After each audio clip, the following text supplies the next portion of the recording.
Step into the shadowy realm of Paranormal M, where haunting tales await.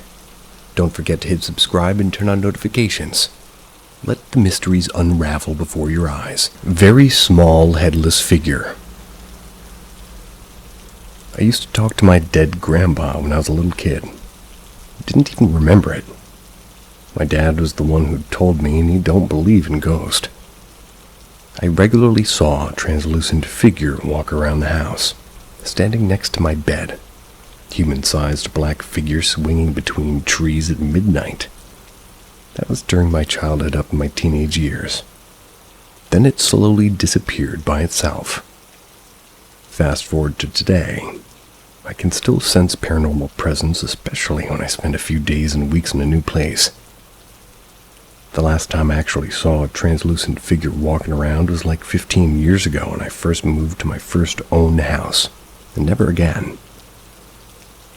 5 years ago, I built a holiday beach house in an island, and 2 years ago we moved to another house close to my first owned house, but I never saw anything on both new house. I sensed strong presence on the yard of my beach house, which was confirmed by the local elder, but never saw anything. Turned out my second daughter is kind of inheriting my sense. She regularly pointed and proclaimed seeing a person walking around in my bedroom when she was 2 or 5 years old. None of my other 2 children ever did that. Same as me, but much earlier she stopped seeing spirits and never mentioned anything paranormal anymore. She's 13 now. We visited my dad's house this Christmas holiday. I'm still here in my dad's house right now. Since my mom's passing 3 years ago, his house became creepier and creepier. 4 years ago, when my mom was first diagnosed with cancer, I witnessed the sound and vibration of wooden chairs being dragged back and forth on wooden floor on the second floor at 1 a.m. Twice, 2 days in a row, when no one was up there. It was so violent and angry sounding. Of course, everybody except my wife just laughed at me when I told the experience. I was convinced that this house is evil. 2 days ago at 1 a.m., my second daughter, who used to see things, ran away from my dad's room. There were 3 of my kids, my niece and my dad, bunking together in my dad's room that night. She was never scared of ghosts ever. Never laughed when watching a scary horror movie, but this time I can tell that she's really afraid. I calmly asked what she saw. She said she saw a small cardboard-sized headless figure sitting on my dad's rack. And as she keeps staring on this headless figure, the face suddenly popped up from the headless figure and she freaked out. Never ever before. I'm a bit freaked out right now, and this enforces my thoughts that this house is evil. As far as I know, friendly, harmless spirit will always take shape of a normal human being. Anything this weird, out of shape, is definitely sent by the devil himself. What is it? Busy convincing my dad to move back to his proven clean and good old house right now. Any house sounds okay.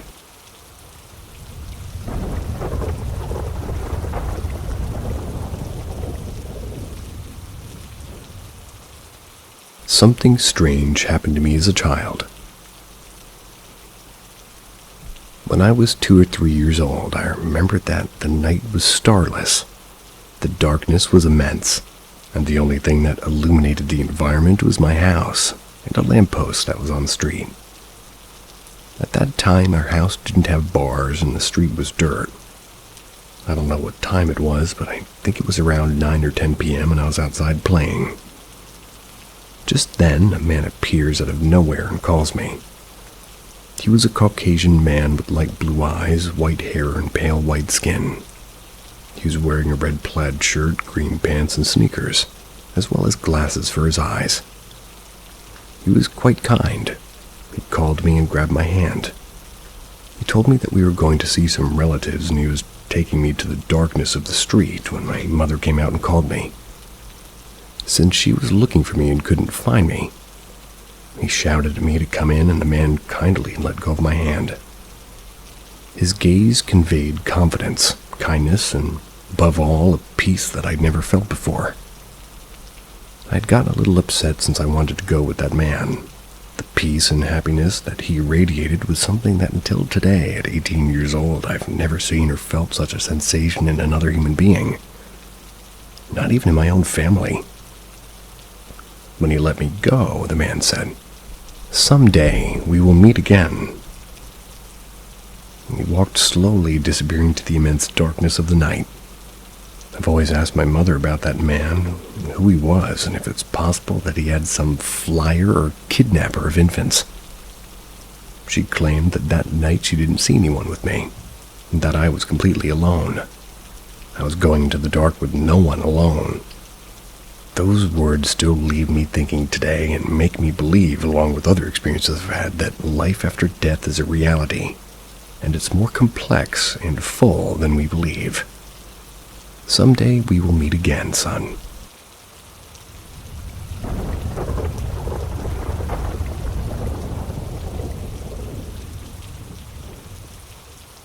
Something strange happened.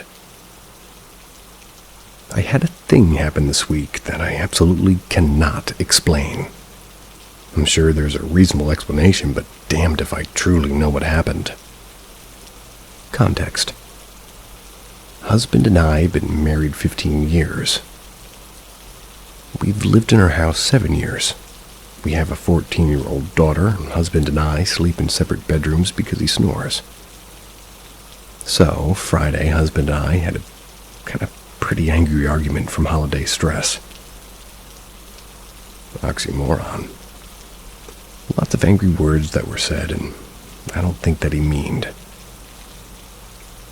I took a sleeping med, which was Elavil, and went to bed early. I did get up to go to the restroom about 2 a.m. to go to the bathroom, and I noticed my drink cup was in a weird spot.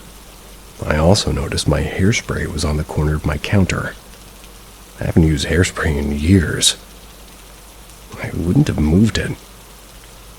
About 4 a.m., husband comes in asking, did I move or throw things around in his room? Clothes, mostly, like in the hamper. I said no and explained what I had found. Strange. The kicker is my THC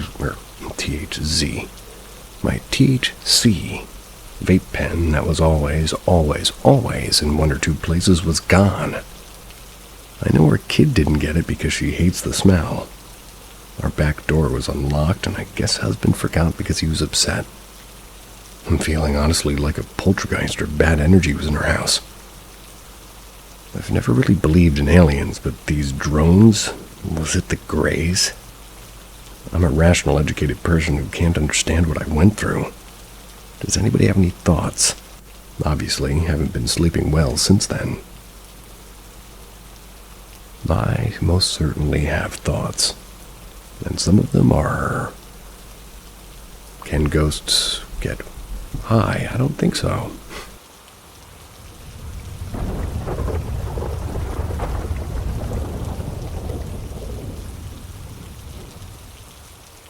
Car simply vanished. Time slip. Anyone have any ideas as to what the hell happened? For context, I'm a dog walker living in the west coast of Scotland. It was a rainy, miserable day sometime in August. I had about 5 dogs in my van to take on a group walk, and as it was rainy, I decided to take them to the beach. It would likely be empty in such a shitty day. As I turned off onto the 1/4 mile track leading down to the beach, I caught up with another car that was driving down there as well. I'll admit I was a bit peeved because I was hoping to get to the beach myself, but there are 2 bays, separated by a load of rocks you can't cross easily. I had 2 separate paths leading down to them from the car park of this particular beach, so I figured I'd let these guys park up and see which bay they wanted to go on, and I'd go into the other bay. You sound like me. As I followed the car into the otherwise empty car park, I immediately pulled into the first space on the right, whilst the car I was following appeared to carry on driving right to the end of the car park, about 30, maybe 40 yards long. It's a small car park, more of a field, but whatever. I turned my engine off and looked out my passenger side window, and the car was still driving along. I gave it a minute, and I leaned over to look out the window again, and the car was just inching forwards as if it was finally about to stop. I waited a bit longer, expecting to hear the sound of car doors opening and shutting. I didn't hear anything. So I leaned forwards, looked again, and the car was still inching forwards as though it was just about to stop. It had seemed to be like just about to stop forever at this point. But it didn't strike me as odd. I was just getting impatient, wanting them to just go out and pick a beach and leave me to myself. At this point, the dog started to whine. Presumably a bit confused as to why I had just parked up and sat there and not letting them out. So I decided to get out and open the back door of the van and placate them. They're crated so they wouldn't be able to jump out. So I got out and walked around the back of my van, glanced over to the car that was still just slowly pulling into its car parking space. At this point, I'm still not thinking anything is off. I just thought this is the slowest driver in the world, and I'm getting a bit impatient. I just want to get on as I have a busy day. After glancing at the car, I opened my back doors. Maybe it would have taken 0.5 to 1 second. Look back at the car again, and it's vanished. There's no sign of it. There's no way in the other end of the car park, and the only way was the way that we both came in. Which would have required the car to turn around, drive past me, and I know this wasn't possible because 1, there simply wasn't enough time for it to have turned around and drove past, and 2, I would have definitely heard it do so. It would have been driving along the track about 1 meter behind me. And 3, I would have seen it driving back up the quarter-mile track that we'd just driven down, and I looked back up there and there were no vehicles. I know this story is a bit boring and it's hard to convey just how impossible this actually is without you fully understanding the layout of this beach and car park, but believe me, this is just impossible. Does anybody have any idea of what happened? The closest thing I can come up with is a time slip. However, people usually report feeling strange, losing time, and also going back significantly in time, whereas I felt nothing but irritation at how long the car was taking to park. Though, in retrospect, the fact I glanced at it several times over the course of about 2 minutes is like just pulling it into its spot every time is a bit strange. The car was pretty modern, and it was a Ford Mondeo estate car with a roof box on it. I didn't make a note of the year, but definitely under 10 years old. Are you doing metric or not metric over there in Scotland?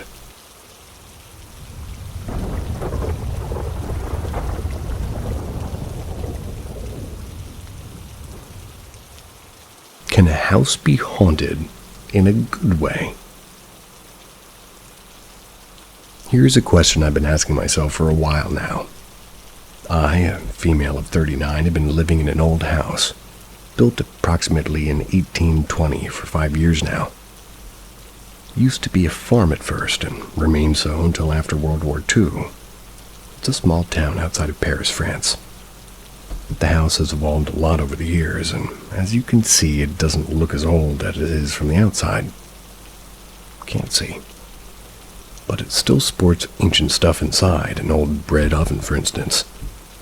Ever since I moved there, I've sometimes had the feeling that there was some sort of presence there. I never actually saw or heard it distinctly. It's more of a quick light that passes by in the corner of my glasses, or something that moves in a nearby mirror as if something passes on the other side of the mirror. Happens either in the living room or in the bathroom or in my older son's room.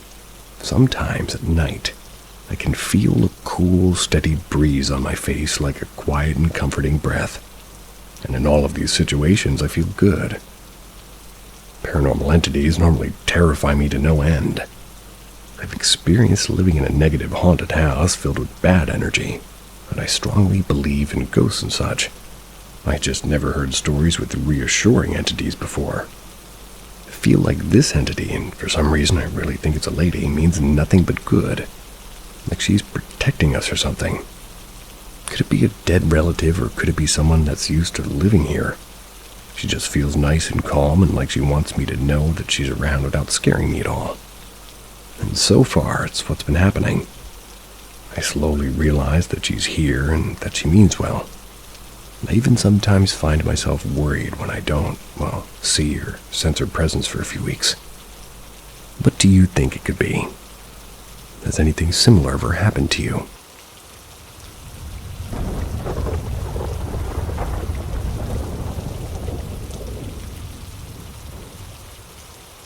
The only time I've seen a white human figure in my basement. So, I'm 23 now. This happened 2 years ago. It was maybe 11 p.m. Can't remember the exact day, but this brings chills down my spine every time I think about it. I've only told 2 people in my life. I'm not into paranormal stuff at all. I know it's odd that I'm posting here, but I'm just looking for any insight into what I experienced. I'll give you a basic layout of my basement. Helps explain what happened. There's a post to the right of my couch, a wall to the left. The only way to head to the washroom is to walk around post toward the back of the couch and down the left side behind the wall. This is relative to the couch facing forward. One night I had to use the washroom, and as I'm walking toward the washroom, I had this really strange feeling to just turn around, which never happens. As I turned my head, all I could see was this human figure made out of just light, standing on the other side of the couch. Now, this light wasn't bright or anything. My lights were on, and it just kind of matched the room's light, so I had a good look at it. Couldn't see through it or anything, it was just there. It was standing and staring at me for at least 2 or 3 seconds. I felt nothing. My heart didn't race, I was just fascinated, but it seemed like it was caught off guard at the fact that I was staring directly at it. So it ran, sprinted toward the opposite side of the room, and as soon as it passed behind the post, it completely disappeared. This was the only time I've ever seen anything like that in my life. I've never had any paranormal encounters in my life besides that. It was odd because it was like another person was in my house just curiously looking at me. Didn't have a face, and the best way I can describe it was like a human form made of pure white light, but besides that, it seemed more scared of me than I was of it. It wasn't until it disappeared when I felt this surge of, what the fuck just happened? I started to understand the weight of what I just saw. I was dead sober. I don't drink or smoke. My house is only 6 years old at the time, and no one lived in it before. I don't have any dead relatives either. Everybody has dead relatives. Is there anybody who might know what could have been or maybe experienced something exactly like it? It was both terrifying and a crazy experience.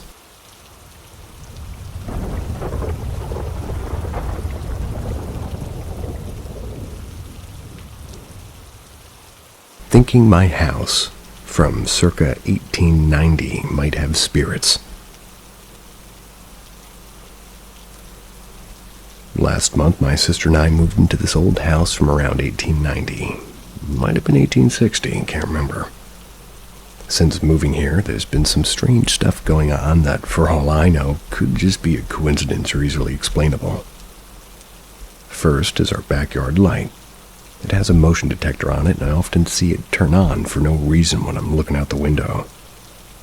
Could just be a malfunction, but I don't know. Especially considering one experience I had. Second, on many mornings I come downstairs to the kitchen and find several of our cupboards wide open. This could very well be the result of the house being so old and possibly drafty. Never seems to be the same ones.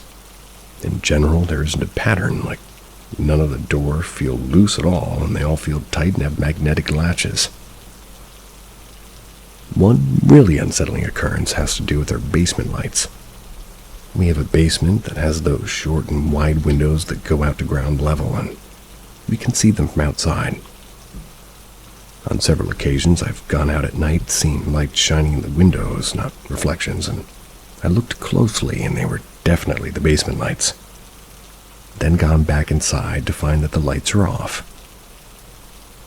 One creepy experience I had was when I was feeding my sister's dog. The dog's food bowls are in a small mudroom and, coat room area, whatever it's called. that leads out into the backyard. There's this closet adjacent to the back door containing the dog food. It was late at night and I went to grab some food for the dog, and as soon as I opened that closet door, I felt a strong presence and suddenly got really nervous. Ignoring this, I reached in and it was very cold. Not like the air was cold, but it was almost like a physical thing was there. Something that I was touching that was making a portion of my arm ice cold. When I turned around to put the food in the dog bowl, I got a sudden chill on my back. It felt like something moved into me from the closet. The scariest part was that right as the feeling faded, the motion detector light that I mentioned earlier suddenly turned on, as if whatever was in the closet moved out into the backyard. This next bit is leaning into the realm of wishful thinking, but I thought it was worth bringing up. My sister claims to sometimes see apparitions, auras, shadow people, ever since she had a near-death experience. The primary reason I believe her is because of an incident at her old apartment. I was in my bedroom in bed with my cat when he started staring at a spot directly above where my head rested, as if something was there. He stared at it for several minutes, and soon after I got up to grab some water, my sister was still awake and I commented on my lack of sleep. She happened to peer into my bedroom and said that she saw a dark floating figure in there, the exact spot where my cat had been looking. Anyway, back to this house. My sisters claimed to see several different apparitions in the house in various forms. During a recent night, every time she entered my bedroom, she would just get startled and jump back, saying she saw for a split second the figure of someone standing right beside my nightstand, the corner next to my closet. Also, in relation to my bedroom, I sometimes hear this loud scratching come from inside my walls, but only in one spot next to my desk. Could very well be a mouse, though. I'll try to get a video of it sometime and update this thread with the link. On one particularly creepy night, I was hanging out in my sister's bedroom watching TV with her. That's when she said that she saw something outside her sliding glass doors that led to the backyard. She described it as smoky and dog-like. Moments later, the motion detector light flicked on. I closed the curtains to help her feel better, but she seemed pretty disturbed and asked me not to go to bed. It was around 3 or 4 a.m. at this point. I stayed for a while, but soon enough more weird stuff started happening. I heard a noise like paper being scratched on the other side of her bed. And there was indeed paper there, but it stopped moving as soon as I looked. Then as I walked away, I swear I felt something poke me in a spot right above my left ass cheek. Yeah, it's ridiculous, and I joked about it to myself to make myself less scared. That's about it so far. All of this has been happening over a month or so we've lived here. Please let me know your thoughts on everything. I'm curious to know if anybody else has had a similar experience.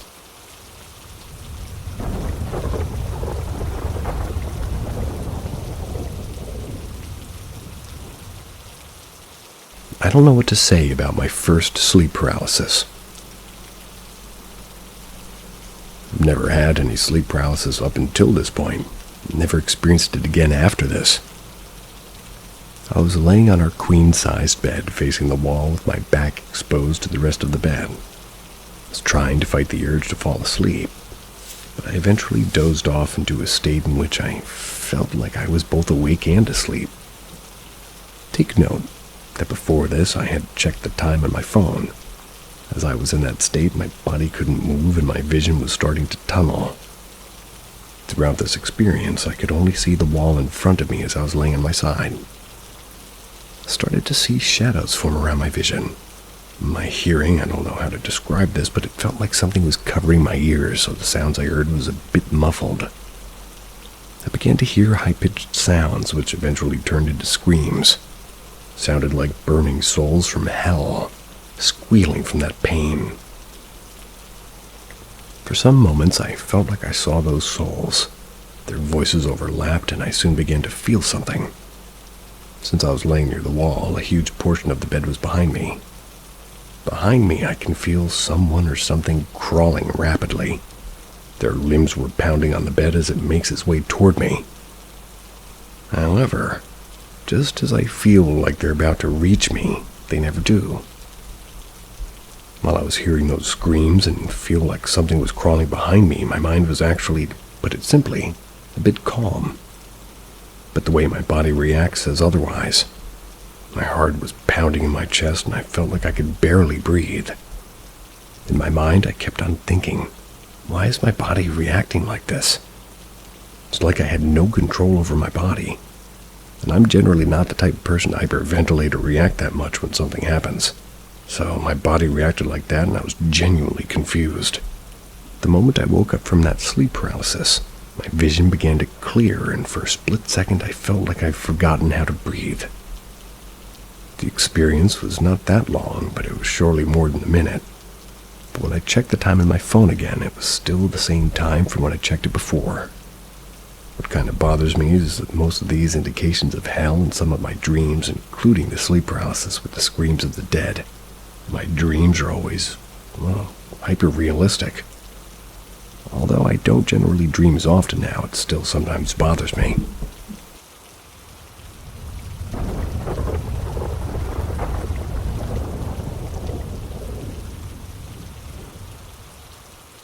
Did I contact a spirit?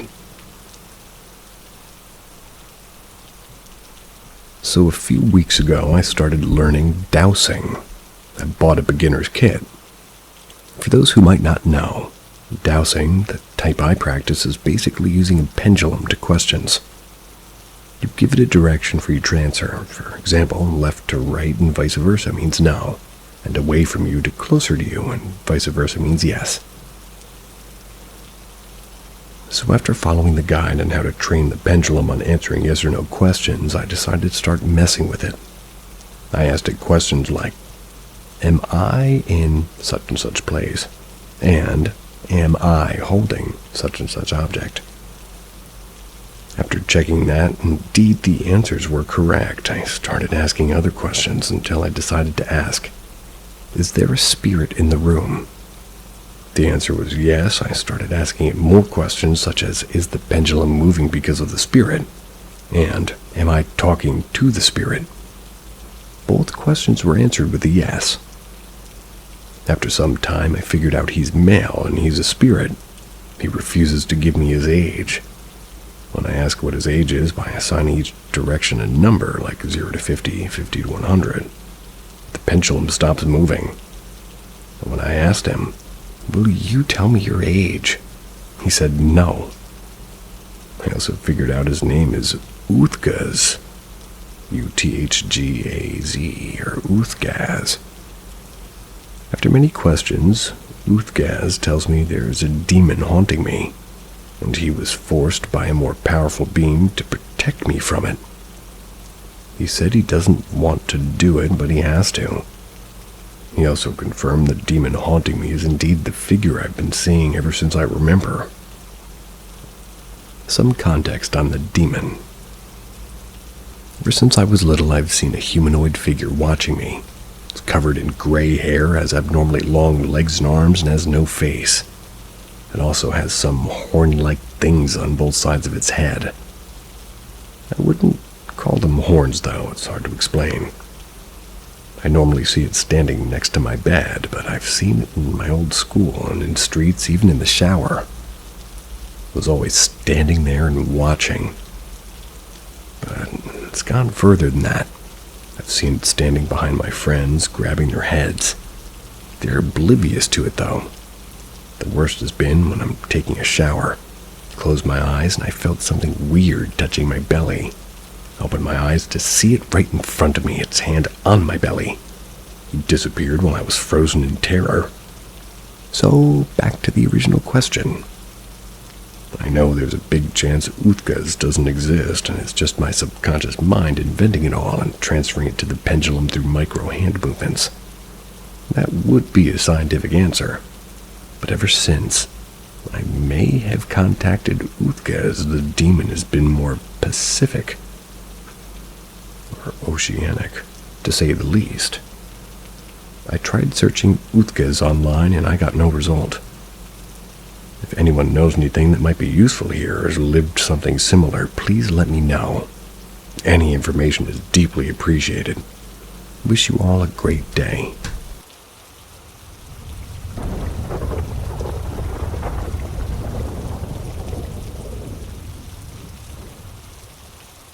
Has anyone encountered the Hat Man before? During my childhood and late teens in the 2000s, I was a very, very vivid dreamer. I could basically command myself to dream vividly. I had a dream one time about him when I was a kid in the late 2000s. Keep in mind, I didn't know who the Hat Man was back then. In my dream, I found myself surrounded by trees. I realized very quickly that it was the forest next to my old school. I had fun in the beginning, but I realized that I was not alone in the forest. The dream played out in daytime, so it was an easy spot to find anything. Anyways, when I walked around in the woods, I noticed a dark figure in the distance. It just stood there watching me. This figure was darkness itself and had a black trench coat and black fedora hat. Freakiest part was that this figure was surrounded by this dark, visible aura. It almost looked like smoke from a fire, but darker. I freaked out, ran through the woods toward my school. This figure kept the same distance all the time, but I never saw him move. I ran into the school and hid in a dressing room. The last thing that happened was that I could feel him just outside the room coming closer and closer, and then I woke up. Have you had any similar experiences?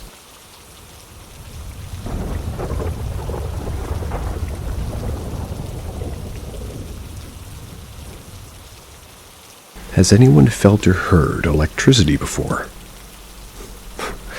Yeah. During my childhood and late teens, I apparently experienced electricity differently from others. In school, whenever we were going to watch TV in the mid-2000s, I could tell before I went to the classroom, like 20 or 30 meters away, that we were going to watch TV. It's like a static noise and a feeling. Hard to describe. I could stand at the end of the hallway and tell my friends, "Nice, we're going to watch TV today." Their response was always, "How do you know?" I explained to them about the static noise, and they looked at me as if I were stupid. I could also hear what I can only describe as electrical currents traveling through rooms. It's the same noise as the TV. The difference is that it feels alive. I could sit somewhere and feel it come into the room. The closer it got to me, the higher the static-sounding feeling would get. After a while, it would get out of the room, and it was almost as if it were walking around the room. I know it sounds frickin' weird. One time, it was really scary. I'd gone to bed one night. I laid with my face against the wall. A couple of minutes later, I felt this electricity come in from my room.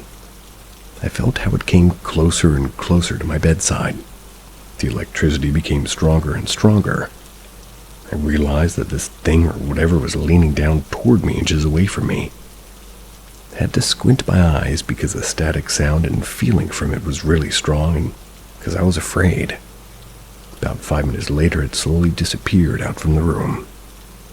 Anyways, my 20s had disappeared completely. Still sensitive to other sounds. Usually no one else can hear them, which makes me feel crazy sometimes.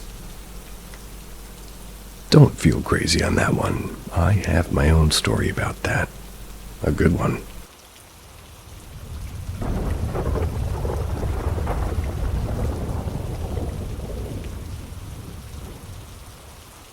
Has anyone seen an entity that looks human but has no face? 10 years ago, when I went to bed, I dozed off for about 2 minutes when I suddenly heard something move by my window to the right. I looked at the window and I noticed that the blinds curved upwards as if something were between the blinds and the windowsill. As I regained my senses, I realized to my horror that a figure was crawling in through the window. I laid there in horror, not knowing what to do apart from staring at it. It was pale and had long brown hair. The moment I stared at it, it stopped in its tracks. On all fours, it slowly moved its head toward me, and I shit you not, it had no face. It was completely smooth where the face should have been, like a mannequin. I jolted out of my bed and ran out into the hallway and took my baseball bat. I barged into the room and there was no one there and the window was closed. By the way, I live on the 3rd floor with no fire escape. A couple of weeks later, I sat on the balcony during sundown when suddenly something caught my eye. On the roof on the opposite building, I saw a head peek up, and a couple of seconds later it slowly went down and disappeared. Of course, there could be logical explanations for all of this, but maybe I hadn't fully woken up yet, and the head peeking up could have been a bird. It wasn't sleep paralysis because I could move the whole time, but to this day it scares me. Someone told me it could have been some kind of forest spirit. Have you ever seen anything alike?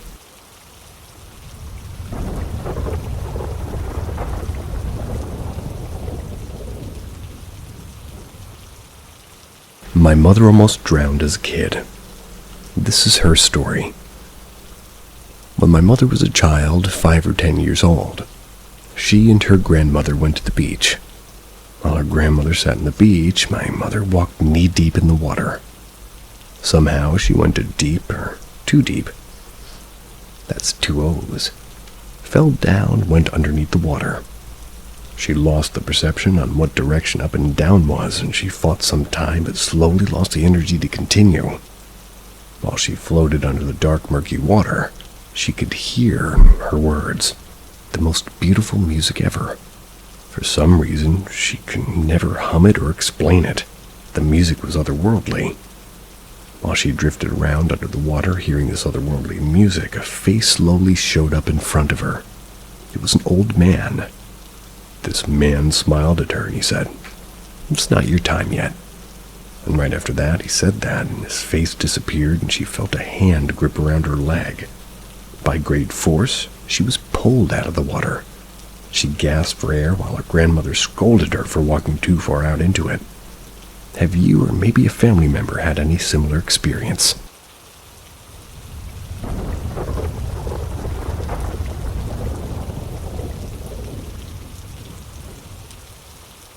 My mother's friend's scary encounter. Demonic? ? My mother's friend had seen spirits and communicated with them for a long time. It all started after a traffic accident in her late teens. This is one of her stories. About 25 years ago, she lived by herself on a farm. It was an old house, probably over 100 years old. One night when she just had gone to bed, she felt a presence. At first, she didn't want to open her eyes because it felt malicious.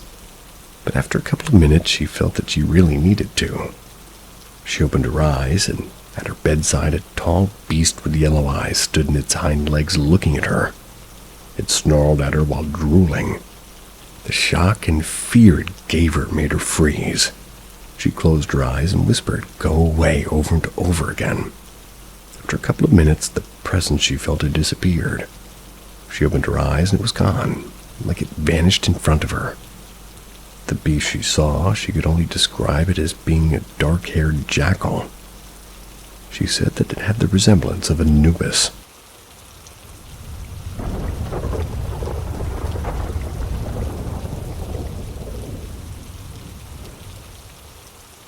Knocking on wall and door. It was 5 a.m. on Christmas.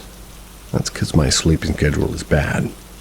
But I heard 2 sets of knocks on the front door, which is basically right next to my wall and behind my head where I sleep, meaning that I can hear anyone and anything, even an animal on the porch, and every car that pulls into the gravel driveway.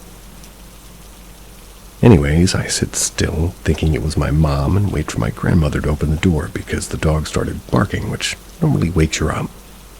She didn't wake up, but my cousin did from the barking and checked the peephole to see no one there. Mind you, I'm still in bed waiting for the door to open for my quote-unquote mom, but I don't hear anything. I didn't hear her going back to her room, so I got dressed and go and see what's wrong. She's there and confused and kind of freaked out while telling me no one's there, and then I go on and tell her how I heard 2 sets of knocks that were kind of faint, as in regarding the time being 5 a.m. kind of knocks. Well, we talk about it for a while, and the more I think, I realize I didn't hear no car pull in. I didn't hear anyone walk in or off the porch. And I could have sworn I heard my mom's voice faintly calling to the dog through the door to let her know it's my mom to stop barking between the knocks. Ever since that day, I felt a heavy feeling on my chest. I'm more paranoid about the dark and hate going to the bathroom at night. Fast forward to literally an hour ago at 6:40 a.m. where I'm laying in my side of the bed watching videos, and I start to hear this faint to loud knocking. It was one set, almost like 10 knocks in a pattern on my wall behind me, sounding like it was inside my house, not on the outside this time. I lay there frozen while my heart is beating out of my chest and my eyes are wide open. I finally sit up and try not to throw up and cry as I call my grandmother to come in here with me and tell her everything from Christmas to now. Another weird thing to point out is this time the knock was way louder, but the dog never barked, which freaked me out even more. My grandmother was awake but didn't hear it either.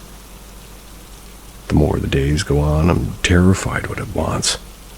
Terrified what it wants to do to me, and when it'll leave me alone. I understand it's getting a reaction out of me, but what am I really supposed to do but get scared?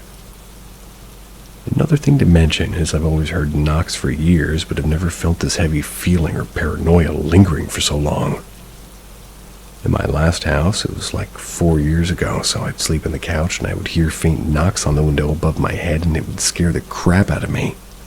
I'm all alone and the window's kind of tall. I don't know what to do about the situation because I'm scared it's going to get worse. The more it knocks, the more it's feeding off my anxiety and emotions, so help me understand what's going on and maybe why this is happening to me.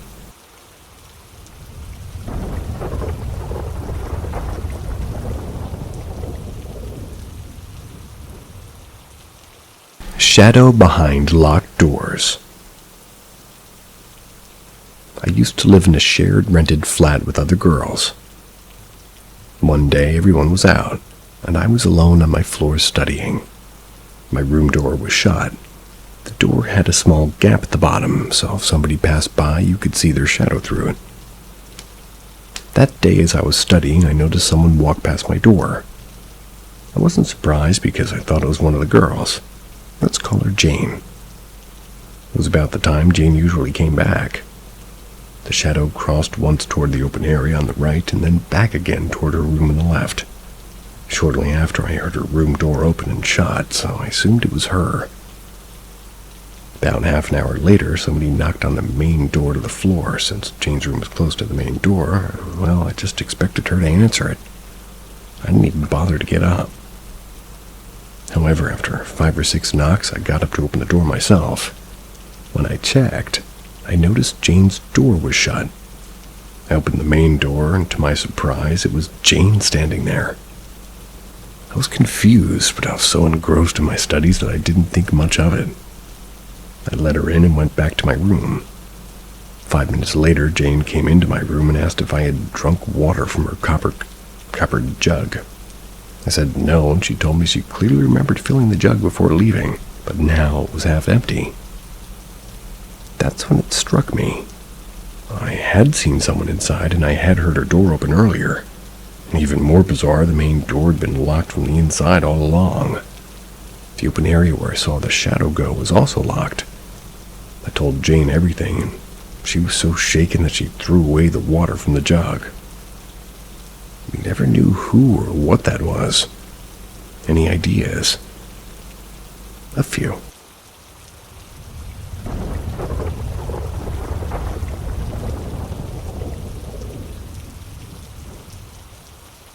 Lady in White, Blood Red Child.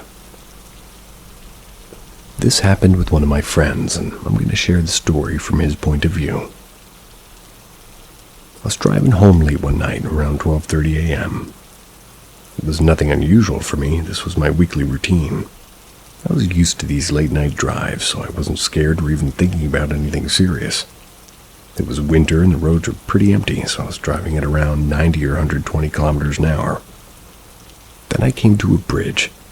The air near the water was more foggy due to the underwater, So I slowed down, dropped my speed to exactly 38 kilometers an hour. And that's when I saw her. A woman, dressed completely in white, standing on the side of the bridge alone. Now, I'm not one of those people who does stupid things in situations like this, so stopping wasn't even on my mind. But my car stopped on its own. I froze for a second, completely startled, and that's when I noticed she was holding a child in her arms. I don't know what came over me, but I rolled down the window and asked, "Do you want to go somewhere?" She didn't answer. She just stood there and slowly raised her hand, pointing down toward the river below. And that's when I made the mistake of looking at the child. His face was bright red, blood red. Can't even explain it in words. It was not normal. And after all this, I even wonder if it was even human. The fear after looking at the child kind of snapped senses in me right then, like I was back in control of my body. My mom's old advice flashed through my head, and I did exactly that. Spat in their direction. Then I slammed my foot in the accelerator and drove as fast as I possibly could. I didn't look back, not even once. To this day, I can't explain what happened.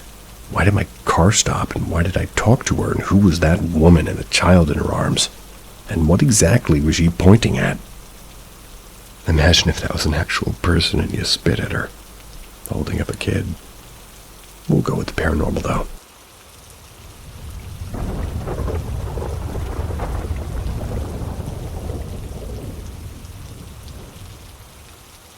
Weird experiences in my new apartment. Hearing voices and seeing things. I wanted to share a couple of strange experiences that have happened to me since I moved into this new apartment. I'm not really sure what to make of them. For some context, a few months ago I moved out into my hometown and into a new city to live with my boyfriend. The apartment's older. I think it's built in 1893, and was apparently used as a post office for a while. But nothing unusual or haunted about its history as far as I knew. Anyway, here's what happened. The first incident was a few weeks after I moved in. I was sitting at my desk working on a uni task with my in-ear headphones on. These headphones are super soundproof. I always blast my music so I can focus without distractions. Suddenly, I clearly hear my older brother's voice say my name. It wasn't muffled, it was as if he were right there. He even sounded concerned.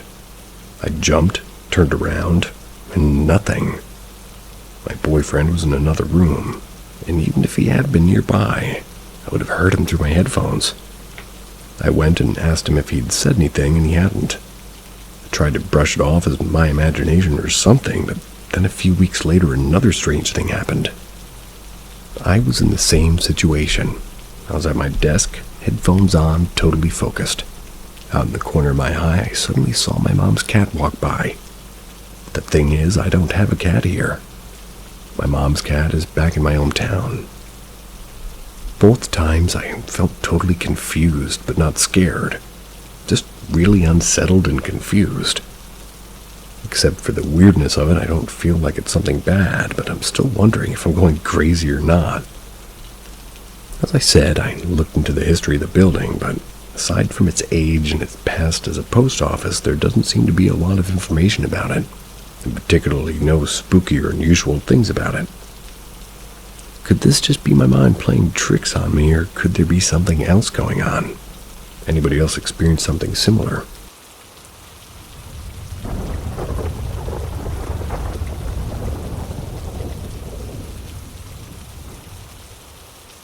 Red-eye woman in the mirror. Has anyone else ever seen a similar entity? As a child, I lived in an abusive home from ages 7 to 13. It was terrifying and left me with complex PTSD that I still am working through today. I've made a lot of progress, and I feel that we need better laws to protect victims since the abusers never face punishment for his actions. At age 10, the abuse was quite violent. I'll never forget this woman. I was alone in my room, my door was locked, and I didn't know what to do about the abuse because no one believed me. I remember just wanting everything to end, and looking back, this was probably the first time I went into a suicidal type of thinking. I looked in the mirror and everything was dark. I saw an older woman with long black hair with bright red eyes staring back at me. She seemed angry and intense. She was summoning me to her.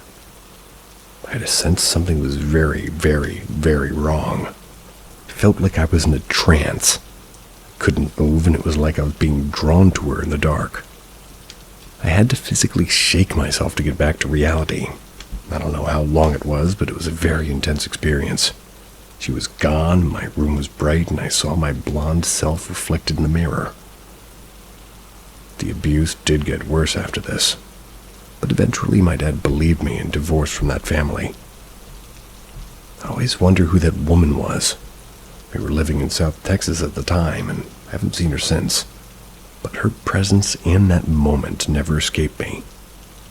I know it could have been a trauma response, but I also strongly believe in spirits, all with varying intentions on us.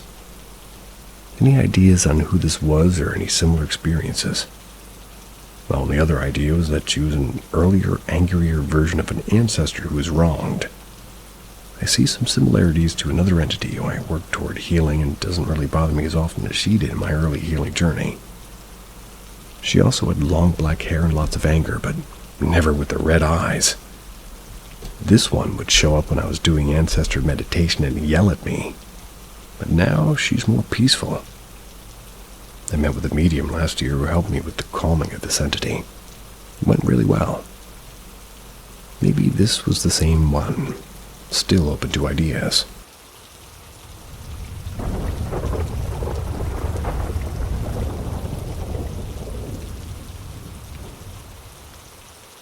I'm convinced there's something attached to me, ruining my life.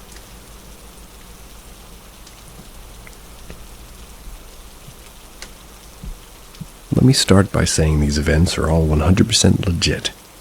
You can believe whatever you choose, of course, but these are all true and are just what I experienced from my own point of view. So I'm currently in the worst time in my life. I recently lost my job, have no friends or family who care about me in the least, and despite always trying my best to be a good person and work hard, can't find any work or means to change things. I know, so far this sounds like me just crying and giving a sob story, but I only say these things to give me some perspective, or rather give you some perspective on how I got here. I used to be incredibly happy and inspired, as well as believing I could do anything I believe I could. Had many loving friends, great relationship with my family, until one night I believe something happened. I'd been living in a condo with some friends, and we needed another roommate to help with rent. Since there was an extra room, we posted an ad. We had this guy in that week. The guy seemed cool enough at first. Maybe a bit strange, but who isn't at least a little? We actually became decent friends after some time, and I hung out with him and his friend one night. And that was when the first red flag came up. When he was away from us a bit, one of his friends suddenly, he's serious. He asks me if I've noticed anything strange with my roommate. I'm going to call him Bob. I said, not really, Bob seems okay. Maybe he just keeps to himself a bit, but I'm kind of the same. They all stopped talking amongst themselves and started telling me about how when they first met him, he was very different. I guess they'd never met, like, any sort of family of his, and that he was into strange demonic type of almost ritualistic stuff. That is weird. They didn't elaborate much on it, but told me just to be careful, which I kind of laughed and brushed it off, thinking it must have been a joke. After this, life went on for... After this, life went on. And in our free time, we would try and meet girls online, since we were single bachelors and whatnot. Sometimes one of us would have the other tag along because the girl would have a friend and ask if we had somebody for them. One night this happened, and it was him and I. We all set it up, and the night went great. Thought we stayed the night with them, and as I'm ready to leave, I knock on the girl's door that had just stayed with him to grab him. That's when he answers, walking out quickly, saying he's ready to go. I noticed the girl sitting on her bed with tears running down her face.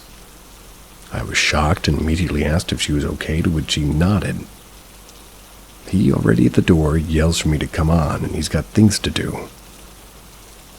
Red flag number 8.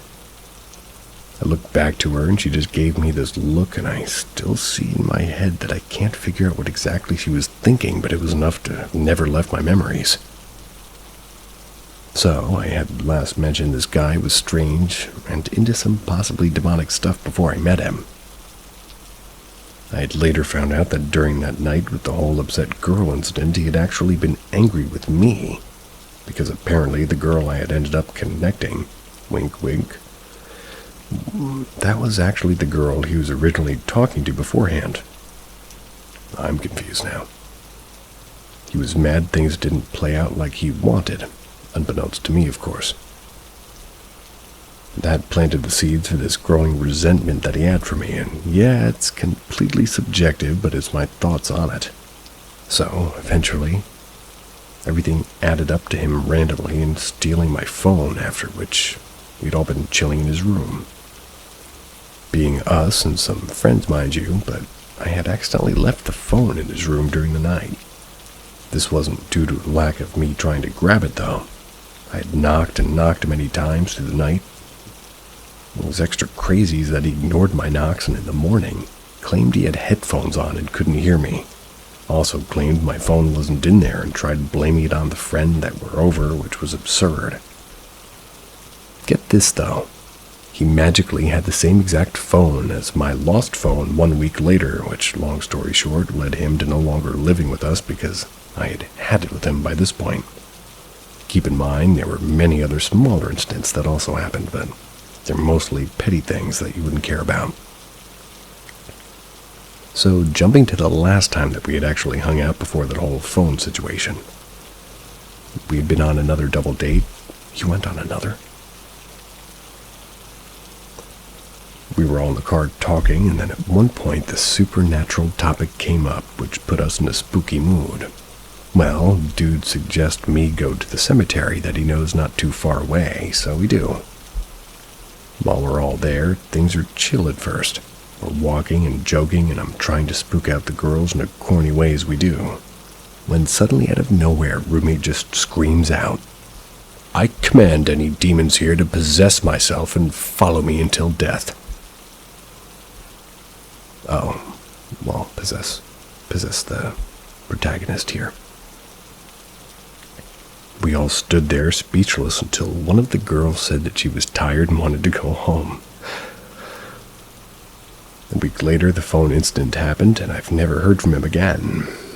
Cut to today, and ever since that happened, I swear to you my life has been shittier and shittier and pretty much at every turn. Like I haven't been able to catch a break ever. Also, people I try to get close to, friends or more, their lives appear to get affected too, like I'm rubbing off on them. That's mainly why I'm such a loner now. Can't stand the thought that I'm the reason bad things happen to the ones I care about. It's seeming to get worse as time goes by too. Any job I've been able to get, something dumb happens that ruins my chances of moving up in the company. And now, despite trying everything, applying absolutely everywhere, even McDonald's, I can't find work anywhere. Any interview I've managed to get, I can tell almost immediately that they have no interest in hiring me. I try my best regardless, and always have a smile on my face because it's always the darkest before dawn, right? I don't know if what happened that night really had any effect on my life, well, if not then, my luck has taken a massive hit, and that shit was critical hit.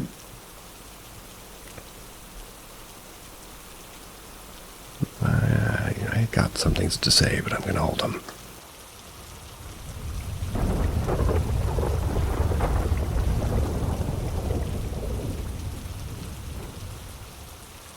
Strange object seen as a child.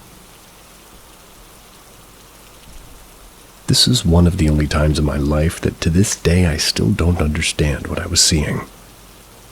This happened sometime in the late 90s. I was between the ages of 7 to 10, I believe. During one summer, I was outside playing.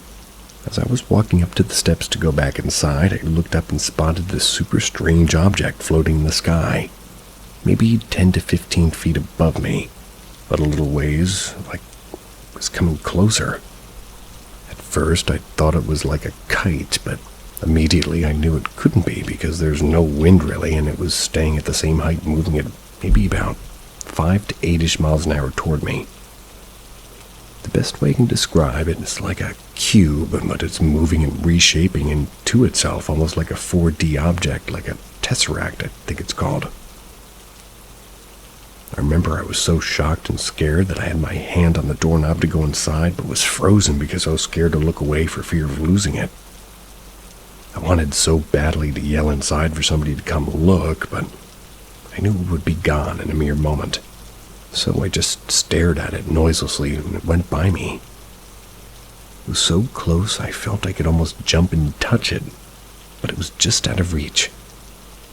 Till this day, I don't know what the hell that was, and this was in the late 90s, so there weren't drones around. I'm hoping somebody's seen something similar, or has any theories on what it could have been. Drones around that we know of.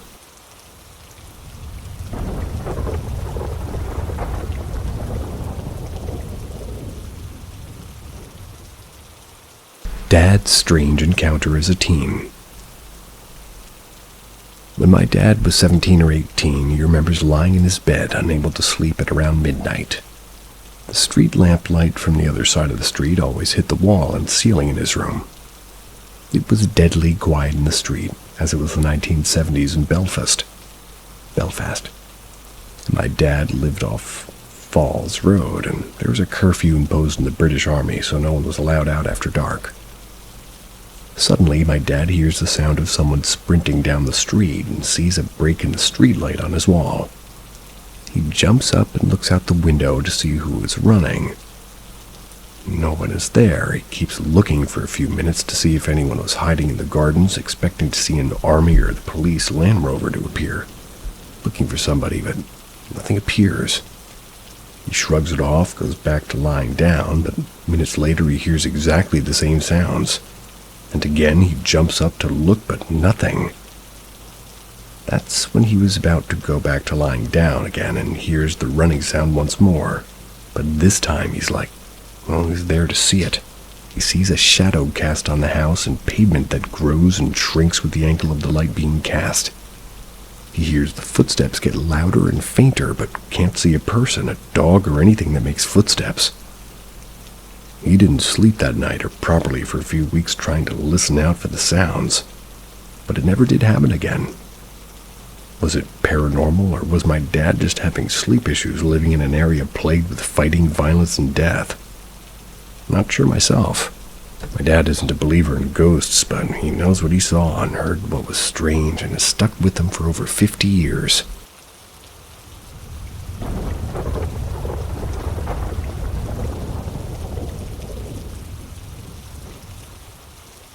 Ghostly voice or tiredness. Started a new job in August. It's a small team of staff, and a lot of the time it's me and my director in the same office. The buildings are very old, dating back to the 1920s or 30s, and have housed many businesses since my employer bought them over 20 years ago. I was in very early one morning to catch up on missing a day, and I was sitting down with a coffee and sorting out my emails and what jobs needed to be done that day. That's when I heard a woman's voice say, "Humph," or in my ear. I turned my head toward the door, expecting my boss to walk in, but no one was there. Got up and looked out into the hallway, into the small kitchen unit, but no one. I even go down the stairs to see if anybody was in the unit below ours. It's as if you can hear them talking if it's quiet. Still no one. I then thought maybe the sound came from my laptop, maybe a Spotify advertisement or a YouTube video that was still loaded and hit the play by accident. But the only app open was email and Adobe InDesign. Sat for a good 10 minutes trying to figure out what it could have been, but honestly, I cannot explain it. The weather was calm and it was 7 a.m., so no one was expecting to be in for at least another 2 hours. What do you guys think I heard?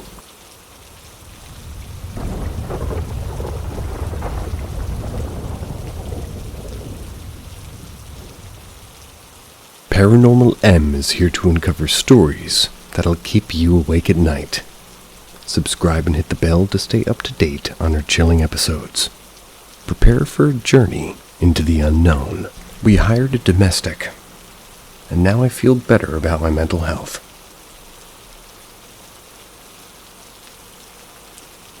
Background. My wife, adult daughter, and I live in my wife's family home. Her parents bought the property at the end of World War II. The current house was built in the late 60s. My wife's mom started having paranormal experiences shortly after they moved into the old house. Her parents started the very wise tradition of not mentioning anything paranormal activity on the property to anybody. A benefit of this is that any guests or visitors won't be tainted. Also, my wife and I are natural skeptics. Like Granddad taught me, I don't believe anything I hear and only half of what I see. Occam's razor is always the first logical tool we grab, but we also use Holmes' razor, which was created by Sir Arthur Conan Doyle for his fictional consultation detective. It states, "When you've eliminated the impossible, whatever remains, however improbable, is the answer." My opinion is that 99% of all the paranormal /UFO /conspiracy /ancient alien stuff can be debunked or explained away. The 1% that can't be dismissed due to solid evidence is pretty darn cool. The first time my mom came to visit in the early 90s, she said at breakfast, "This is gonna sound crazy, but is this house haunted?" It did sound crazy. No way anybody would ever suspect the 60s raised ranch to being anything other than boring. And yet, people experience things. As Dr. Seuss wrote, and there's a wocket in my pocket. I don't care if you believe it. That's the kind of house we live in. I hope we never leave it. I have enough material for a couple dozen Reddit stories if I ever decide to share them. So, to recent events. Most people, true believer or skeptic, they've had an experience of setting something down somewhere, being 100% sure where they put it. And when they go to retrieve it, it's not there. We get that on a regular basis. In the last 6 months or so, this has been getting worse.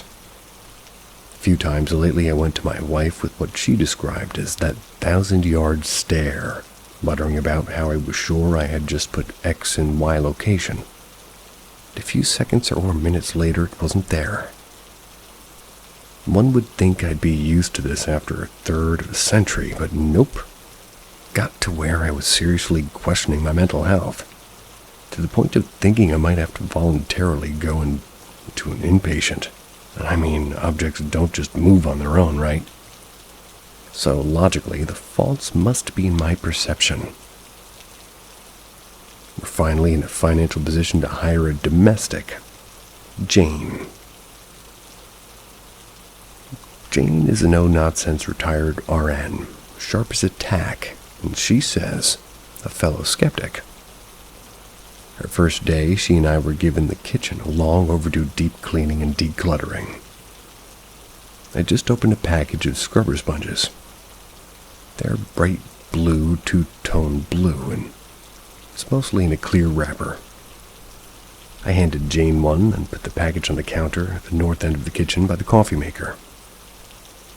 A while later, Jane ended up using that one for something nasty. So she went to grab a clean one. "Where are the scrubber sponges?" she asked me. I turned around, and they were not on the counter where I'd left them. Jane had witnessed me set them down there. We looked around carefully and found them on the counter and breakfast bar thingy between the kitchen and the dinette at the south end of the kitchen. Here's where it gets weird. Could Jane or I put them there? Absolutely. There's no other logical explanation. However, Jane and I had a bunch of stuff. The garbage and recycling bins, mop and buckets, and bagged recyclables. They were all staged in front of the counter. To put the scrubber sponges there, one would have to have either had to move stuff out of the way, climb over stuff, or walk into the dinette and put them on the counter from that side. Neither of us saw the other do that. Nobody else entered the kitchen during that time. After a couple more incidents like this, where's Lysol, you have the box cutter. Jane laughed and said, "You must have a poltergeist." Add another independent witness to the list. That's the whole story. If anybody can offer a reasonable explanation as to how those stupid scrubber sponges made their way from one counter to the other, I'm all ears. But I got nothing.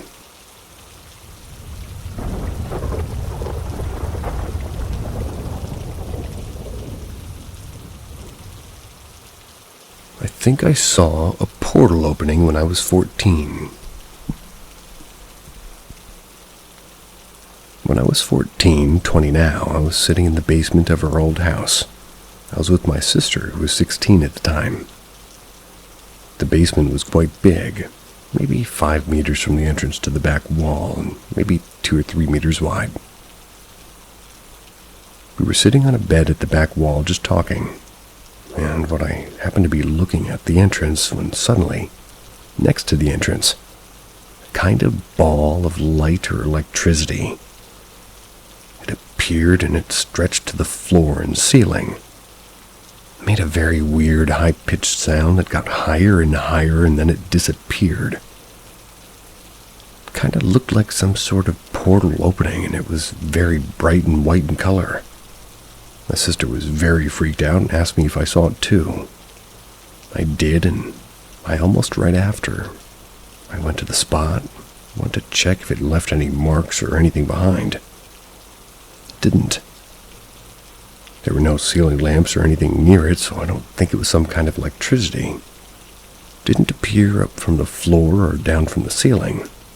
It appeared in midair and then stretched to the floor and ceiling. It was a sunny summer day, and there hadn't been any thunderstorms recently when it happened. If I had been alone when I saw it, I'd have thought I'd imagined it, but my sister saw it too. A couple of months before this, our mom fell down the stairs leading down to the basement and passed away in the basement entrance. I don't know if that's irrelevant, but I thought I'd mention it. I've tried researching to see if anyone else has experienced something similar, but I haven't found anything. It didn't match the description of ball lightning. I still often think about this, even though it's been many years since this happened.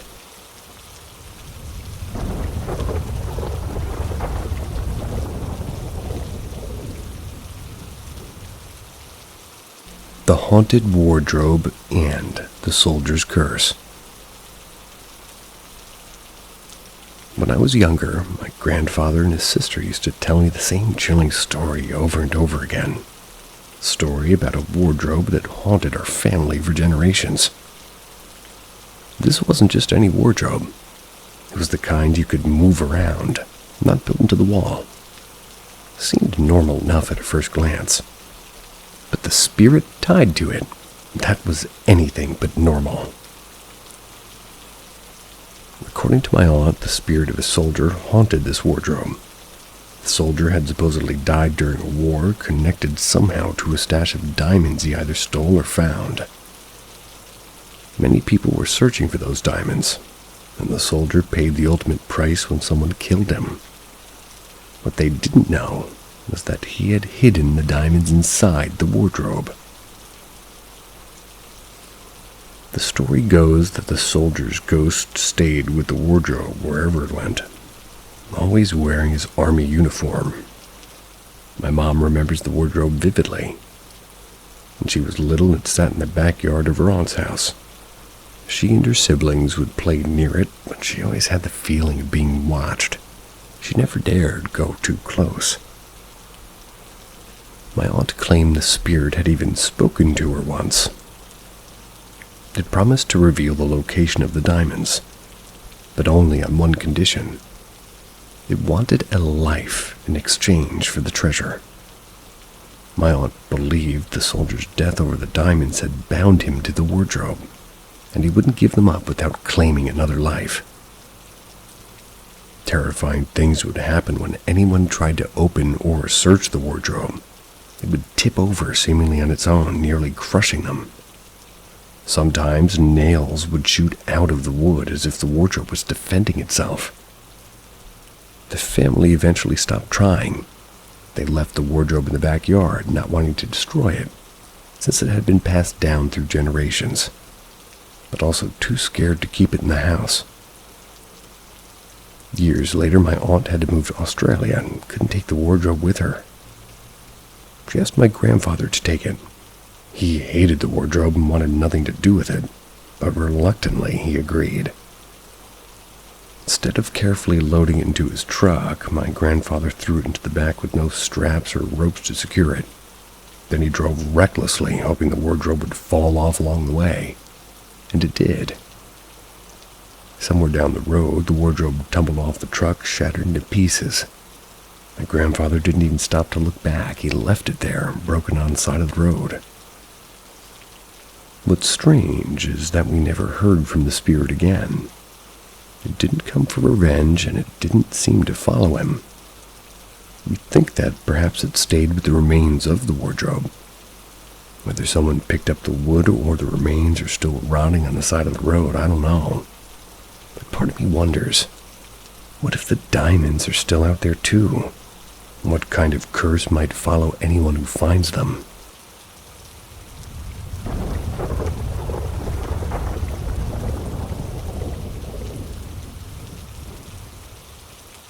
Weird things happening in my house.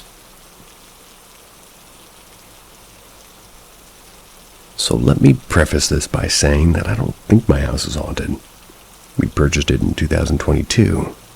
I've only had about 3 or 4 occurrences. I wrote a post last year about my deceased grandma checking in on my 2-year-old daughter who's named after her. That being said, I do believe that we have family members who are all around us from time to time. This past weekend, I was up in the living room with my 6-week-old son.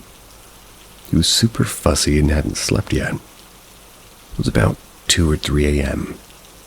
I kept hearing things moving around in the kitchen, but every time I would go to check, I would see what felt or something would get kicked over. Nothing would be out of place, but our dog was asleep under the bassinet, and our big dog was in the bedroom with my husband. It really wasn't the pups.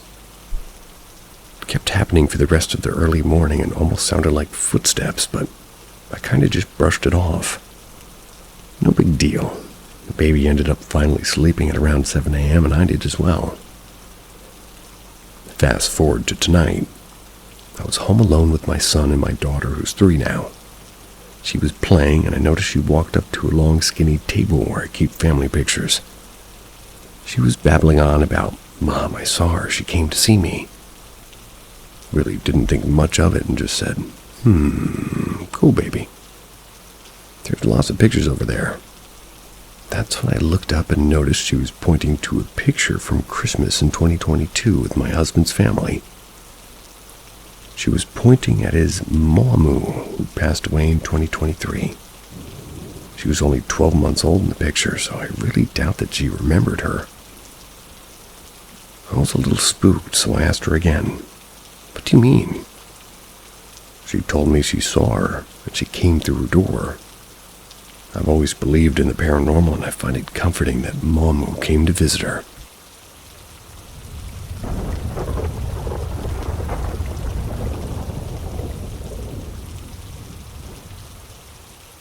Weird things happening in my house.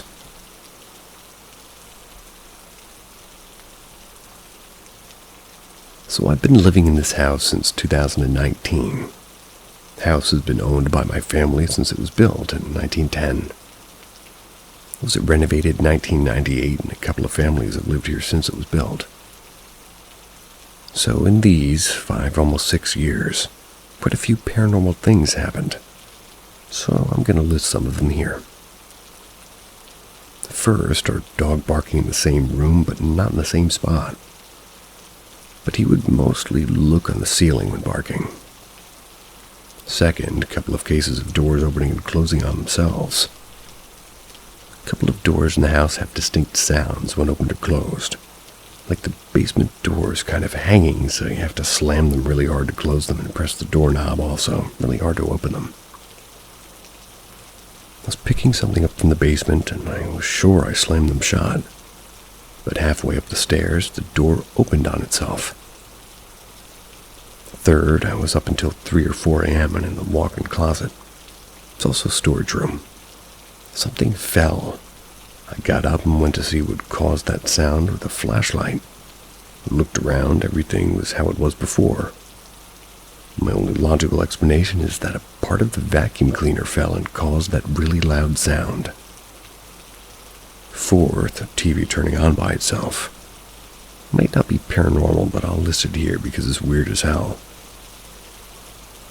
Fifth, this is the most recent one. I was all alone at home and on the first floor of the house. The house has a basement, ground level. That's where the relative company is. First floor, finished attic, where my room is. And I heard a heavy, snorty-like breathing, which would occasionally slow down or speed up or get louder or quieter. Sort of like an FNAF2 when you put on Freddy's mask. FNAF. Friday Night at Freddy. Okay. An important thing to mention is that it came from the staircase, which is separated from the first floor with a glass door. This is the only thing I've captured on camera because it went on for like 5 minutes. I'm actually not sure how to post the video here, so I have to find a way, or else any of you have a suggestion on how to do it, I'll take it. If you have any questions, feel free to ask. I'll answer them as soon as I can.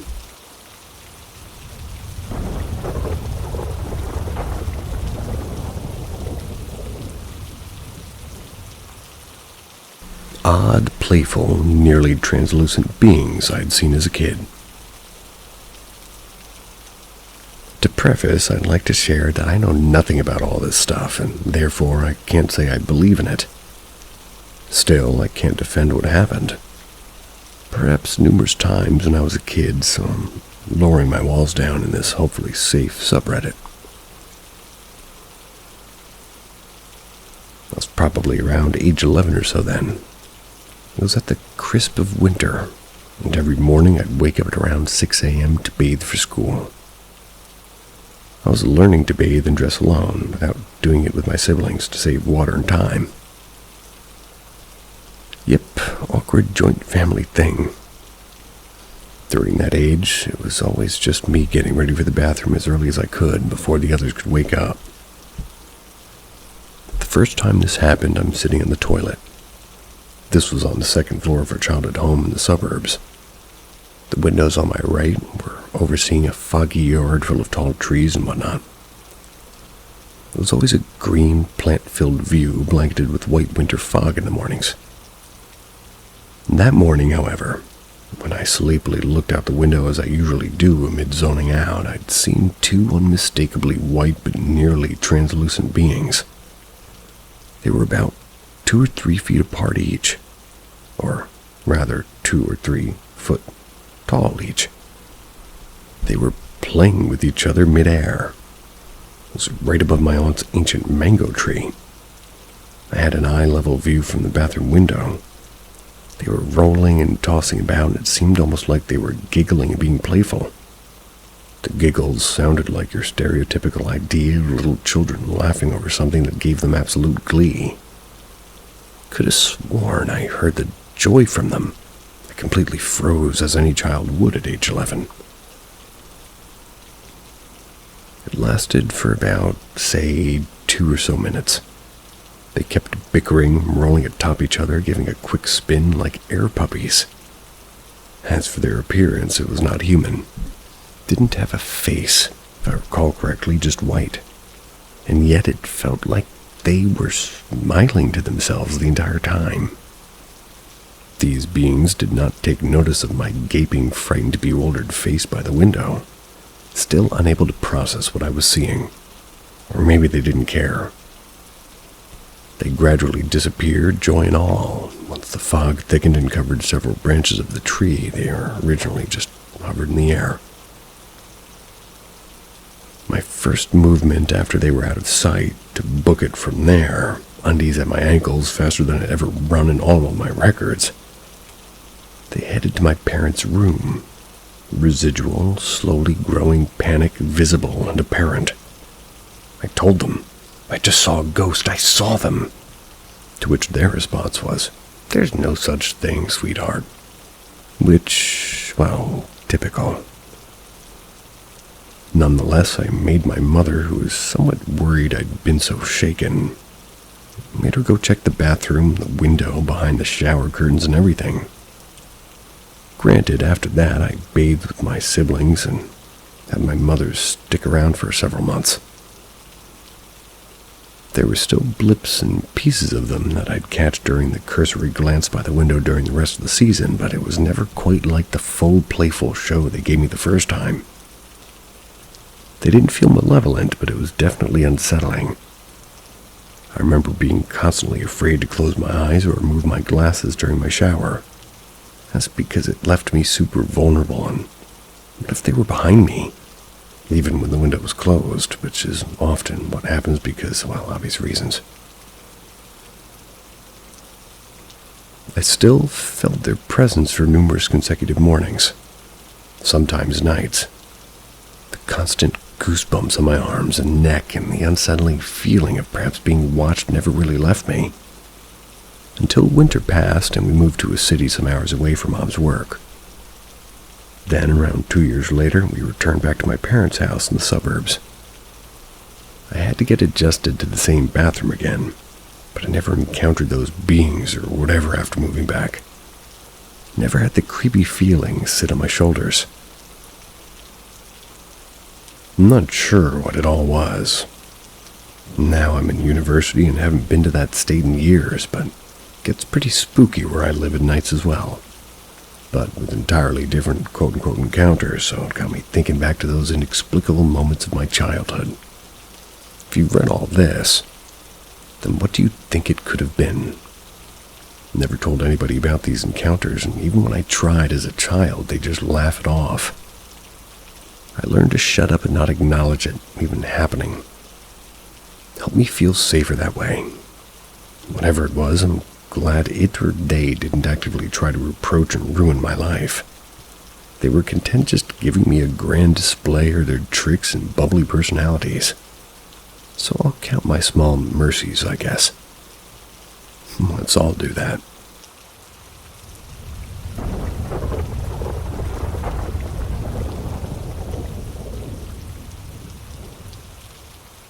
I used to see a dark figure until an old man made it go away. So, when I was 14 during the summer of 2018, I was spending some time at my grandparents' house.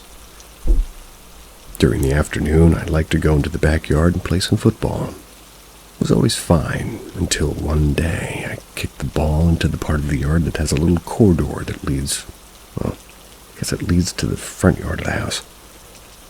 I went down to pick the ball up, and I was bringing myself up in the corner of my eye, though I could make up this sort of dark figure peeking at me from the end of the corridor. But when I looked at it directly, it disappeared. I didn't think much of it, since this is quite common and could be mistaken as a shadow from something else. The next day came, and I totally forgot about what had happened. But then, as I walked out to that backyard to go play football, I saw the figure again. The corner of my eye at the start of the corridor peeking at me. Now, I was about 172 centimeters at that age, but that thing must have been at least 200. I could make out his hands holding onto the wall and its face. Nothing on it, just pure black. This one genuinely frightened me. I jolted back, and as I looked in its direction, it disappeared. It was in the corner of my eye, but it looked so real that I thought it was my sister playing some sick prank on me. I went to look into the corridor and walked all the way to the front of the house to see if anyone was there, and there was no sign of anyone. I didn't tell anybody since I thought it was just all in my head. Until the next day, when I was playing hide-and-seek with my sister, and as I walked to the driveway and looked at the gate, I saw the figure. Not in the corner of my eye, quite literally 15 meters in front of me. For about half a second, I saw it trying to crawl over the gate, and it looked like it was trying to reach for me. I was too far away, and it was very bulky, completely dark, and had no face. But after that half second, I just disappeared. I was so in shock since I'd never had any sort of paranormal activity before that. I went to my granny and I told her what I'd seen. Now for context, this was in Portugal, and we're Roman Catholic. And she then said that I had to go see this old man that was going to pray for me. The next day we drove there, which was another village like 30 minutes away from where we were. We stopped at his house. He told us to just walk into this little room in the house, and it was full of crosses and pictures of Jesus and saints and Mary, like enough to literally cover all the walls. I then explained everything to him. He told me that I don't necessarily mean that it's an evil being, and it could just be a symbol of somebody that wanted to reach out to me, like somebody who hadn't talked to me in a long time and wanted to see me again. He then read out a very simple prayer and said that I could leave. After that moment, I never saw anything like that again. It's been 6.5 years since. Still have no clue what that could have been. Anybody have a clue what that could have been, or was that old man right?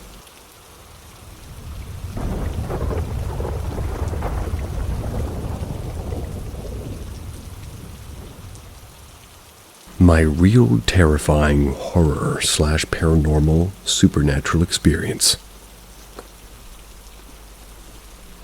I wanted to share a real horror paranormal supernatural experience of mine.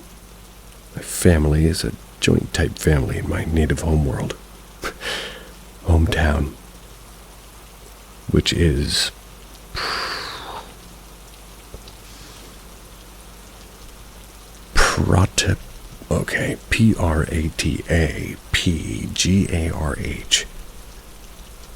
Pratapgarh. Pratapgarh, Uttar Pradesh. But me, my sister, mother, and father, we live separately here in Chandigarh. From the very start, like it was in 2007, we're here, so it was because of my mother's wish, if you can. She insisted to my father that she wanted us to get better education here in Chandigarh. So we live here, so it was in the year 2013 that my father wanted us, my mother, me, and my sister, to go our native hometown and live there with our other family members, as it was very expensive for my father to take care of us, and the city's salary wasn't even much that, plus the cost of everything from living to the education of child. You know, he is the sole earning member of my family. So we decided that by going there, we can save money. I just had done my 3rd class when he decided this, and my sister was in 1st standard. When everything was done, their loan from shifting everything even changes the school. My school there is St. Francis Xavier School, a Christian school there in my hometown. So it was basically a very bad experience, as after living in the cities, now suddenly you're living in a village area. It's quite difficult for me to adapt there. So at that point of time in 2013, I don't remember the month, but yes, our area wasn't that much developed. It's basically like pinned type, so it was summer season, our house is like for other house of Muslims people, like which are surrounding our house, which only a little bit distance. There's a huge peepal tree, or peepal tree in front of our house, which is basically very, very huge and thick. It's like a thickness of room and the height of a 4-floor building. Damn. So there's no roads, only like plain area full of grass and soil, and we have a big bexjo. That's only a walking distance of hardly 5 minutes from our house. Our family is quite big, It's a joint type. My father has 2 older brothers and 3 sisters. My eldest uncle has 2 sons and 2 daughters, and my second uncle has 1 son and 2 daughters. My father has 1 son, which is me, and my sister. We all live together. My grandmother, uncles, and their families. My grandfather passed away when my father was a small kid due to an accident. Even my father hardly ever saw him properly. My eldest uncle, as well as my second uncle, both have a shop, a grocery store type. We also have our own fields, for farming and agriculture, just for living expenditure of our home. My eldest aunt takes care of the entire field work and the buffalo and the cows, while my younger aunt handles household chores. Both the houses are just 2 steps walking distance from ours. It's like basically this one house, my second uncle, then a little gap of 2 steps, then our house. Then same 2-step distance, my eldest uncle's house. I was very young when this incident happened, around 7 or 8 years old. I was born in 2015, or I screwed that up. 2005. Sorry guys, I'm jumping over brutal hurdles and trying to make this understandable for you. It was Monday. Only my mom, aunt, and grandmother were home. My cousins, my 2 older brothers live in Allahabad, Prayagraj, for their studies. My 3rd cousin's brother was gone for some household items in the market. My older sisters had gone to college for their studies. So the thing is that there were 4 houses in our surroundings like a square. All the members of those houses were Muslims. We also had our own field and our orchard. Bexjo mini fruit trees area type, which basically is mango tree, jackfruit tree, banana tree, guava tree, lemon tree. That sounds good. There's also some flowers of hibiscus, rose, and alamanda. These all in the shape of circular types. Casually, we walk out to go, so on this day I casually was going to my orchard for just in time to pass, as mobile phones, especially smartphones, weren't that popular around that time in our locality. Only keypad and button types that were used at that time. So there's 2 paths from our house to the orchard. One straight. The straight one was a bit of a right-hand triangle in which the straight way was like hypotenuse. The straight way was like a hypotenuse way from my house. Slightly slanted straight away, it was short and easy also.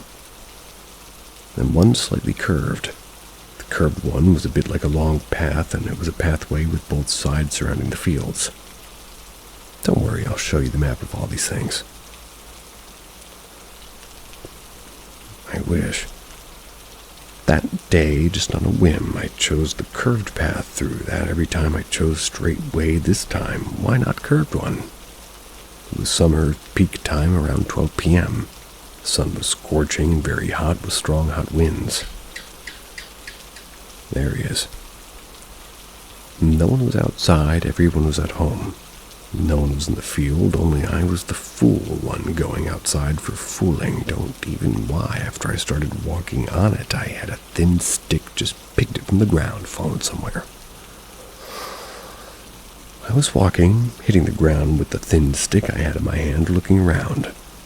As I approached our field, it was like a middle pathway in the middle with this field on both the left and right-hand side.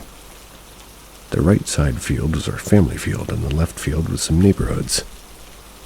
The thing is that left side field was plain empty without anything on it. There was just a tree, like a small, only 6 feet in height, with some dead branches on the top of the crown of the tree. Or rather, some dead branches, and at the crown of the tree was black, dead, scorched, not even a single leaf. The shape of that tree was like in the middle from the trunk there was an opening bifurcation of the branches in 2 different directions, with some small little branches growing from those 2 branches. Those two big branches were quite big in a way. It's like one can sit in that gap and easily, like I saw a woman sitting on that gap of the branches like a throne. She was wearing a white saree and had long black hair and was combing her hair with her fingernails. Literally quite big black hair, and she was just kind of tuning with herself and fiddling her hairs with her fingernails. The moment I saw her, I thought come in my mind, who is this crazy woman sitting in the tree? In that time in my village, the area, it was very difficult for women to go outside. It was not allowed. Only the eldest daughter-in-laws were allowed, only if they had spent many years, and now were no more younger due to the restrictions on women in our area. I was surprised to see her sitting there. As soon as I saw her, I felt an intense fear. I don't know why I felt that, but I know that it was fear which I cannot describe in words. She seemed lost in her own world, as if she sensed my gaze and then slowly raised her head. And when she looked at me, she smiled, literally was terrified from her smile. She don't know why, but she signaled me to come toward her. I somehow even don't know why, but I understood her gesture. I immediately shook my head to refuse. She stared at me intensely, like with evil, tense gaze, and if I refused her, something horrifying will surely happen to me, and I refused again, shaking my head. The thing is that my mom had taught me to not approach any stranger and refuse if some strangers or anyone offered me something. I didn't know who she was or what she wanted, but one thing I was sure, that I was feeling afraid as those things I've only seen or heard from our elders. That's when they talk, and I just used to brush it off, but at the moment I really felt fear. I tried to face turning toward my right side, thinking that maybe it's my hallucinations, or if I ignore it, I don't see her, nothing will happen. So I closed my eyes and I turned to my right. Slowly started walking forward. As I walked about just 4 steps, a thought suddenly came into my mind to look back. As soon as I did, the entire time she was there and seeing me, and when I did this, she smiled at me again and signaled me with her fingernails again to come toward her side. But again I refused, and this time she was completely enraged the moment I turned her down. She literally glided down toward me from that tree, covering the short distance between us instantly. I was shocked as I was just standing there, and I tried to scream, but she just came in front of me and gave me a creepy smile. Like, now, or you can run. I was like a bird in a cage, and after this I lost consciousness and I fell down there. Later, when I regained consciousness, I found myself on the path. My cousin's brother, number 3, who had gone to the market, came back and had returned from the market and found me unconscious. He took me home, and everybody thought I had fainted due to the heat. It was the summertime, and the wind was very hot, and everybody thought that it was just the effect of wind in summer. For the next 1 or 2 days, nothing happened. I just felt a slight chill. I ignored it, but after a few days, I developed a high fever and severe constipation.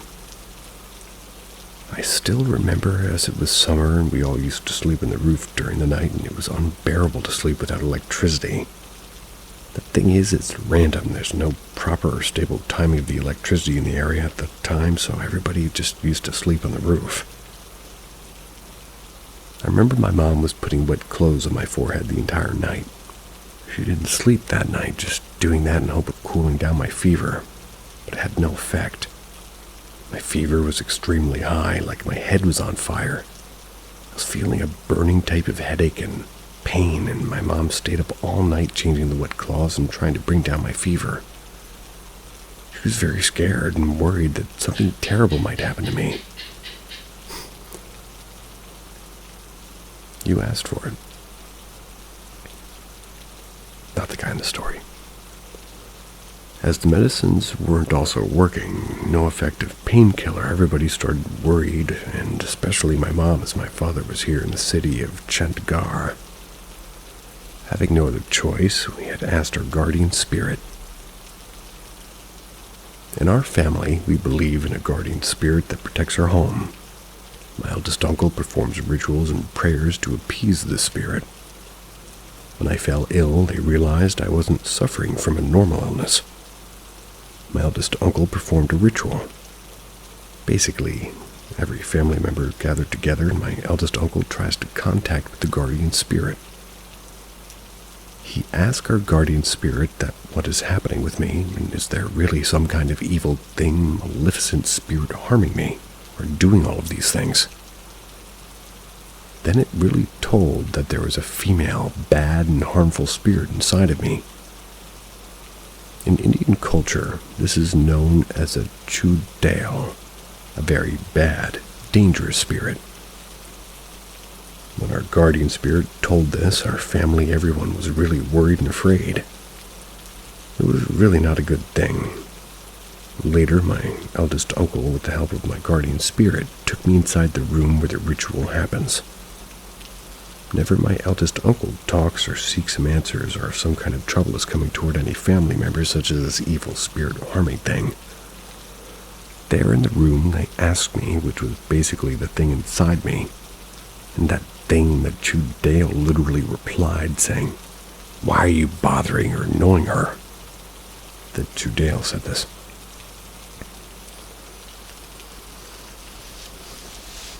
They asked the chudale, the evil female spirit, why it had possessed me, the child, as I haven't done anything, like I didn't done any kind of thing and disturbed the graves of the dead ones, peeing on the place where any spirit or body's buried, not applying any kind of perfume or things on the body which attract the maleficent spirits. Why did you possess him? The spirit, or chudale, replied that because he saw me and he shouldn't have seen me in the first place, as it wasn't meant to be seen by anyone. But how would I know? Or anybody know about it? It was completely being unreasonable. My family was also being angry, as this wasn't a reason they knew. This thing was just teasing them, and it won't tell the truth. Then they asked this, what you will take to leave the body of this child. But that chudale, evil spirit, wasn't ready to leave my body. She said she wouldn't leave me no matter what. Even if I do anything, I will take this boy with me. He will not survive anywhere. And it was true, as my condition was really worsening from the fever and the cold medicine was also not working. My family was shocked. My eldest uncle scolded the chudale evil spirit and started cursing the spirit with asking it to leave me. It seems kind of polite. It refused. Obviously, they couldn't expel the spirit from my body, and the very next day my family contacted 7 priests or gurus from the village. Renegani. It's quite far from our village town. That village town was quite famous for all these types of things related to spirits and all of that, very famous for its spiritual practitioners. Apparently, they can also ward off evil spirits.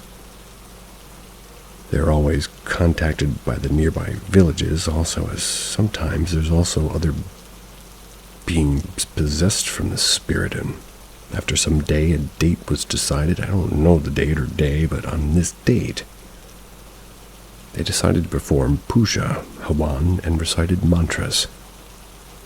It was quite tiringly long of a process, which took 24 hours continuously chanting the mantras within the order of the turnwise. Eventually, after some twists and turns, it left me. But I guess this wasn't the end. Doing all these things really made evil chudale left my body. And from this we got to know that this thing, evil chudale, was literally being nurtured and fostered by the neighbor called Tiwari family surname. Tiwari are those family nicknamed as Tiwari family, the left field. It was the field of these peoples they on purpose release in their fields to let harm the others.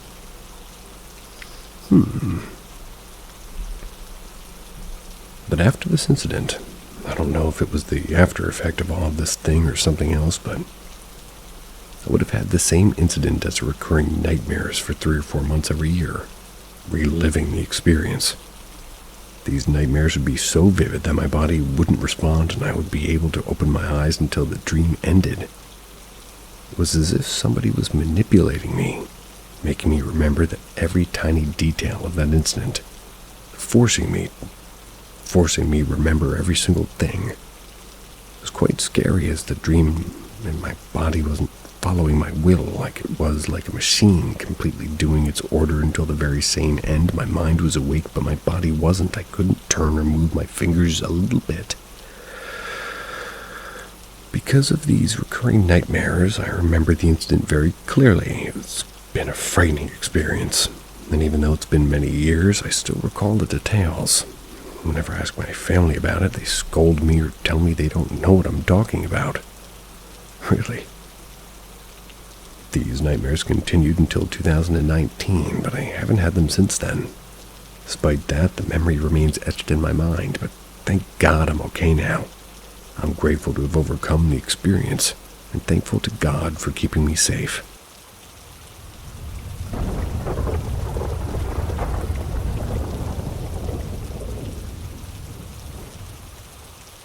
My fiancé had the same night terror about hell at the same time as me. Well, about a few months ago, my fiancée, a male of 27 years old, and I, a female 24, were upstairs in her bedroom.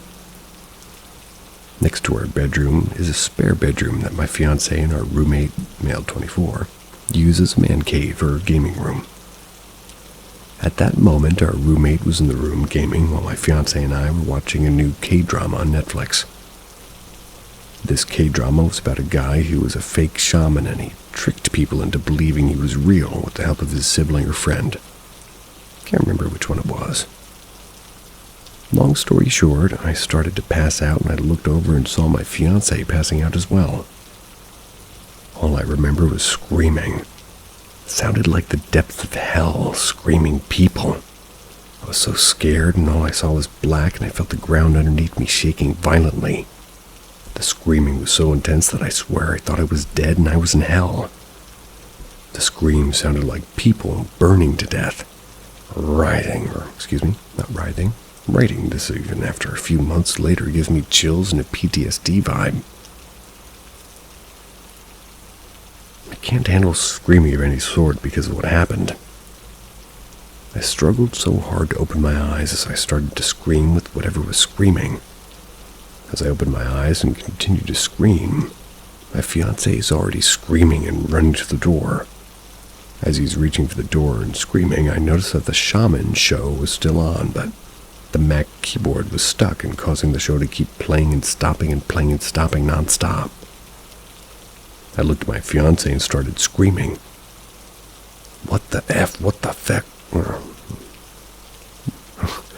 was going to bleep myself. What the fuck? What the fuck happened? Just what happened? What was all that? What the fuck? I don't know. I heard him. I heard him screaming. I was in hell. I got up to save you. Thought you were dying with your roommates downstairs. Then outside at the bedroom door, we heard a gun cocking. My roommate was banging on the door and getting his gun ready for what the fuck was happening behind her door. All I remembered thinking was that this was real, hell is real, and he's going to end the hell that might be downstairs. Then I finally came to my senses as her roommate banged on her door one last time and said, "What the fuck? You guys okay?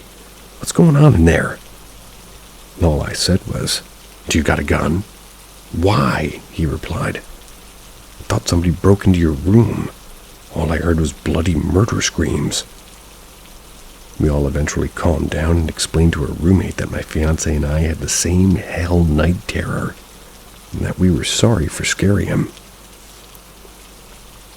I didn't sleep for the rest of the night either. Neither did my fiancé. He described the screams and he felt the room shake. He felt the horror and the true meaning of hell with me. It took us a while to stop shaking and crying. We both came to an agreement that it might have been the Mac causing the screams to sound the way they were due to the button being stuck. I went through the K-drama episode, and there was not one scene where anyone was screaming, let alone screaming bloody murder like they were being burned alive. My fiancé is a very religious man, and he believes it was the shaman show. He believes that whatever was in the show cursed us that night. I believe it was the weed we smoked a couple of hours earlier. Anybody else had this happen to them? Has anybody experienced a night terror with their partner or friend? Let me know, yes. I thought typically when one smokes weed, you have less dreams. And I will say that me watching a K-drama might have me screaming in such a manner. But that's just my taste.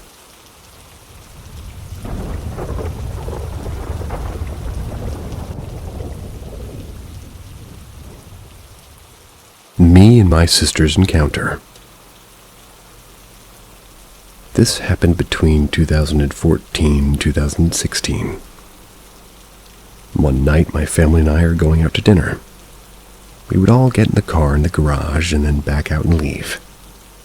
My parents and older brother were in the car and told me to go get my sister. She would usually take a longer time to get ready.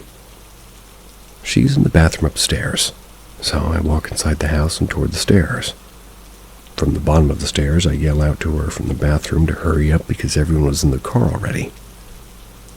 Right after I yelled at her to hurry up, I saw this dark figure of a kid around my age run out to my mom's room, the master bedroom, which is the only room whose entrance you can see from the bottom of the stairs. This dark figure runs out of this room, cuts the corner, and runs down the hallway either into my room or my brother's, and then disappears. It was visible because I saw, and not only did I see it, I heard the footsteps of it running down the hall into one of the rooms. After it had disappeared, my sister quickly opened the door and leaned across the banister of the stairs, looked at me with the most horrified look in her eyes, and asked, "Did you just run across the hall?" I looked at her, just as shocked as she was. We both realized that I couldn't have run across the hallway and come downstairs that quickly. She then hurried downstairs and we both ran to the car. And then we left to go to dinner with her family and never spoke of it again. This is one of the few times I've experienced something paranormal that I'll remember the rest of my life. I don't know what I saw, but I know that it was real. And the fact that my sister felt the footsteps of whatever it was running down her hall right outside the bathroom is proof that it did happen. We both experienced it. I know my house isn't haunted, and I'm sure it's nothing evil, but at the time it was pretty scary.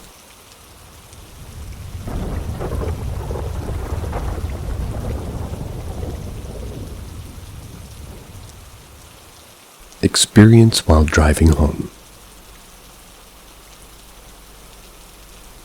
This happened a few years ago, but just found this and it seemed like a good place to share.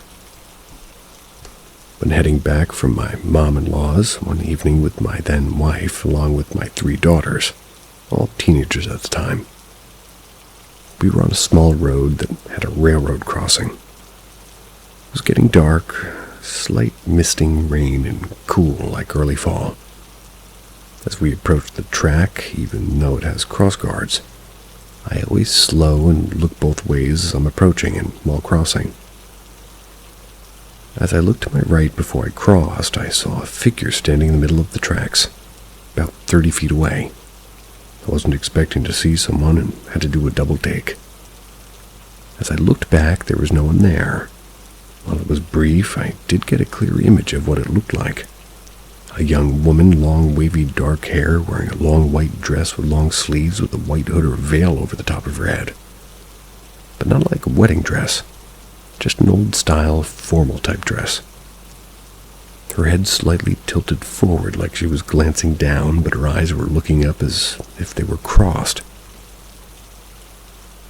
It was a very neutral expression, not smiling or frowning or anything. It was, like I said, very brief, but I got a clear image. At first, I thought perhaps it was a light trick due to the damp air or reflection off our windows, maybe my mind creating an image based on all those factors. Till my youngest, who was 16 at the time, spoke up and said, "Did anybody else see someone standing up on the railroad tracks?" We both were kind of shocked over this. I asked her to describe what she saw, and she said it was a woman dressed in white with a veil over her head. No one else saw it, just us two. And I'm an artist and still do a lot of sketches. Later I made a sketch of what I saw and didn't say what I was drawing. I just turned it around and held it up and said, "Tell me what you think of this." She screamed and ran out of the room. I have no doubt she saw exactly what I saw. Now I consider myself an open-minded skeptic, and most things can easily be explained away. But we've never figured out what we saw, or why only us two saw it. But it still remains an intriguing mystery to us.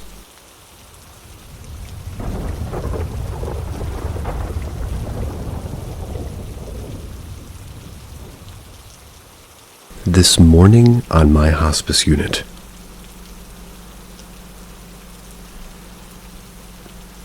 I work overnight shifts as a nurse, often take care of patients who are actively passing away.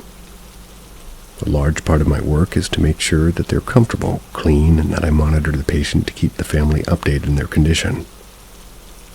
I've got to keep moving at nighttime. I always help my nursing aides rotate and clean my patients. Besides, it allows me to keep close tabs on how my patients are doing. Last night I was helping one of my techs, and we noticed the patient was starting to breathe much slower and was starting to have pauses, though not for very long. Estimating when somebody's going to pass is never an exact science, but there are signals that can report to the family that the patient's having signs indicating that they're likely going to be passing soon. So after finishing rotating the patient, I called the patient's family to pass on what I'd seen. It's unfortunately a little after 1 a.m. when I called the priority contact, but after ringing twice, it went to voicemail. I leave a message apologizing for the late call, explaining who I am and why I'm calling, and then I leave a callback number. My tech and I are back to this patient's room again at 3 a.m. taking care of the patient, and now the patient's breathing is getting even more drawn out. Again, I call the patient's family and again leave a voicemail explaining how I felt the patient won't be around much longer. At 5 a.m., I go and sit in the patient's room to chart on my mobile computer and just listen to my fella breathe. Towards the end of my charting, I noticed that the patient's breathing had finally stopped. After doing a quick assessment, I called my tech into the room and we prepped the body for the family to come visit. Called the family again at maybe 6 a.m. to update them on their family members passing. This time they answered the phone and came to the hospital right away as they live close. 6:30-ish, the patient had 2 family members come up to the unit, and I guided them to the patient's room for them to say their final goodbyes. As I left the room, I closed the door behind me to give them some privacy in such an intimate moment. The day shifters were starting to filter in when I suddenly heard banging coming from down the hall from the nursing station.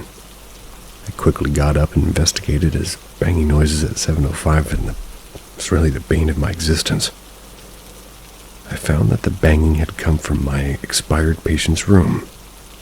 I quickly run up to the closed door and call out, "What's going on? Is everyone okay?" As I push on the door handle to let me into the room, the door handle doesn't budge an inch. I look down to double check that I'm pushing the right part of the door as I hear a panicked call from the other side. The door isn't opening. Now, patients' door in hospitals are designed with a heavy emphasis on safety. They're designed to be simple so that staff can get in and out in case of an emergency, and there's no locking mechanism. It's a push handle. I try that push handle again, and it doesn't budge. I shrug my shoulders and consider how I don't have to pay for repairs and try pushing with actual man strength. And again, not a budge. I was in and out of this room all night, And that's not including my tech doing the same. We've opened and closed this door repeatedly, and now it's completely immovable. I had to call engineering to get somebody to take the door off the handle. Thankfully, the team came quickly, got the door off the wall, and let the terrified family out. I left shortly after, as it was about 7:23, and laughed myself the whole way home. My patient wanted to spend more time with their family, whether the family wanted to or not. I like that one.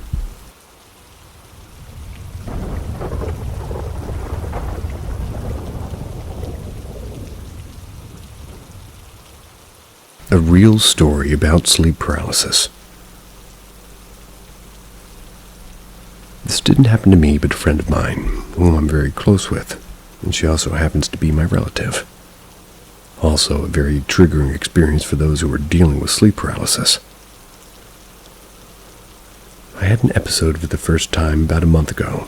I'm very scared to even lay on my back after hearing this. You all must have heard the horror stories about sleep paralysis demons. That when you see a SP demon standing in your room, you should only be scared if you can move. Because if you can move, you are not in sleep paralysis. And if you're not in sleep paralysis, you are not hallucinating. Didn't take such stories seriously because in my mind, sleep paralysis could only be a natural phenomenon that's expected to be experienced by most people by the age of 50. And that of all of it is probably in your head as part of hypnagogia. I'm not sure after hearing this from somebody, but I do trust her with my heart. Back to my friend, her family had been dealing with all kind of paranormal encounters for years. That's because of her mom's sister-in-law put a hex on the house. They've found stinky animal oils on their doors, floors, and so many other magic items in their house so many times. One night, my friend was walking past the living room where her older brother was sleeping in, and as she looked at the inside of the room, she sees a dark entity hovering above her brother, strangling him. She turns on the light and the entity vanishes. Her brother wakes up and says that he was in sleep paralysis, getting strangled by an entity. They describe the same entity, so I strongly think that as much as sleep paralysis is a natural phenomenon, there can be cases where real entities are involved.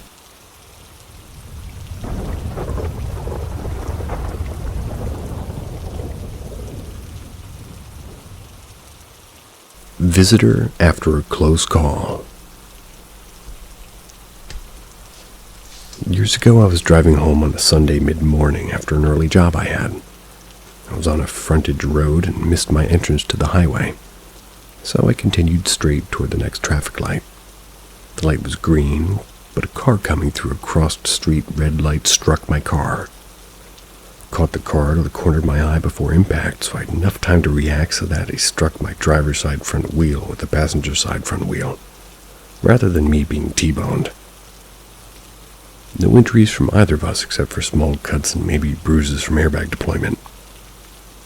Later that night, I was sitting at the dining room table at my home, alone, with the lights off. Ambient light came in from the kitchen and living room. I think I was just sitting quietly when I felt or heard or both something behind me. Kind of like just a slight shuffle of movement, and felt more like that feeling of knowing someone's there, like sneaking up for fun. I seriously thought one of my kids or wife were there without me knowing. I smiled, turned around to see who it was, but it was no one. Immediately, I thought of a spirit or entity like death or maybe a guardian angel coming in to let me know that it wasn't my time. I had strong, sobering feelings of fear of the fact that I might not be alive at this moment, and of being blessed to have been spared, and of course an unsettling feeling of not knowing who or what had just been standing behind me. I wasn't thinking about the accident before this experience, and it may have just been in my head. I tried to rule out any possibility that a usual supernatural experience is actually something that can't be explained, and that more times than none there is a reasonable explanation. I've had one or two unexplained experiences in my life, and I believe there are some things we do not understand and cannot explain, but I try to find a rational answer. I'm curious if anybody had a similar experience.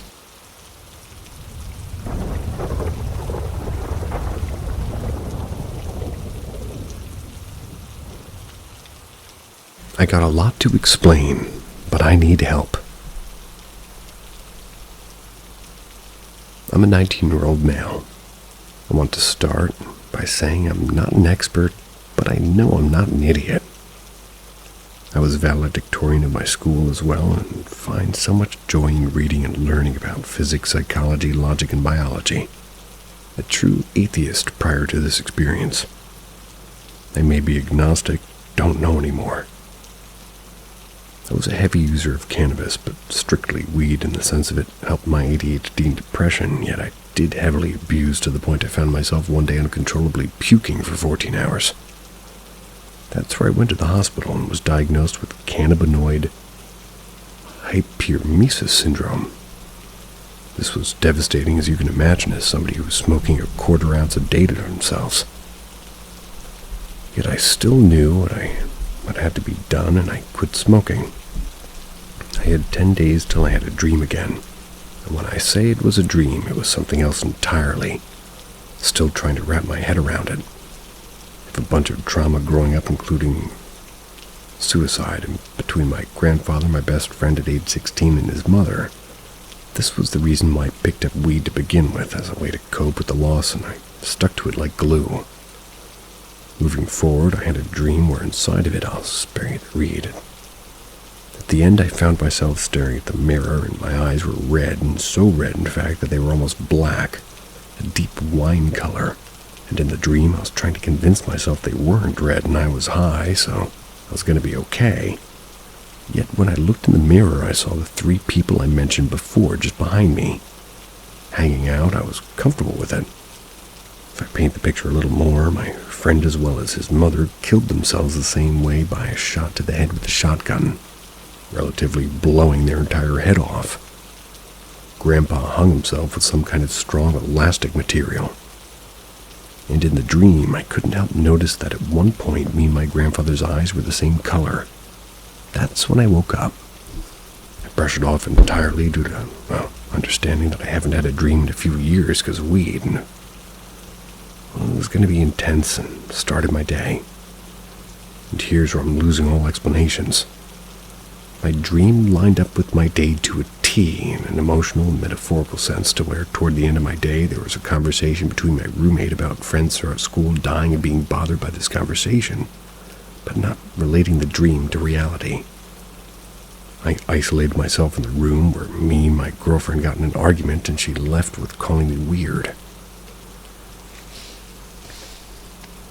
So, overcome by emotions, I did what I knew. I smoked a half of a gram joint, knowing how high such a little amount would get me. When I walk out, of course smelling like weed, one of my roommates gives me a very stern lecture on how I can't keep doing this to my body. I knew I couldn't, yet couldn't even give a chance to explain myself. So I sat and was just like, I know. Soon I went to the bathroom, sensing no one wanted to interact with me after I had smoked. In the bathroom, I swear to fucking God, I did the same thing, like I was fine. I'm just high, and then boom. Just in the reflection of all 3 of them hovering, I didn't freak out, and I knew it was real life. I was just kind of sitting there telling myself so many lies about things I didn't need to work on, and soon after I thought of my dream, I experienced a panic attack as well as a DID episode, which I had never experienced before. DID. My girlfriend, which I told about the dream earlier, makes her own connection. She said she found me freaking the fuck out in the bathroom and knew there was something going on. She believes in all things paranormal and supernatural, and just can't find an explanation for what happened outside of this. Excuse how difficult this is to read, as I'm writing this in the morning after still panicked and being confused. Could somebody, anybody, tell me what in the hell happened, as well as ask any and all questions necessary? Sweet dreams.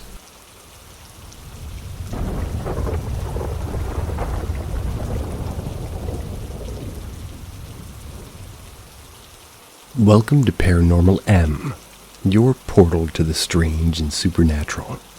Subscribe now and turn on notifications to join us on this thrilling adventure.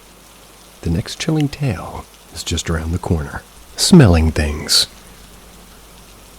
This might sound stupid, so I apologize, but it's driving me mad. I keep getting a strong whiff of cigarette smoke. It'll linger for a good 5 or 10 minutes. No one in my flat smokes. None of my neighbors smoke either. I've checked sockets and appliances, and we had some bloke out do a routine check for fire hazards and fire alarms. I asked him about it, and he couldn't find anything that could be causing it. I'll give some more context and explain why I think it could be paranormal. Please bear with me. My mom passed away in 2019 when she had osteoporosis, COPD, and emphysema. She was a heavy smoker. Doctors told her when she first got diagnosed that she needed to stop. She never listened. And that's what killed her. Even when she was put on a waiting list for double lung transplant, she wouldn't stop. She would still be here today if she had followed the doctor's advice and just quit. She was heavily into all things paranormal. I grew up watching the cheesy ghost shows and talking about the unexplainable with her. It's one of the things we bonded over, and it's become somewhat of a special interest of mine. Whenever I smell the smoke, Mom is always the first thing that comes to mind. It smells like her and the type of fag she used to smoke. The smell seems to follow me around the flat. I thought that it might be in my mind and just it playing tricks or something, but my dad's even smelled it a couple of times too.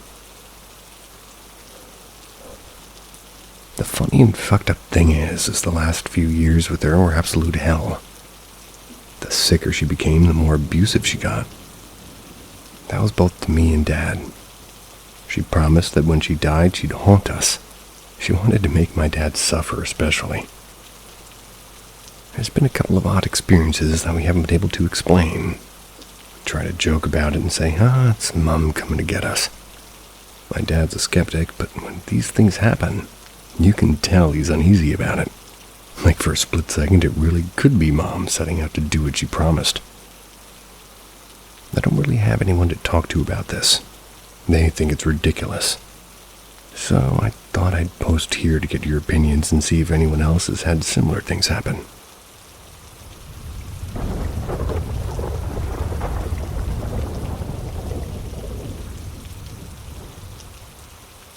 I visited my mom in her dream last night.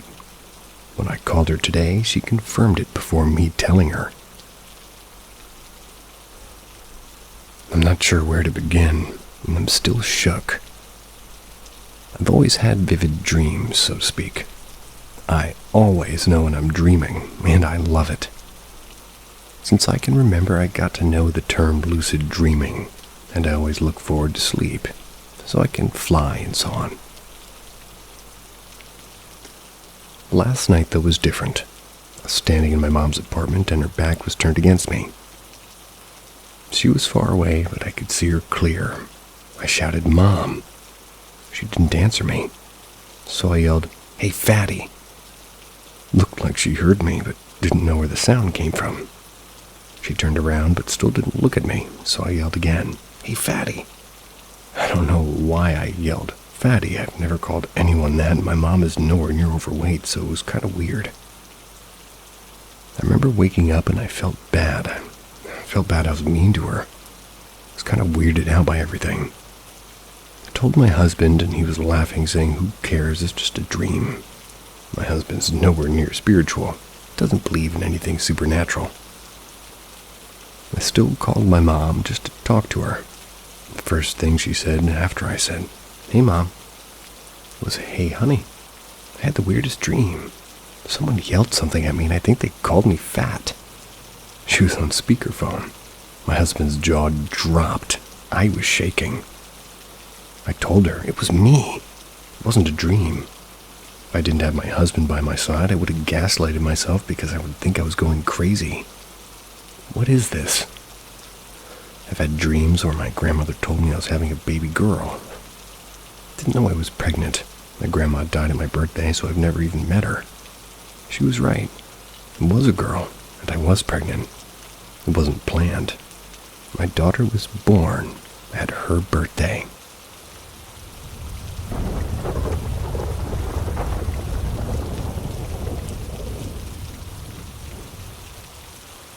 Pale white humanoid.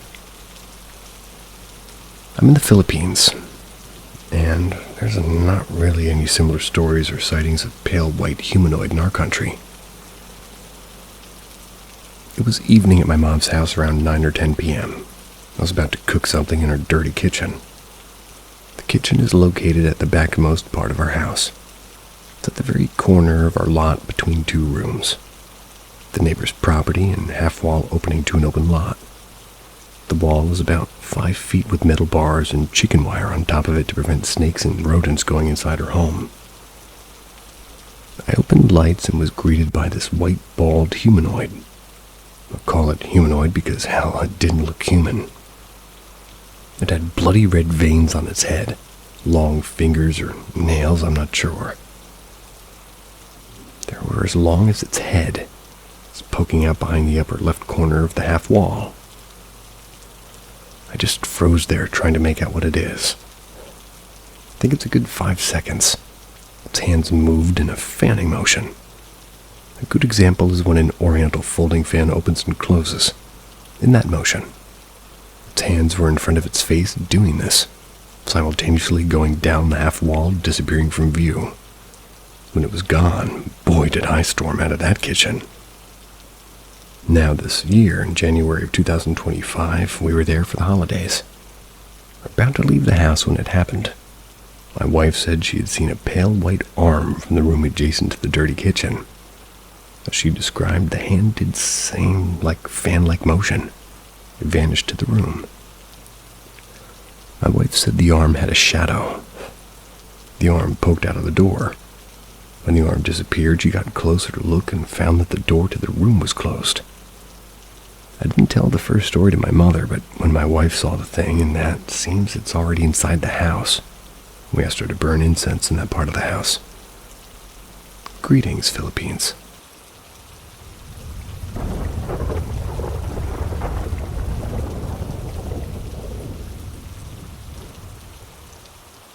Real-life experience in the woods today.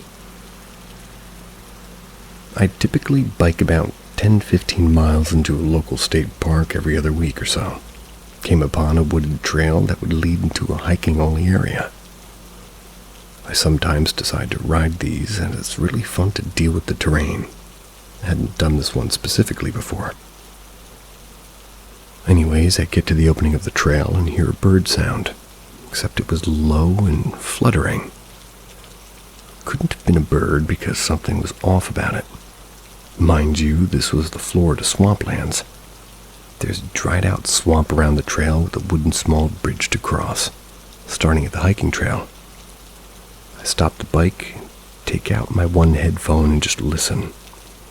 The noise harkens further away, as if further down the trail. However, the distance doesn't match the trail. It's off to the side, and the noise would put it in a deeper wooded side of the trail. In my head I was thinking, it knows I'm here, yet still makes its presence known. This is not normal behavior from what I've encountered with wild animals. Usually they'll flee, go silent, or run from you. It was like it knew I was there, but wanted me to start the trail and check what it was. I got spooked. Something told me this made no sense because this bird noise was much too low and couldn't be made by a bird. It'd require a larger vocal cord. Turned my bike around, exited the wooded trail, and returned to the main trail. However, before I exited the entrance of the trail, I heard this noise just over my left shoulder, but louder. This made no sense. The distance it would have had to traverse in those few short seconds would have been insane. If measuring from the previous noise, it'd be at least 60 yards in 5 seconds. I knew this couldn't be normal because I didn't even hear the bushes rustle nor sounds of footsteps. Plus, Plus, this was thick palm and dried vegetation with a swamp between me and the sounds. Plus, multiple trees around. I would have heard it moving 100%. I pedaled hard and went another 20-30 yards to the corner of the trail that led to the trail opening. Then I heard it again from the woods, just over my left shoulder, yet this time it was even closer. I was only 10 yards from the clearing to the main trail, and biked my way the hell out of there. No idea what it was, and I'm certain that it was no bird. There isn't any way in hell that it was a bird, because what bird chases you? A rooster. Ran into a gator or wild boar less than 10 feet from me in this bike ride, but neither of those encounters spooked me like this. I'd love to hear what this community thinks, because I'm at a loss for words. I've actually had a couple kinds of birds chase me. Rooster, emu, ostrich, goose, pelican. I think that's it. How about you guys? Duck. Definitely been attacked by a duck.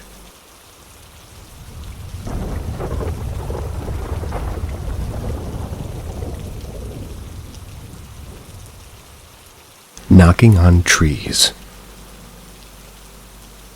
We just moved to this house last month, but we've lived in the area our whole lives.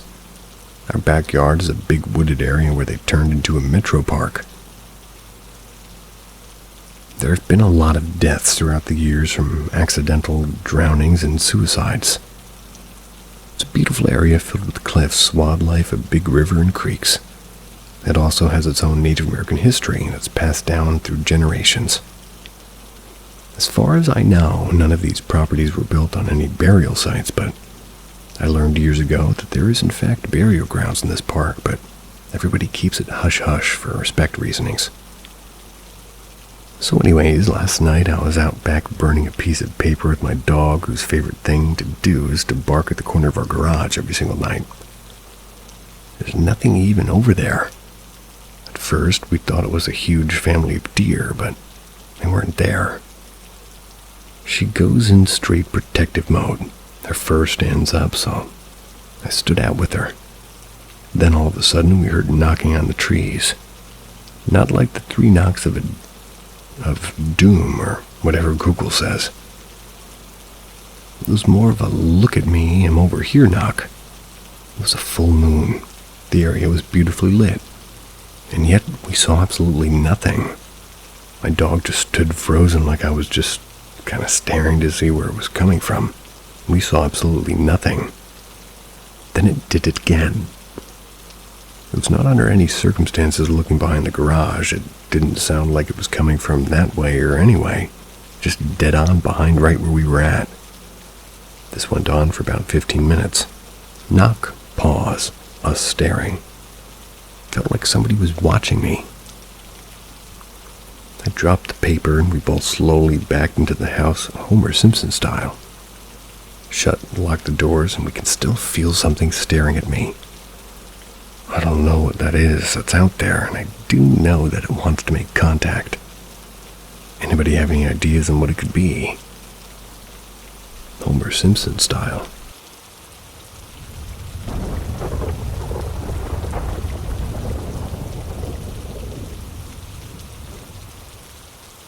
Has anyone seen their child before they were born?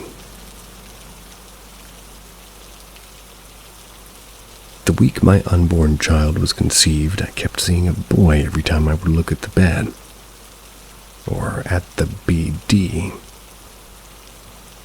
I'm assuming bed. I knew it would be ours by the features, but I had no clue what was happening right then. I also had gotten his name a year prior while meditating in the mountains. And this was after I had a spiritual awakening after hugging what I believed to be my twin flame. When we hugged, it's like our hearts connected and started pumping energy through each other's veins. We started giggling immediately.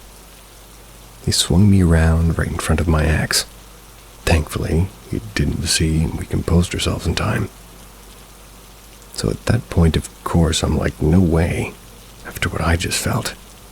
Why would it be someone else? But now I see. When I met the man, I didn't actually meet him, we were just in the same room. We would sneak glances but never look at each other face on or speak to each other until my ex-roommates had made us sort of talk to each other. Now, this is no fairy tale. None of it was the way I pictured love, and we were kind of overly cautious with the other due to how strong our emotions were. Didn't want to get attached because of our past. But the way that we would look at each other and the feeling in the air when we were in the same room, that's what kept us coming back. I could go on, but the point is, has anybody else gotten their child's father's name and seen their child in their eyes before even knowing either would even have said anything about your experience? And are you guys happy now? Did you both put in the work on yourselves to be happy? I sadly have no friends that believe in the paranormal, so my experiences go in one ear and out the other. I refuse to go this whole pregnancy getting advice that does not fit me.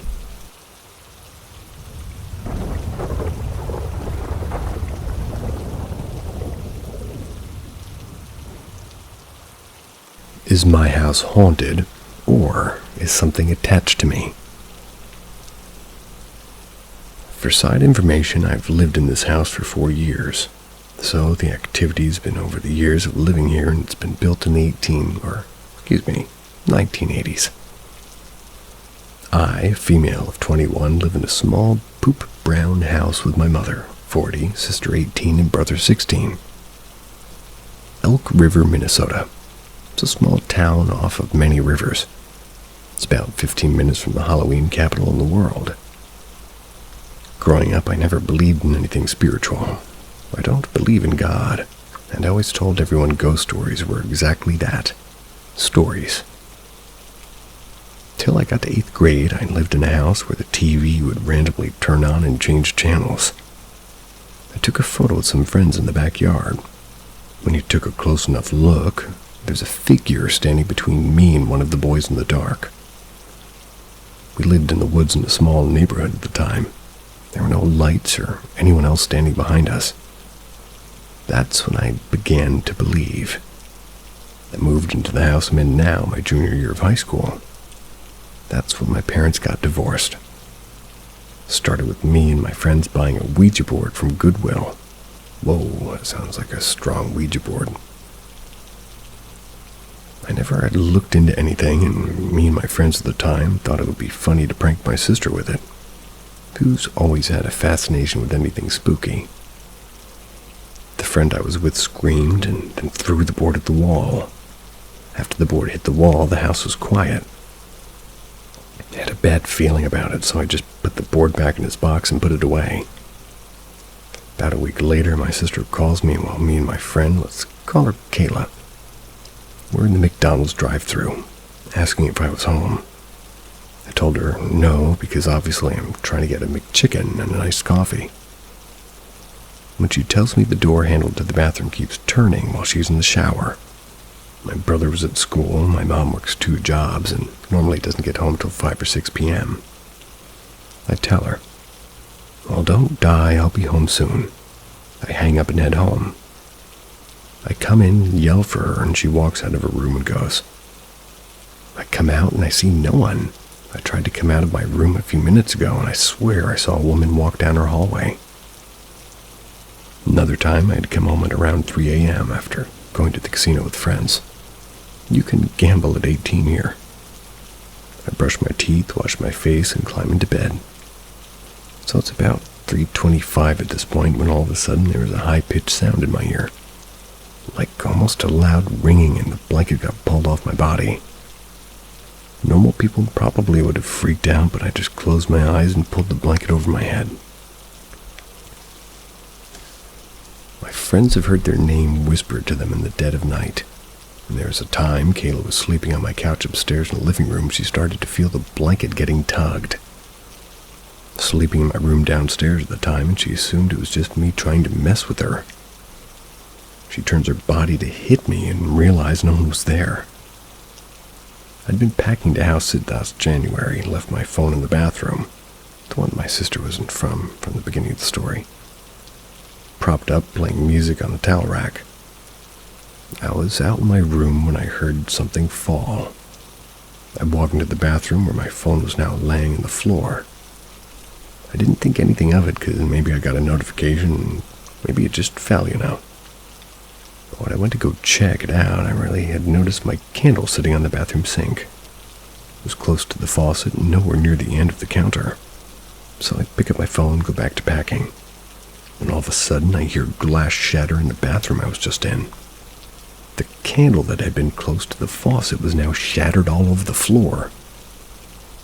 I have other weird things that have happened, but this is already super long.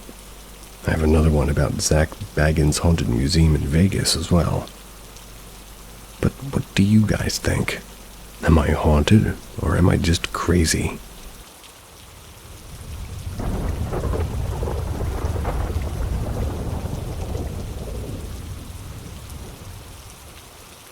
Zach Bagans' Haunted Museum. I'm not sure how many of you are aware of what Zach Bagans' Haunted Museum is, but in a paranormal group, I assume some of you may have some knowledge. I turned 21 back in November, took a trip to Vegas. I'm originally from Minnesota. The only thing I wanted to do was go to Zach's museum.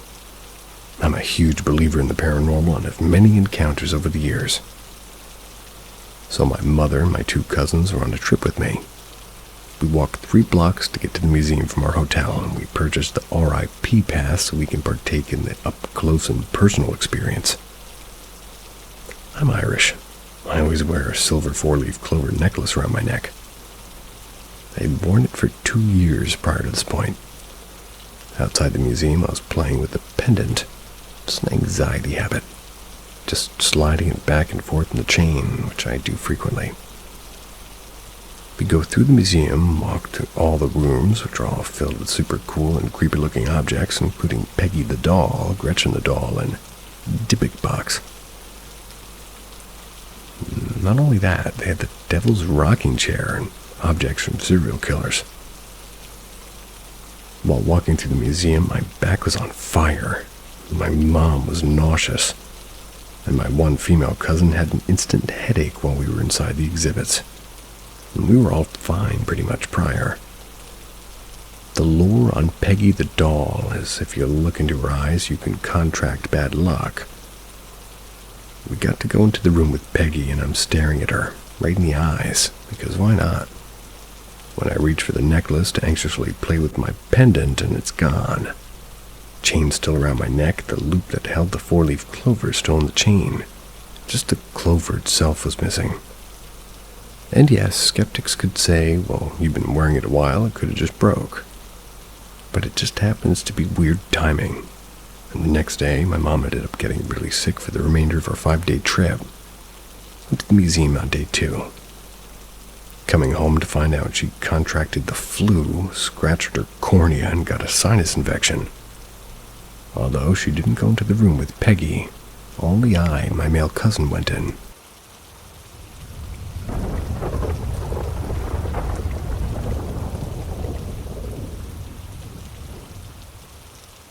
Mimic or too tired.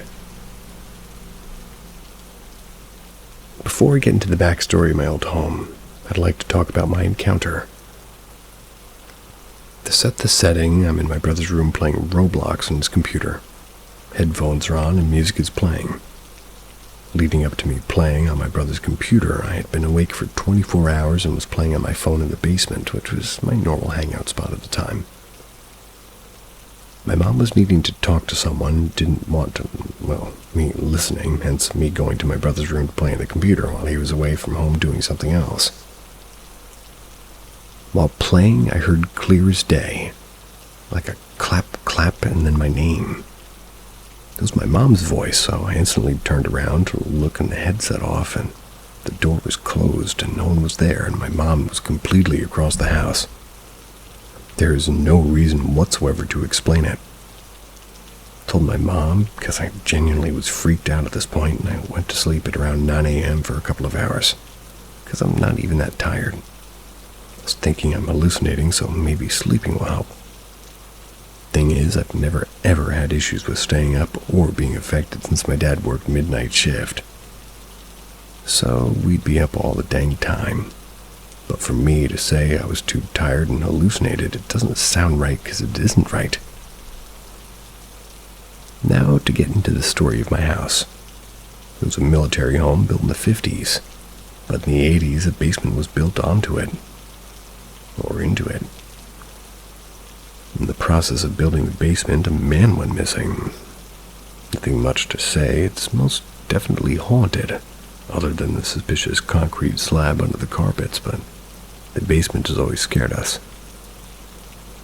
When my mom was a kid, she was terrified of running up the stairs even with the lights on because she thought someone was chasing her, gonna grab her. As we got closer, the fear never went away. And when I grew up, I developed the same exact fear. And well, as I've gotten older, it still hasn't gone away. Like I said, it was my hangout spot and I'd sleep there occasionally, but stopped after realizing I only got nightmares in the basement. Nightmares that I still remember as an adult in full detail, but for some reason only in that basement.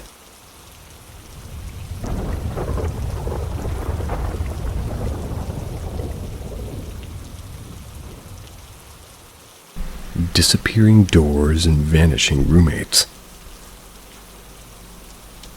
I'm a skeptic. Always have been one. Probably always will be one. Do I have ghost stories of my own? Absolutely. But most of them can be easily explained away with seeing something wrong in the lighting or getting something confused. This is the one I've literally never been able to figure out. It was 5 years ago, so my memory's admittedly a little bit hazy. I'm 18 now, so I probably would have been 12 or 13 then, but I'm sure about what happened. I was at one of those school camps, the type where they take you an hour into the woods and you sleep in high-quality cabins. They'd fucked up in booking, though, and accidentally put too many people in the cabin made up of my friends. I offered to switch to the one with the available bed, went to sleep around the same time as the other girls in the room. I woke up in the middle of the night, which is okay, super common. But the timing of it and what happened after is what makes me question the why of waking up. I opened my eyes to see that every single bed in the room is completely empty. It's made and flat and no bumps at all. These girls were all very tall, would have been easily visible underneath the covers. They had been before I'd gone to sleep. The issue wasn't the darkness either, because I could see the beds themselves very clearly. Again, completely flat. I'm obviously pretty confused, so I get up and check in the beds closer. Flat. Okay. Then maybe they all got up and left. I just have to find them. I exit my room and enter the cabin hallway in the darkness. Then open the other room, my original room. See the beds full and all of them sleeping. By this point, I'm confused and end up deciding that these must be my roommates, and they'd switched rooms to get away from me. I have a back and forth with everyone in the cabin, waking all of them up, and finally figure the situation out and go back into the hallway. Here's the second weird part. No door. Our room was the one at the end of the hallway. I couldn't miss it or confuse it with any other door. Instead, I find myself staring at an empty wall. To be clear, I was having no issue seeing the other doors in the dark. I end up opening the wrong door again and, rather dorm. Get yelled only to turn around again and see a very clearly visible door at the end of the hallway. I was in the same position as before, with no increase in vision or in clarity. The door wasn't hard to see in the dark at all. When I enter, there's all my roommates, all clearly visible as large lumps in the beds. It didn't even take me a second to notice them. They couldn't have left and come back either. Spent about 3 minutes in the hallway, the only entrance to the room. And about 2 minutes in the wrong dorm. Even if they had managed to sneak back during those 2 minutes, I was in the other dorm. Then all gotten in bed and gone to sleep the next minute or two. I would have been able to hear them moving. No one was making much noise since they were all tired and the cabin had an elevated wooden plank floor. That thing was fucking loud. any kind of footstep echoed. Can I be sure it really was paranormal? No, but I've never been able to figure out why it happened, where the people and the door went, why they came back like it was nothing. Couldn't have been visual issues because I had no issues seeing. The issue was that I could very clearly see completely empty beds. Edit. To clarify some things I've asked about. This was no window in the room. There was, big enough for anybody to get out of at least, and doing so would have required moving something to stand on and then all of them jumping out of the window. And that didn't even fit them. Landing on the ground without creating enough noise to wake me up or leaving something behind either. They could have been hiding anywhere because I had the bottom bunk and could see the empty bottom in each bed. It was pretty sparse other than that. I also couldn't have really anything to do with sleep. It wasn't a dream because my friends in the other dorm all agreed on what had happened on their end, and I just remembered it. Couldn't have been sleepwalking either, as I was fully conscious and capable of thinking out full sentences and debating actions in my head. Memories hazy like a dream would be. The only way this would work would be if sleepwalking was indistinguishable from being awake. But then why would I remember what happened in one dorm correctly and see things in another? Overall, it's improbable for them to have snuck out in the night. Would have heard them or seen them. Teachers on the complete opposite side of the cabin were woken up by me walking around in the night. I would hear movement right behind me, or for me to have been asleep. Please do suggest anything else that could explain this, though. So curious what happened, supernatural or not.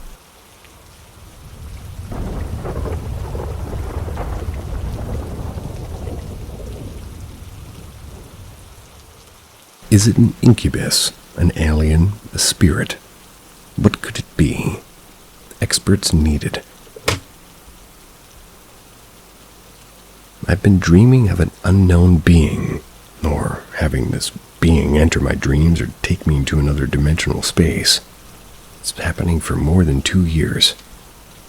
I don't know who it is, and I can't see his face most of the time. He doesn't usually talk to me, and when he does, his voice changes. But I always know it's him. At first, it was strange because every time I dream of him, it feels like entering another dimensional space. It's so real. Our interactions were initially at a stranger level, but he showed a strong interest in interacting with me while still maintaining boundaries. I remember him talking to me and answering some of the questions I was asking back then. One of the few things he said to me was, "You are a chosen one." But he rarely speaks, and even when he does, it's more of a telepathic communication that goes straight into my mind. I recall one specific time when I'd had a boyfriend grab my arm tightly, so much so that it hurt a little bit. He didn't want to let go. Over the years, I've gone back and forth between thinking, wow, he's real. An otherworldly being is trying to connect with me. That and dismissing it as just a dream. Eventually, I got used to his presence and stopped asking so many questions whenever he appeared. Now I treat it as a dream when I wake up and go about my everyday life. However, over the past year, these interactions have become more physical, intense, and frequent. Many of the dreams I get pulled into a completely dark and confined space with little to no visibility. In these moments, I can only feel the incredibly real touch of this being on my body. He often engages in intensely satisfying intercourse with me in the dark, typically from behind. My hypothesis is that this position allows him to avoid showing his face. I started recording these dreams at the end of last year. I was shocked by their frequency. On average, they happen every maybe 3 or 5 days. And strangely, I don't feel exhausted or drained after these dreams. Instead, I often wake up feeling a bit scared because of how real they are. The reason I'm seeking advice is because of what happened 2 days ago. The dream started as usual, nice and sweet. Toward the end, I somehow managed to see his figure in the dark. Couldn't help but notice that his head was oddly shaped, almost like a weird square. I stopped being intimate with him and felt unsettled and shocked. The being noticed my reaction and without hesitation, bit my right forearm and started sucking with an unnaturally wide mouth. The bite was painful, but not as painful as if it were in the real world. I tried to push him away and wake up, but I just couldn't. Eventually, I stopped resisting and stared at him. Not long after that, I was able to push him away and wake up. It scared the hell out of me because he's never done that before. It felt as though if I had stayed in that space any longer, I might not have made it back to reality. I'm reaching out to get opinions from experts about what this might be or what being it might be, what it wants, and if it's a demon or a negative entity. How can I cast it away? A little bit more about me. I am New Zealander Chinese, 25 years old. I moved to New Zealand when I was 9 years old with my mom. The being talks to me in Chinese, and I think it's because it's my mother's tongue. I experienced a psychotic episode in China while studying for my master's degree in December 2021. And 2 more times after that in 23 and 24.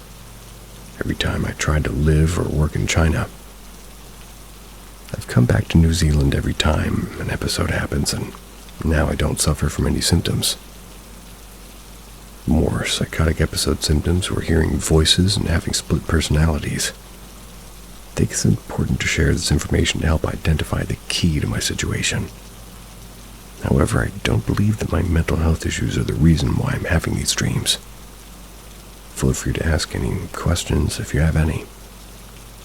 There's a lot of details about the interactions I've had that I haven't really gone through yet. That sounds awful. Sorry about that.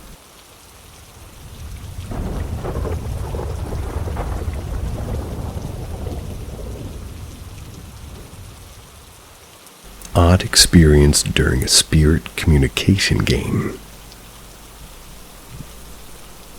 I haven't thought about this incident in years. Scrolling through the sub reminded me of it, so I thought I'd share and get y'all's thoughts. I'm a pretty scientific person. I love everything psychology and science. Things grounded in reality. I also believe in the paranormal, though I'm pretty skeptical unless I'm given good reason to believe otherwise. So this particular incident was strange, and I still can't really explain it to this day. I've had a lot of experiences through my life, but this one really stands out even now. Apologies if things are slightly vague. I have issues with my memory recall, but I'll do my best to explain and describe what I can remember. This was way back in 2018. I feel old saying that. Try being me. I was 18 and visiting someone I was dating at the time. We were at a friend of his house, and it was their birthday, I think. Things were relatively normal as far as I remember. There was a small group of us, and it wasn't a big gathering, and it was nighttime when somebody suggested we play a spirit communication game. I immediately kind of piped up and asked them to make sure that they were all right, precautionary measures to make sure nothing went awry. The usual sort of things to protect the people participating. They did so, and we all sat down in the girls' room. This is how the game was played. There's a deck of cards that are laid out face down. Each card is designated as a yes or no. You ask a yes or no question, and you hover your hand over each card until you feel warmth over the card, which is supposed to be one of the spirits or whatever that picks their answer. We initially sort of screw around, not taking it too seriously, and things are relatively fine. We're getting what we believe are responses. No biggie. As I'm sitting there, I start getting this overwhelming feeling that someone is standing behind me. It's like the feeling you get when a person is right up to you, looking over your shoulder maybe. At first, I think it's one of the people in the room. Turn around to check, and there's no one there. person closest to me from behind was someone across the room laying in the bed that was a decent ways away from me. Obviously, this freaks me out a bit. Then I start getting flash images in my head. As a note, I do have several mental conditions, including dissociative-caused immersive daydreaming. And so it's perfectly possible this was just that. I really couldn't say for sure. The images, though, were of a woman. I want to say she had brown hair and she was dressed in white, like a wedding gown maybe. It comes my turn with the cards and I ask, "Are you a man or a woman?" This card for man and this card for woman. I do the whole routine of hovering my hand over each card one by one until I stop on one that gives that weird warmth. Flip it over, the answer is woman. I didn't say anything to anyone, not mentioning anything because I didn't want to freak anyone out. The game continued. My memories are hazy at this point, but what I do remember is after this I started getting, thought over and over and over. It wasn't an accident. The feeling of someone behind me persisted, I believe, but it's hard for me to remember. I believe I asked the questions of whether the spirit had been murdered, and I think the answer was yes, but I can't remember very well. After the game ended and we properly closed out the session and did our due diligence, I pulled the girl who lived in the house aside and quietly asked what she knew about the house. She said she didn't really know much. Her grandparents had built the house on the property, but otherwise didn't know anything about the property itself. I explained what I'd experienced to her. From what I can remember, she seemed shocked. We'd recorded the session with an audio recorder as well at my request, but nothing came up in the playback. Returned to the living room and wound it down. I told some stories about my own personal experiences with the paranormal because everybody was curious after I'd told them what I'd experienced. That was that. It's been a long time since I've thought about this, to be honest, and even now it kind of gives me pause. There's definitely some rational explanations of the thoughts. Imagination, daydreaming, train of thought latching onto the situation. The cards could have been coincidences, just chance and luck. All sorts of possibilities rooted in normal scientific explanation and not anything supernatural. That sound you heard was a mosquito flying into my mouth. That was horrible. The thing that really sticks with me, though, is the feeling I got of somebody standing behind me. It wasn't the stereotypical hair standing up feeling. It really, truly felt like there was a solid living person standing close enough behind me I was feeling it, and the general presence to the point I thought it was one of the other people in the room.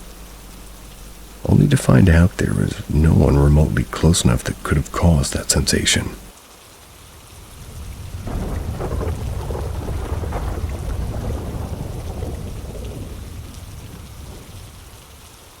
My experience with an aggressive entity.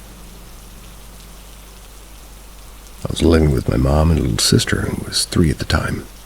I'd lived there for 2 weeks when one night, while in bed, in the middle of the night, I thought my French bulldog jumped on my bed as I felt the weight of something pretty heavy on my feet. I was on my phone, not paying attention in pitch black at 3 a.m., and my dog had a habit of pacing around all the rooms in the house at night.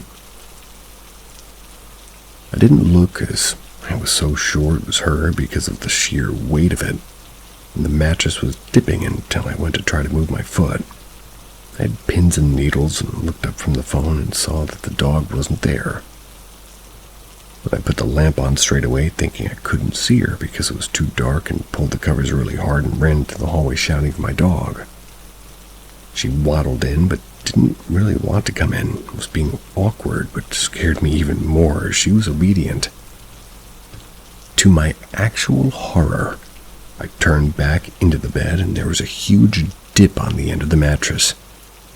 I saw it slowly imprint into the shape of someone's legs and buttocks. I was so scared I held my breath.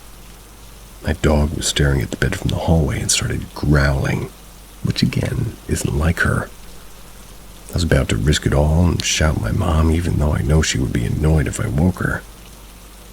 That's when I saw the mattress lift up and the dog stopped growling. I stayed up all night as I was so scared, and my dog stayed with me. I shut the door so she couldn't roam the house. 2 days later, I'm in the bath with soap in my eyes, and I feel it tapping on my shoulder. I assume it's my little sister wandering, or they were nonverbal at the time. I say to her to go to my mom, as she shouldn't be walking in on people without knocking. Then I started shivering and went really cold all of a sudden. I wiped my eyes to turn to speak to her, and no one was there. I shouted to my mom, "Where's my sister?" and she said that she was playing in the garden on her bike. Got out so fast and tried to avoid thinking about it. Then that night, something awful happened. I went to bed, fell asleep earlier than usual, and woke up from a nightmare I couldn't remember, but I was sweating. I smoked at the time and went downstairs, which I never really did as I was scared of being near the back door at night. It was 2 a.m., and when I was standing there, I heard a massive smash and glass fall into my garden. I found out the next day that the neighbor had her window put through even though she was very quiet. Didn't have any issues with anyone. I was terrified, so I went to the front door instead, as I was unsure if I was losing my mind at this point. I finish, and as I'm walking up the stairs, I hear a massive smash in my bedroom. I go to my room, and a massive glass picture has come off the wall. It was secured with screws. Smashed right where my head would have been, and I should imagine if I were, well, it would have caused a major injury from the height it fell and the weight of it. I had many other weird experiences. Doors slamming, but whatever it was started on my little sister. She began waking up screaming in terror. One night I heard so much slamming in her room next to me, I thought she had got out of bed, and when I walked in, stuff was off her shelf, but she was fast asleep. Very disturbing. Moved a month later and never looked back.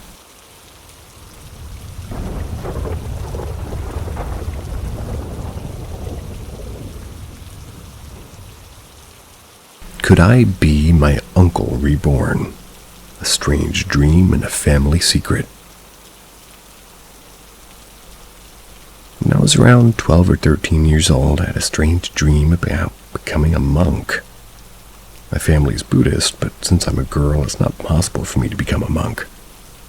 In the dream, I was in a ceremony preparing to be ordained. However, the monk who was shaving my head encountered a problem when he reached my nape. He said I had a wound there, and the blood was everywhere. He panicked and told me that I couldn't become a monk, then left the ceremony. After I woke up, I told my mom about the dream and pointed out exactly where the wound had been. For some reason, my mom went quiet. She then suggested I tell my grandma about this dream. The same day we went to see my grandma, and I shared the story with her. She also became silent after hearing it.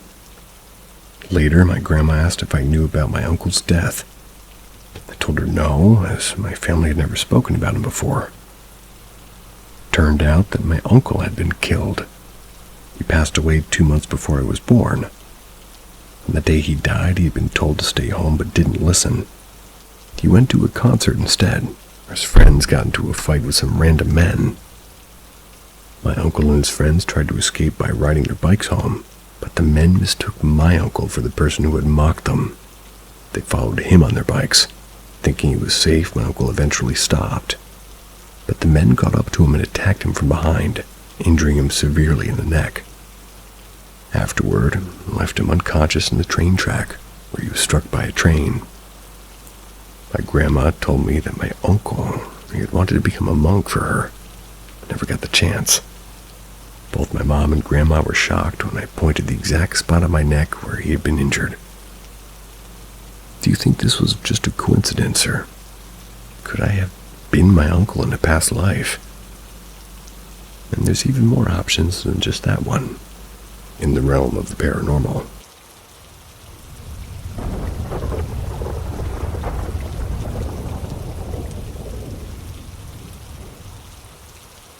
Locked in my granny's cupboard, her heard a weird voice. When I was around 7 or 8 years old, 39 now, I was in my granny's house watching TV. It was only me, my gran, my older cousin that was in the house, and it was a Sunday around 3 p.m. I remember this because every Sunday the football results would be announced on TV. My older cousin would be, well, they would just be laying on the floor with a notebook and they'd write them down. Don't ask me why. I don't even know. But anyway, I used to hate when the results were being read out, so I decided to leave my gran's house and head back home. So I said bye to my gran, never said anything to my cousin as he was busy laying on the floor writing his results down, and walked to the next room, the kitchen. That's where my gran had a walk-in cupboard where the jackets were kept. I opened the cupboard, seen my green jacket hanging up steps inside the cupboard, and pulled my jacket off the hook, and the door slammed shut behind him, locking me in. In pitch-black darkness, I fumbled around, grabbed the round door handle, turned, pushed, but nothing. It seemed like somebody was on the other side of the door, holding it shut. Now for the unbelievable part. I start to hear a low, deep noise, kind of sounding like those guys that do the throat singing thing. I don't really know what it's called. It's called throat singing. Then, like a male voice whispering softly in a sort of Arabic language.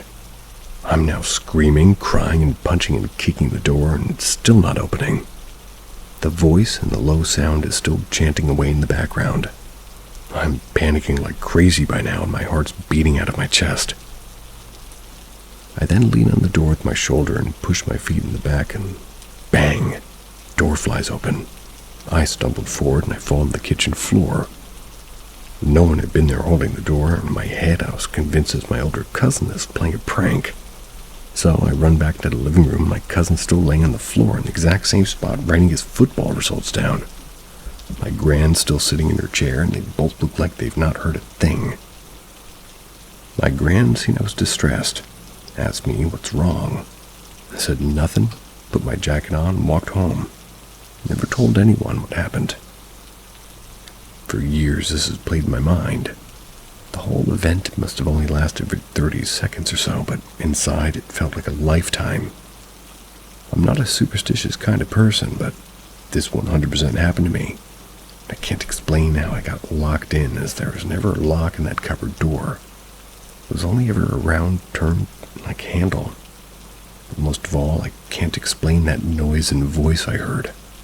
Don't know, with being a kid, if it was just my imagination playing up on me or something, but this day I can't explain what happened.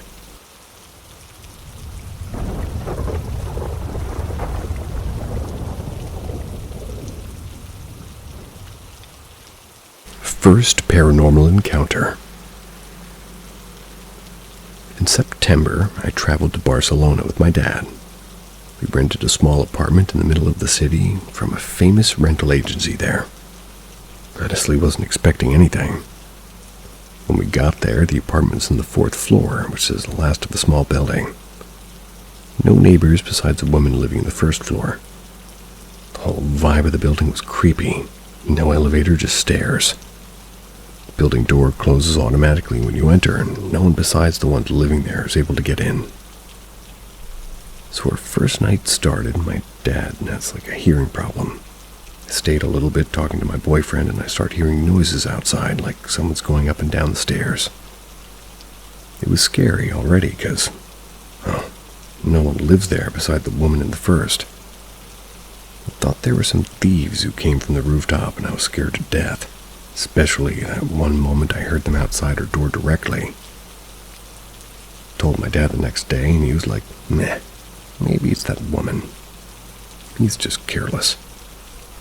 Anyways, we're about to go out, and my dad should take his morning medicine. He keeps it in a small green bag in the kitchen table. He took the medicine, he went out. Spent the whole day outside exploring the city. We got back at 9 p.m. My dad needs his night medicine, but the bag, gone. It's no longer on the table. After searching, we found it tossed in a tiny corner behind the TV. It was shocking. My dad said that maybe the agency sent a maid to clean or something. She moved it. But the apartment was still messy as fuck with garbage on the floor, so there's no way a maid was there. But at this point, I was still in denial. During the night, I heard the same noises outside, and I just ignored them. The third day came. Didn't really notice much happening. Then the fourth and the last day came. Staying up late talking to my boyfriend in a video call in the living room, my dad sleeping, and suddenly, my boyfriend asks me if my dad got up. I was like, no. Then we kept talking normally, but at one point I had to sleep, so I went to the bathroom to do my skincare and stuff. And for some context, my dad's diabetic, so he uses a bath a lot. So whenever I'm in, he knocks at the bath door, and I get out as quickly for him to go in. So I was washing my face, my boyfriend still on the phone watching me, and leaning on the bath door, and suddenly my dad knocks 3 loud times at the door for me to get out. I look at my boyfriend on the phone and roll my eyes, saying, ugh, not again. Open the door, saying, here you go again. And the shock is, no one's there. My dad's still sleeping, and I can't describe the feeling I felt at that moment. My heart sank, and I realized that I'm dealing with something not human. I grabbed my phone, went to my room, and hid underneath my sheets. My boyfriend was in disbelief too, as he heard the knocking as well. It was unbelievable to both of us. He then told me that back when he used to talk about my dad getting up, it's because he heard a clear footstep noise behind me. I also saw a shadow, so he thought it was my dad getting up. Anyway, we left early in the morning to the airport, and this was one of the scariest moments of my life.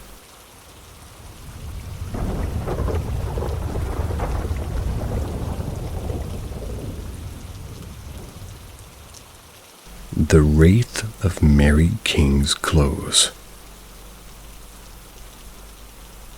On a dark and drizzly winter night in Edinburgh, Claire and her boyfriend James joined a small group tour of Mary King's Clothes, a network of underground streets buried beneath the Royal Mile. The guide's voice echoed through the narrow, claustrophobic passages, weaving tales of plague victims, lost souls, and lingering spirits. Though Claire was skeptical of ghost stories, she couldn't shake the oppressive atmosphere of the ancient walls closing in around her. The guide stopped outside a dimly lit room. This, he said, is Annie's room. A young girl abandoned during the plague. It's said to haunt it. Visitors often leave toys to soothe her restless spirit. He gestured to a corner piled with dolls, teddy bears, and trinkets. As the group moved on, Claire lingered.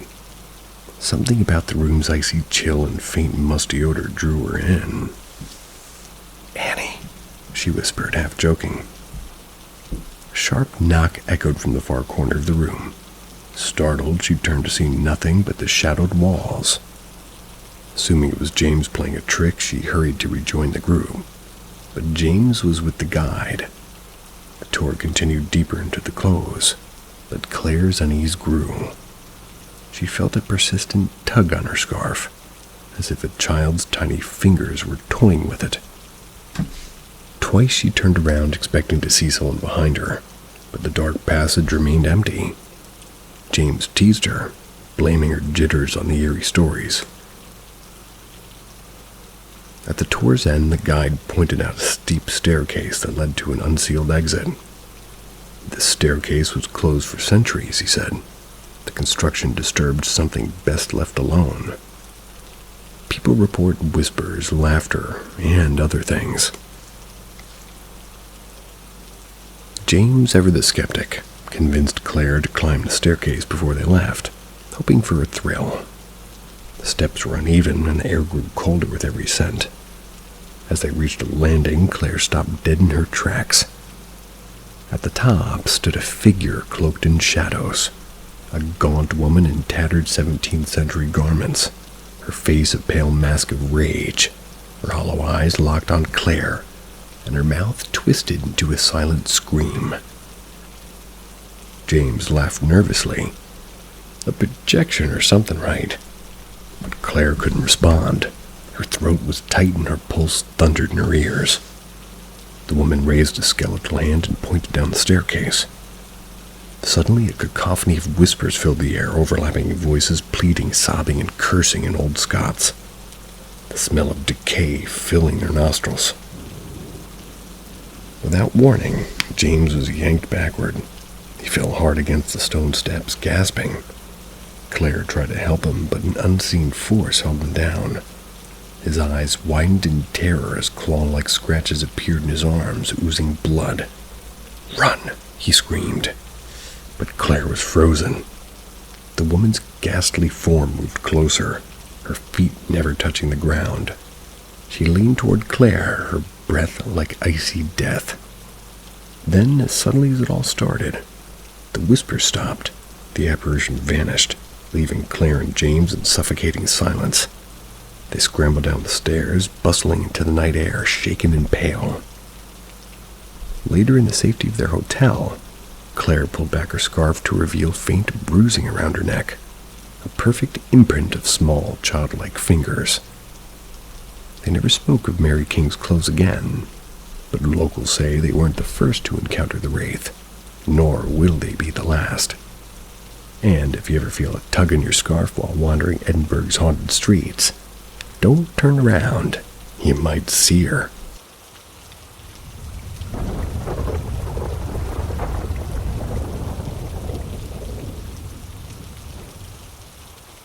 If a spirit didn't scream at me, I could have died.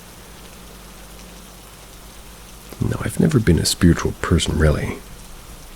However, years ago when I was 16, I was doing a work experience in a bird sanctuary in a farm. It was a big place.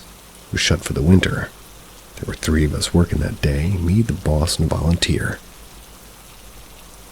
My boss told me he was going to pick his kids up from school. The volunteer had left early, so I'd be there by myself for about half an hour. He said while he was gone to change the bird feeders.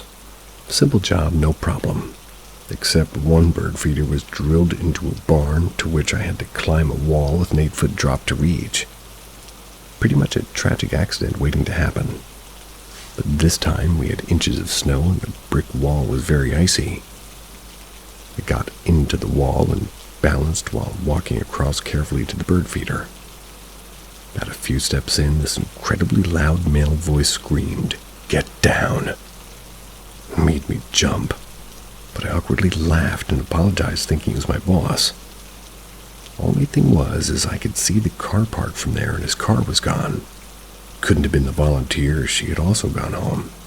And of course, was a woman where there's very much a male voice. I got down, looked around, trying to find the source of the sound. Nothing and no one. I even let out a cliché hello. Searched all the acres and still the same result. Thought back to where the voice was coming from and it seemed like it was right in front of me. Someone shouting right in my face. When my boss got back, I asked him if there was anyone else and he said no. Didn't tell what happened because I didn't want to seem crazy. I only told a few people about this. My only really possible paranormal experience. None of which have believed me, and I don't even blame them. I just think and almost cringe about what would have happened if I didn't hear that voice.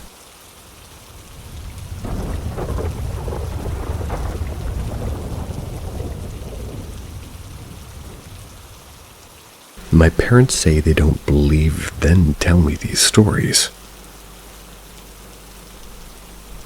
My parents are from a small country in South America. Not sure about now, but back in the 70s and 80s when my parents lived there, the paranormal was normal. So many weird little stories and superstitions and legends from my parents. But they say that they don't believe in ghosts now. Not sure if they don't just give substance to the things that they've experienced, but I want to fill you in on one that included me. About 12 years ago, I was about 21 at the time. I think I was about to go into my senior year of college. It was the summer. My brother and I stayed home, and my mom and dad went to South America for the first time in about 17 years to see the family. It was an early Saturday morning, and my parents, along with my mother, cousin, and my mother's brother, decided to visit my mother's parents' grave sites. It's a very rural area, third world almost. No one really took care of the cemetery anymore. They knew it was going to be a scorcher of a day, so they went super early with umbrellas for shade and chalk, because that was the thing to decorate the tombstones. A giant machete to chop away all the overgrown weeds and grass. They arrive, and it's a cemetery, so no trees overgrown, and the sun's already blazing. There's one cloud. It follows my parents to the grandparents' tomb, if I remember correctly. These were above the ground. My mom's cousin goes to chop the brush and weeds around my grandparents' tombs with the machete, and it flies out of his hands. Not a small man. Uses his hands a lot, strong guy. He's like, okay, maybe it's the wrong angle. He goes to grab it, it's stuck in the ground straight up. He tries again, same thing. But this time it flies the opposite direction that physics says it should land on the ground straight up. My dad tries, same thing. Finally, my dad says, okay, I think they want their son to do this because, remember, my uncle is there. He picks it up, chops it all away. Go about doing their tasks, and when they're done, the one cloud above them dissipates. The kicker, they call me when they come back from the cemetery from South America, and it's about 11 a.m. on the East Coast. Not too much of a time difference from where they are. Their call wakes me from a dream where I'm dreaming about a cemetery and people in it. The image of the dream still sticks out in my mind. Weird, right? I have more if anyone's interested. Beam me up.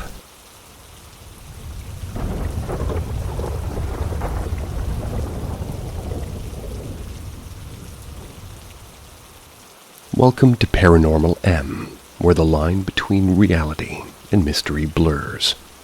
Subscribe now and turn on notifications to never miss a moment. The unknown is waiting to be explored. Wholesome haunting. I'm 18 years old. When I was 6, my dad died. He was an amazing dad, and when my siblings and I were babies, he was very protective.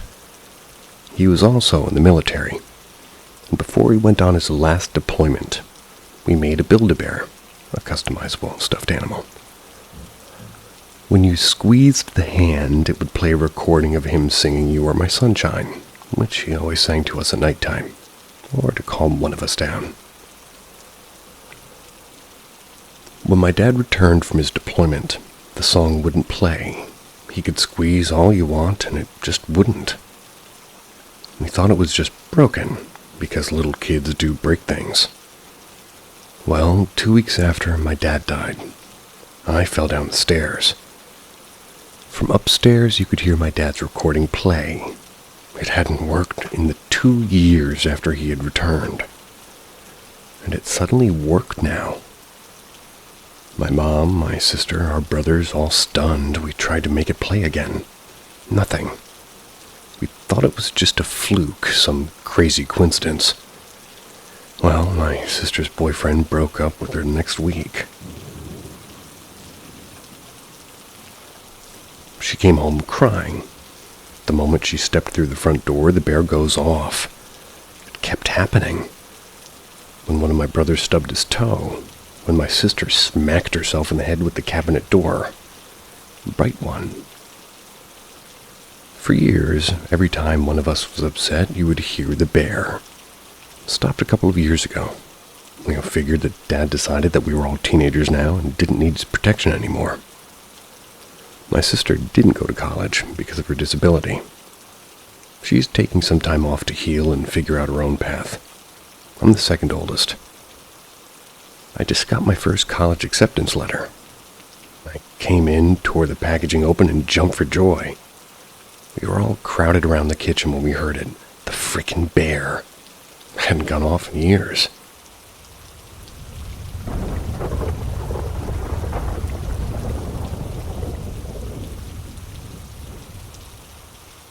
The White Surrey Apparition, a village's unseen visitor. In the early 1990s, in a quaint village nestled within Maharashtra, India, lived Rajesh, a diligent farmer dedicated to his land and family. His days were consumed by the relentless demands of agriculture, while the evenings were reserved for cherished moments with his wife Priya and their 2 young children. Life, though modest, was harmonious, until an encounter on a dusky evening set off a chain of events that would forever alter their existence. The unseen presence. One evening, as the sun dipped below the horizon, casting long shadows over the fields, Rajesh began his journey home. The path, familiar yet eerie in the twilight, seemed to stretch endlessly. It was during the solitary walk that he noticed a figure by the roadside, a woman draped in a white saree. Her demeanor exuded distress. Concerned, Rajesh quickened his pace to offer assistance. But as he approached, the woman vanished into thin air, leaving him bewildered and unsettled. Upon reaching home, Rajesh recounted the perplexing incident to Priya. She listened intently, her brow furrowing with worry. In an attempt to soothe his unease, he suggested that perhaps fatigue had conjured the apparition. However, deep within, a gnawing sense of dread began to take root in Rajesh's mind. Escalating encounters. In the ensuing weeks, the family's once peaceful abode became a theater for inexplicable occurrences. Rajesh was frequently roused from sleep by faint whispers. His name carried on an unseen breeze. Certain corners of their home grew unnaturally cold, sending shivers down the spine of anyone who dared to enter. The children, the innocent and perceptive, spoke of shadowy figures lurking just beyond their vision, their playful laughter tinged with fear. The culmination of these events occurred one fateful night. As the family gathered for their evening meal, an oppressive silence enveloped the room. The air grew dense, the temperature plummeted, and the flickering oil lamp cast dancing shadows on the walls. The children whimpered, their eyes wide with terror, as an unseen force seemed to grip the household. Seeking counsel. Determined to protect his family and unravel the mystery that plagued them, Rajesh sought the wisdom of the village elder, Arjun, a man revered for his knowledge of local flora and spiritual matters. Arjun listened with a grave expression as Rajesh detailed the harrowing experiences. After a contemplative silence, Arjun spoke of a woman named Meera. She had met a tragic end near the very spot where Rajesh had first seen the apparition. Her untimely death, shrouded in sorrow, had left her spirit restless, wandering the earthly realm in search of solace.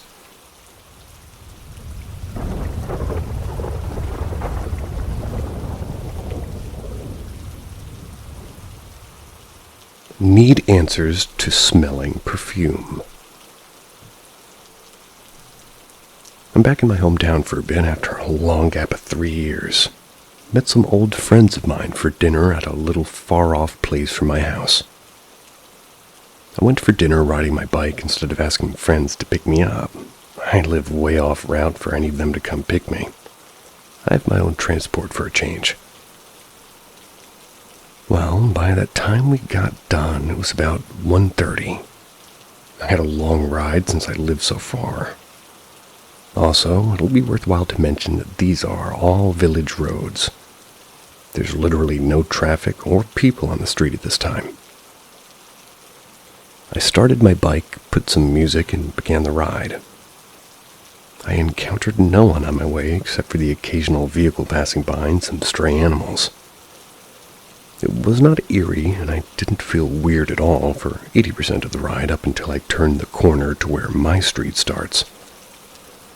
As I was turning, I got a strong scent of perfume, even though there was not a soul there. Couldn't have been my perfume since I use a masculine scent, if this was a feminine, flowery scent. As I was pondering while riding, I got a whiff of the same perfume again, though this time it was a bit subtle. Again, no living being is in sight. There were no houses nearby to explain the presence of perfume suddenly, especially in an environment which smelled like dust and air for the most part. I felt extremely uncomfortable. This was immediately. I just sped up a bit so I could get home quickly. I became extremely uneasy until I saw my house and rushed through the front door. Please, can someone tell me if this has any meaning or significance? Why did I smell perfume randomly, and that too on the same stretch of the ride? I do like when it smells like air, wherever I am.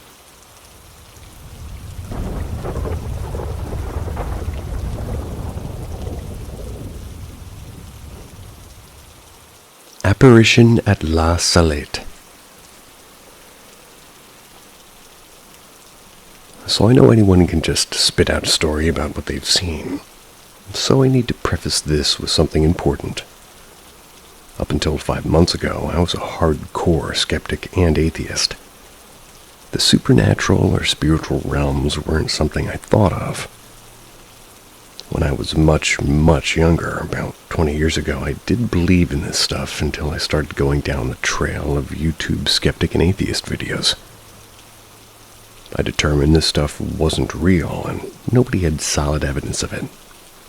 However, for some reason, 5 months ago I started having a spiritual awakening. And to explain my experience is impossible, because I can't quite put it into words, but I'll try my best. About right at the beginning of August of this year, I did something that apparently a lot of people have to do with guidance or teaching. I looked deep inside myself, started revealing myself of my sins. I recognized all of my bad habits and behaviors. I instantly in my heart and mind swore that whatever else came my way in life, I'd just accept it, because anything that's happening to me, I did to myself. Anything I worry about, I worry myself. In psychology, this is just CBT, cognitive behavioral therapy. And that's the path I was on. I've had a therapist for 4 years now, and I've been actively working on retraining my brain, so to speak, to just stop worrying. I suffer from extreme anxiety, or at least I did. And something just happened. I started to feel it like I awoke to another level of consciousness. For the rest of August, it was strong. I was seeing things that were real, but had meaning to me. That's good. I was fascinated and spent most of my time researching things that would pop into my head. I was researching religions, but not the religions themselves. I could understand the religions now, like all of them. Buddhism, Christianity, all of it. Thought it was fascinating. And no part of this journey did I expect anything that I had seen or experienced. Somehow, my journey led me to the National Shrine of La Salette at night. When I was a child, my grandmother would have figures from La Salette, and I believe I was taken there a few times as a child. I walked there in the middle of a summer's night, just to enjoy the shrine. It's a beautiful location.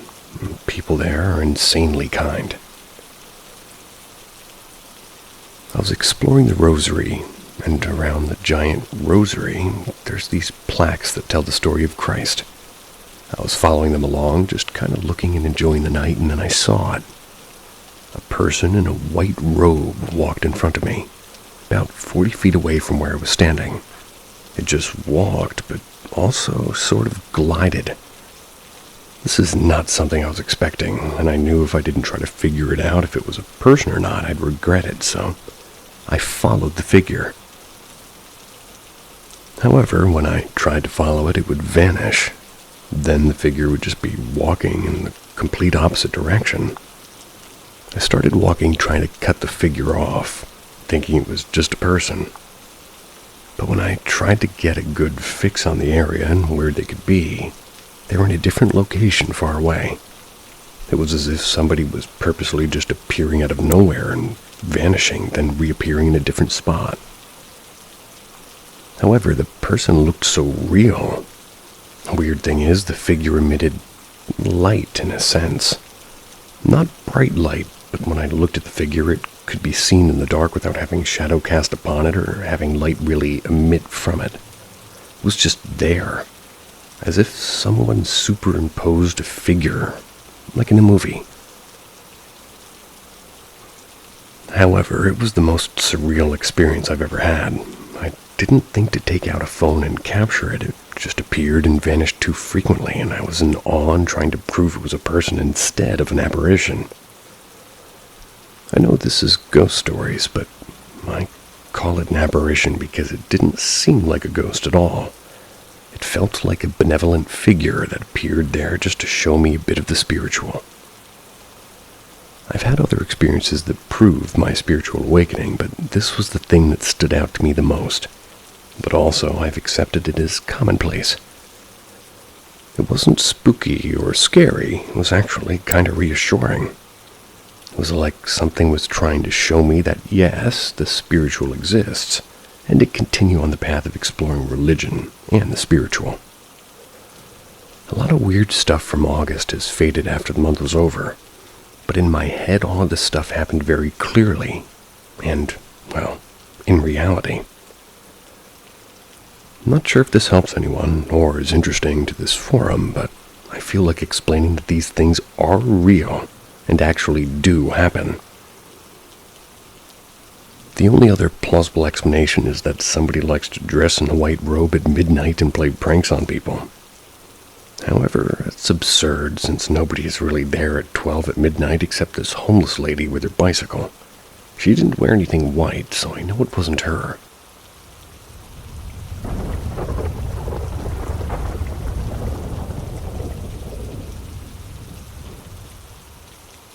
Story about me and paranormal activity as a kid. When I was younger, I was told that I attract paranormal activities, or something like that. The story my mom told me that confused me was when I was around 4. I was in the living room when my mom came in and saw her child crying, pointing to the window.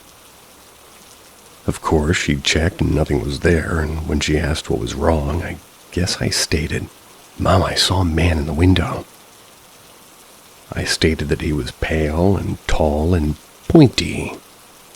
Like any mother, not in some horror movie, she took me and ran outside and drove away. I have no memories of that, but I do one memory of my late Grammy's house. I was around 6 and I was playing with this girl in my Grammy's room, and of course my Grammy was confused, so she called me to come into the living room. She asked me, "What are you doing in there?" I stated I'm playing with this girl who's wearing something that my aunt was wearing. My Grammy's sister who was over her house. My aunt told me to tell the girl to go to her grandma, and I told the girl, who said her grandma's dead.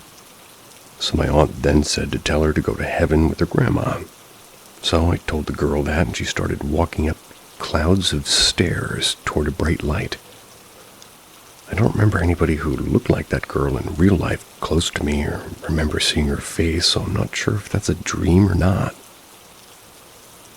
Another story about my mother's sister, I'll call her my aunt, and she was 4, and she was in a corner, looking at a wall, rocking back and forth, mumbling in Portuguese. None of my family on my mom's side, speaks Portuguese at all. And when they turned around to see what was going on, Aunt was sleeping.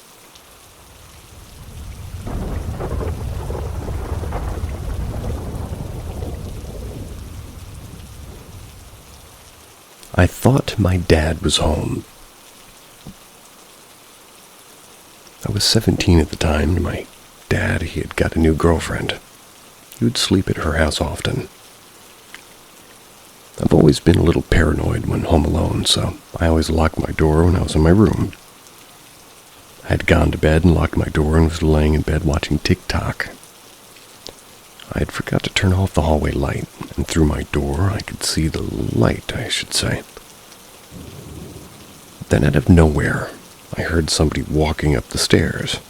And my stairs are loud, I should say. I sat up in bed so I could see through the crack in my door, and it was the most silent I've been in my life, and I listened. It walked very slow up the stairs, but I first thought it was my dad, but it was weird how I didn't hear the front door close. It then walked down my hallway. I could see as the walking sounds passed my room. I couldn't see the light through the crack of my door, and the light I could see before was gone. It was all black. When it went into one of the empty rooms beside my room and the light in the hallway returned, it then walked around a bit in the room. It then walked to my door. It didn't press down the handle, but just kind of shook it a little bit so the door moved. I was shitting my pants at this point, and then I heard it walk down the hallway again. Not the stairs. Everything just became quiet again.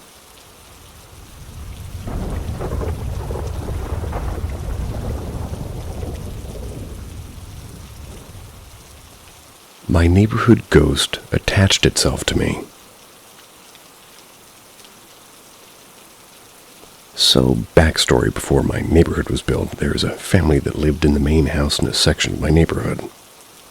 They had a daughter who died in the property before it was turned into a neighborhood.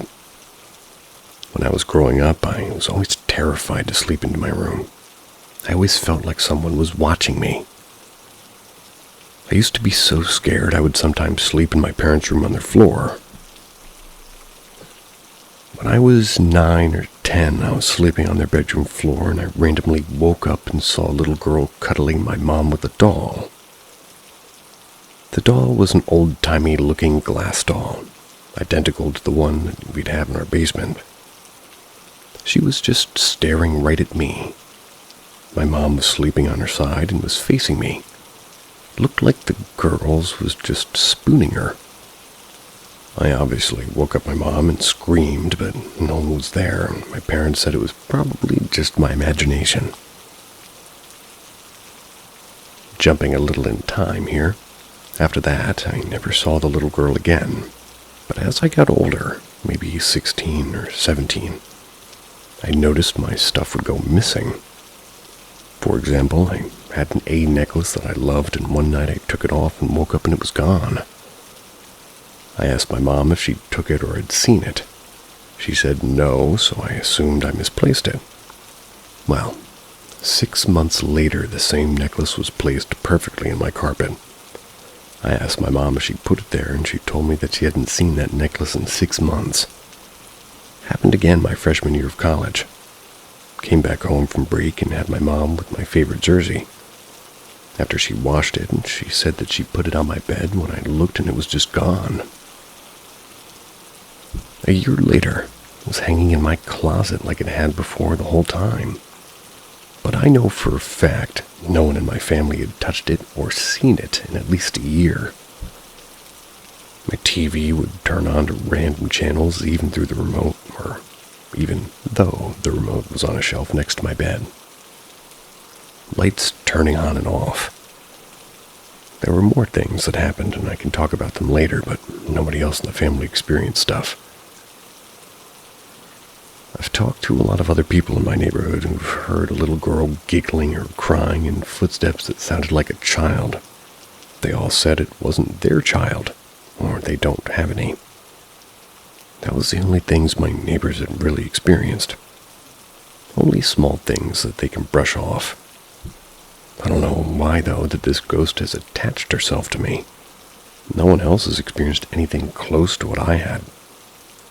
If anybody has any idea on what that would be, it would be great.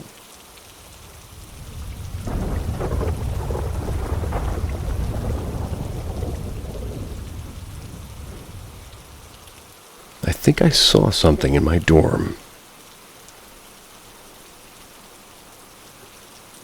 So when my college got released for break, I had to stay a while longer because my dad was waiting for an off day to come get me. So I stayed an extra 2 or 3 days.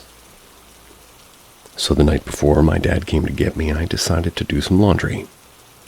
It was late, roughly 10 p.m. when I started, and granted I'm pretty much alone in this building beside a few other people. It is everyone's finals are over now, so I thought I'd have the laundry room to myself. For future reference, my dorm was a hotel once. It got repurposed as a dorm, like it looks completely different other than the general style of the building. One portion looks like a motel and the other looks like a regular hotel. So, around midnight, exactly when I went to the communal laundry room to check to see if my laundry was dry, it wasn't. So I started it back up and left the laundry room. So the two buildings sit parallel to each other. And as I'm walking down the hall of the motel building, I can see inside some of the rooms of the hotel one. So there's 2 beds in one of the rooms. One of the beds is empty and the mattress is propped up against the wall. Now the other bed has sheets, so the room isn't completely empty. But as I'm looking into the room, I see a boy sitting on where the empty bed is supposed to be. He's wearing all black basketball shorts, black hoodie, and he's swinging his legs back and forth. He looked too young to be in a dorm. His head is down, so I can't see his face, and I'm thinking that the girl in that room just has a guest. But then, I realized that the springs are too wide for somebody to sit on it. The mattress is behind him on the wall. So, as I'm looking, I get this really odd feeling. Dread, almost. A sad feeling, too. I look down and I keep telling myself to not pay attention to it. I keep walking, but when I look back up, he's gone. There's nothing in the room now, and I remember getting the chills, and once I get back up to my room, I sat down for a minute and just kind of stared into space. Whatever I saw, I keep thinking about it.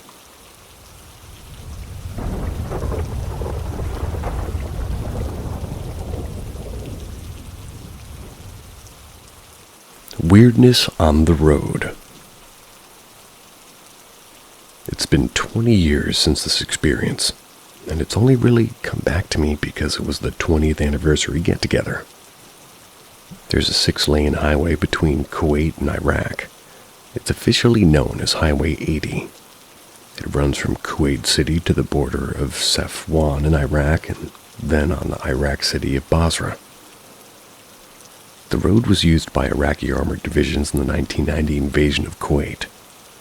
It was repaired after the Gulf War, and it was used by the U.S. and British forces in the initial stages of the 2003 invasion of Iraq.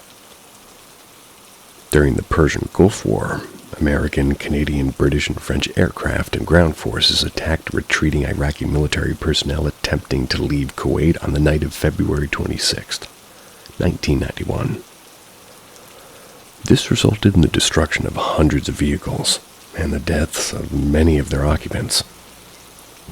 Between maybe 1,400 and 2,000 vehicles were hit or abandoned on the main Highway 80 north of Al-Jara. Some of the vehicles were still in the desert. You could still find bits of equipment like webbing and helmets out in the sand. There was always a weird feeling on that road at night. On one evening, we were in the last packet of the convoy heading to Basra. We had the recovery vehicles, and we were tasked with the recovery of, an apparent broken-down vehicle. We rolled up to the site of the breakdown. As the recovery team started work, we put out a security cordon. Night vision can really mess up your depth perception. Sometimes, really, but you could make out what looked like figures moving in the desert just beyond the cordon. In usual fashion, a squad was sent out to see what exactly was happening, and if it was a possible threat. So, off the 4 of us went into the dark desert. Over the PRR, the personal radio, we got told to stop as we were right on top of where the suspected people had been seen. There was nothing that we could see, so we carried out our 5 and 20 checks. Beneath the sand, we discovered a pile of rags and 3 helmets. Having established there was no apparent threat, we returned back to the cordon. But over the next 30 or 40 minutes as we watched out into the desert, there were a lot of times that it looked like there were solid figures moving around in the perimeter. Now, if this was a one-off event, I would have put it down to lack of sleep. Maybe too much caffeine or just using the night vision. But over the years, since others from different units and who'd worked in that area at different times have talked about the figures in the desert that always seemed to be moving around but could never be found. On the night of February 26, 1991, for the next 10 hours, scores of U.S. Marine and U.S. Air Force and U.S. Navy aircraft from the USS Ranger, CV-CVA-61, attacked the convoy, using a variety of weapons. Vehicles surviving the air attacks were later engaged by arriving coalition ground units, while most of the vehicles that managed to evade the traffic jam and continued to drive on the road to the north were targeted individually. The road bottlenecked near the Mutla Ridge police station was reduced to a long, uninterrupted line of more than 300 stuck and abandoned vehicles, sometimes called the Mile of Death. The wreckage found on the highway consisted of at least 28 tanks and other armored vehicles, with many more commandeering civilian cars and buses filled with stolen Kuwaiti property. The death toll from the attack remains unknown. British journalist Robert Fisk said, "Lost count of the Iraqi corpses crammed into the smoldering wreckage or slumped face down in the sand. That was at the main site. Saw hundreds of corpses strewn up the road all the way to the Iraqi border."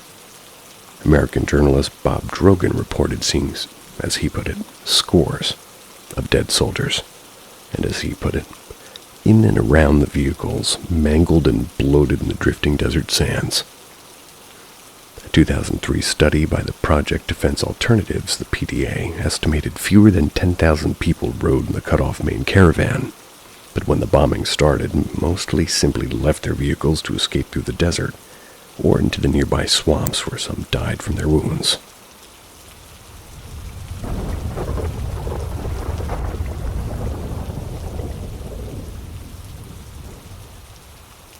I moved out, and now I'm terrified. I don't even know where to start.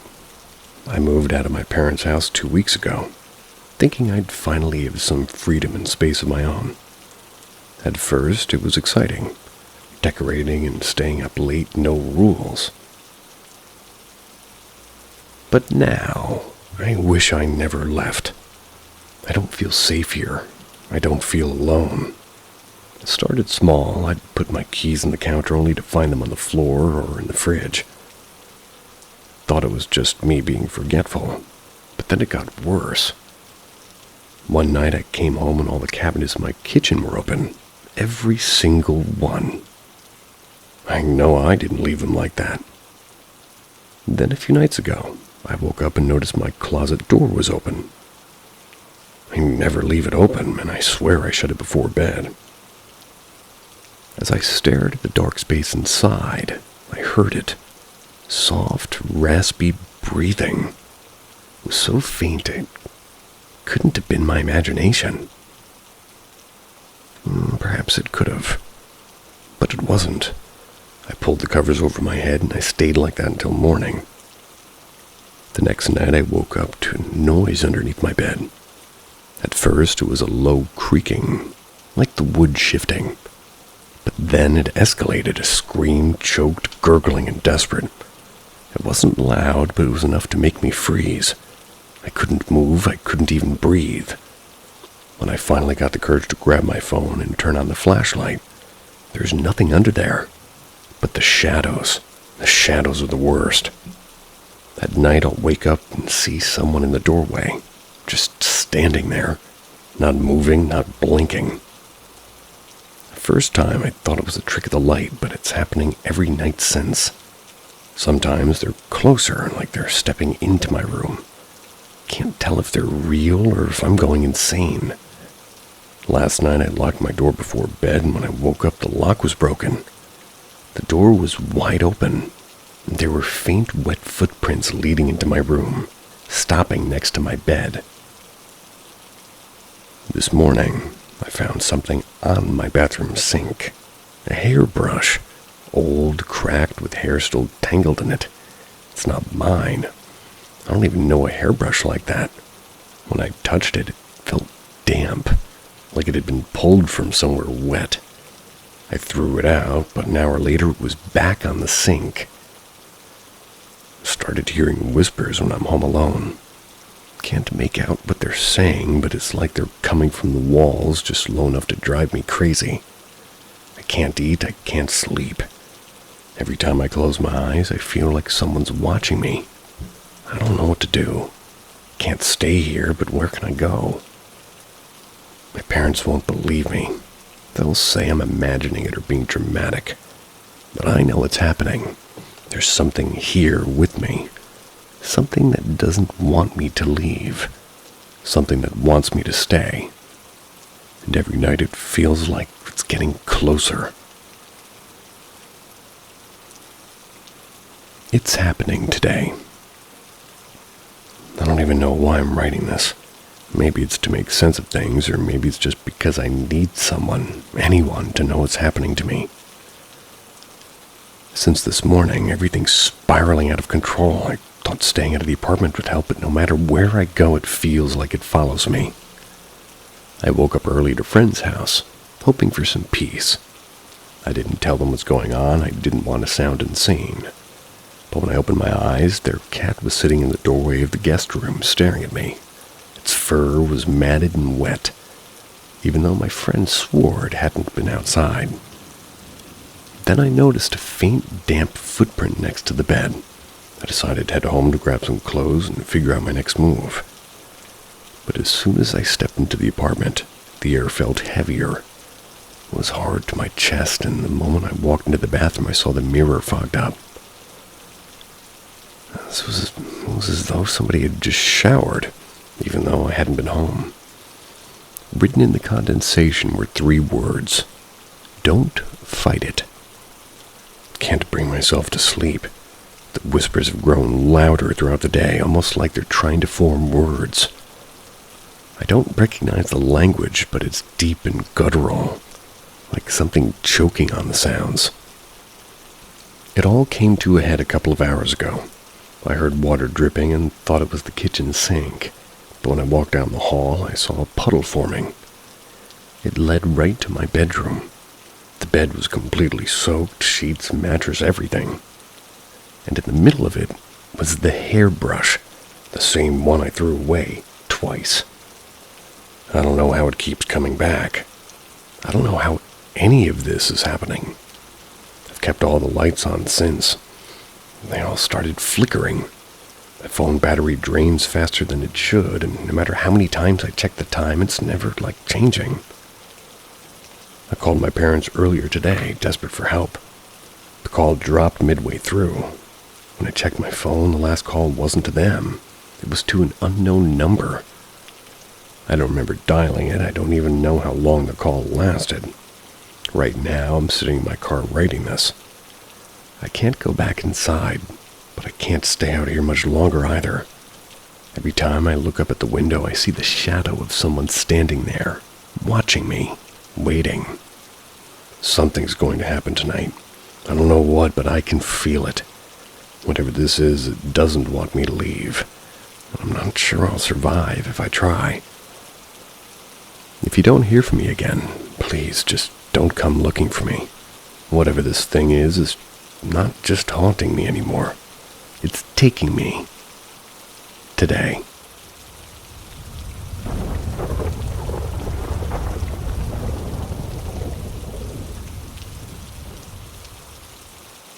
Ghostly experiences. All 5 of these experiences have happened in the same location: Comish Hall, Albion, and Idaho. Background. In my local area, we have a series of haunted mansions. They were built out of an old teacher's school when people were moving across the country to live out west. The rest of the campus had been restored to be homes and condos, I believe. The 4 that have not been touched outside of some outdated wiring and reinforced spots are left for the public during the October to walk through. 3 of the buildings are set up as a scare attraction, while 1 of them is left empty for self-guided exploration. I've had weird experiences in this building's vicinity. First encounter. The first time I'd ever gone was me, my parents, and a friend. We were with her brother and their parents. She was a really big scaredy cat toward anything horror. Through the attraction houses, she had been oddly calm and excited to go through everything. However, when we got to this building, we hadn't even walked up the steps before she had started to bawl her eyes out and scream like something was attacking her. Our moms and her brother had opted to stay outside and take care of her while our dads and I went and explored. We had no other strange things happen in the building, but when we asked her about the meltdown in the car on our way home, she didn't remember ever doing such a thing. Was genuinely really mad at us for going without her into the building. A few months later, we stopped talking. No contact. It was out of the blue. Second encounter. This happened a few years later in the same area with a different friend. We did manage to go into the building, and all the photos we took this time have acted weird.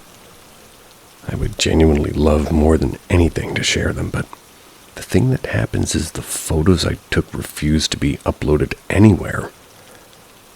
Well, anywhere but my Snapchat account. I've tried to save one particular photo to my actual camera roll, and it will vanish after a few weeks, or if I'm lucky, months.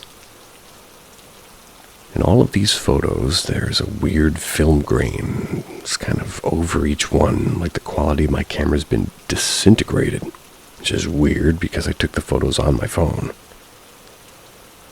In one set of photos taken from 3 different phones of my father, there's this weird, fleshy blob in it. The way it looked would suggest a hand moving, but my dad's hands were in his pocket and around the guide, so they were making sure that we got out of the basement safely. The guide's hands were covered by sleeves.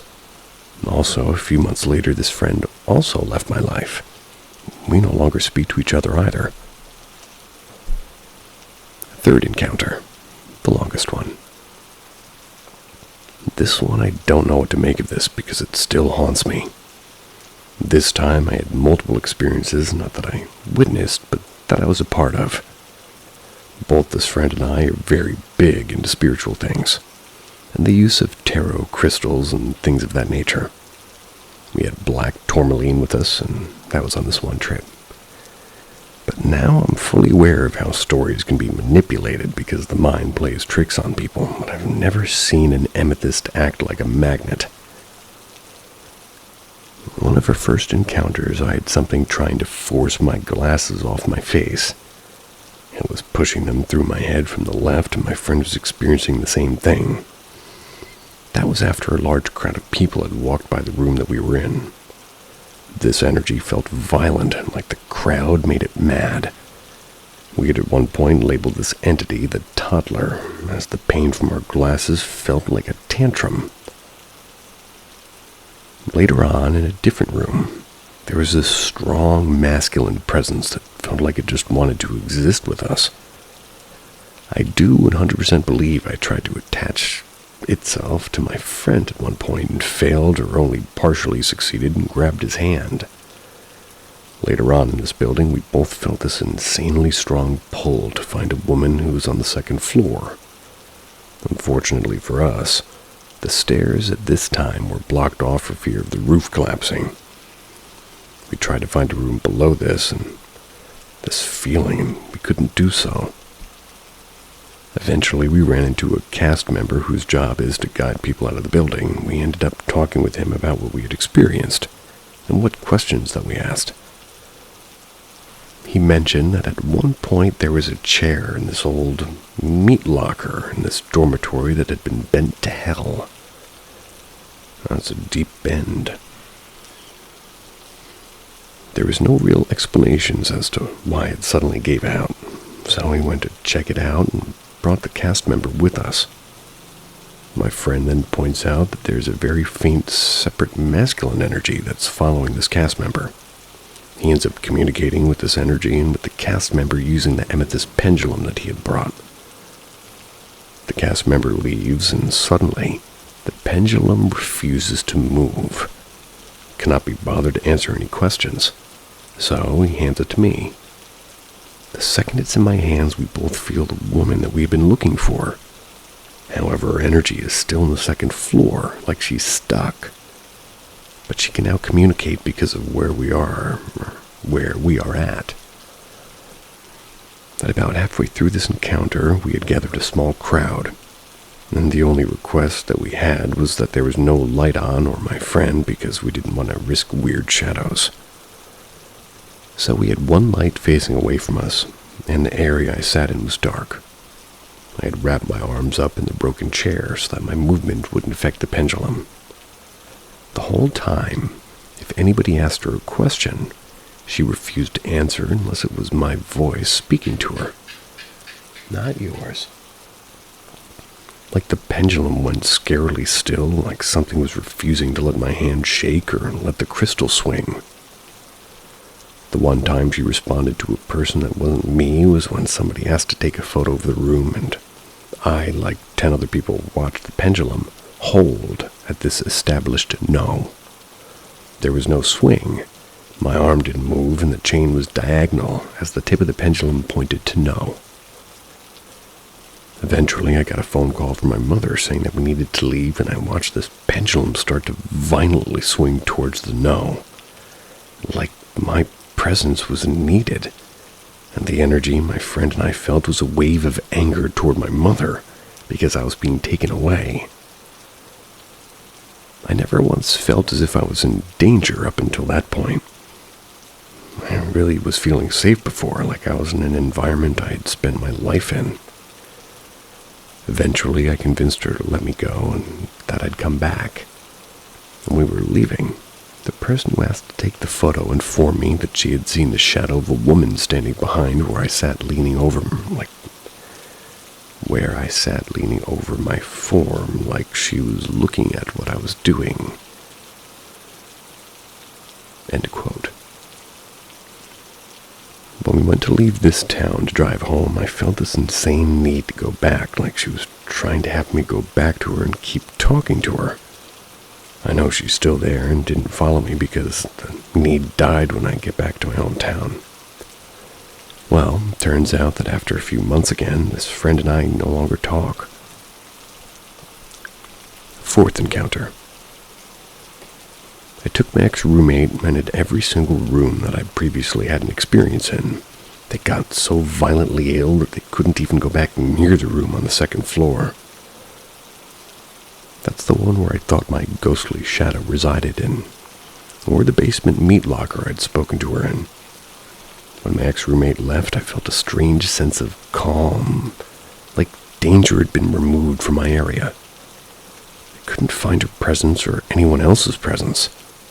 Turns out this ex-roommate, for reasons I can't talk about, decided to leave my life in a very violent and traumatic way.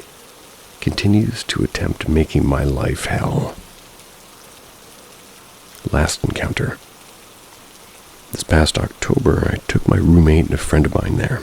The grounds were so calm and safe that, other than a few, very gentle pulls to specific places, nothing happened. There were no feelings of I needed to find something or someone, and I didn't have any crystals on me. Didn't have my pendulum. It was just me throughout the experience, and I felt safe enough to unmasked.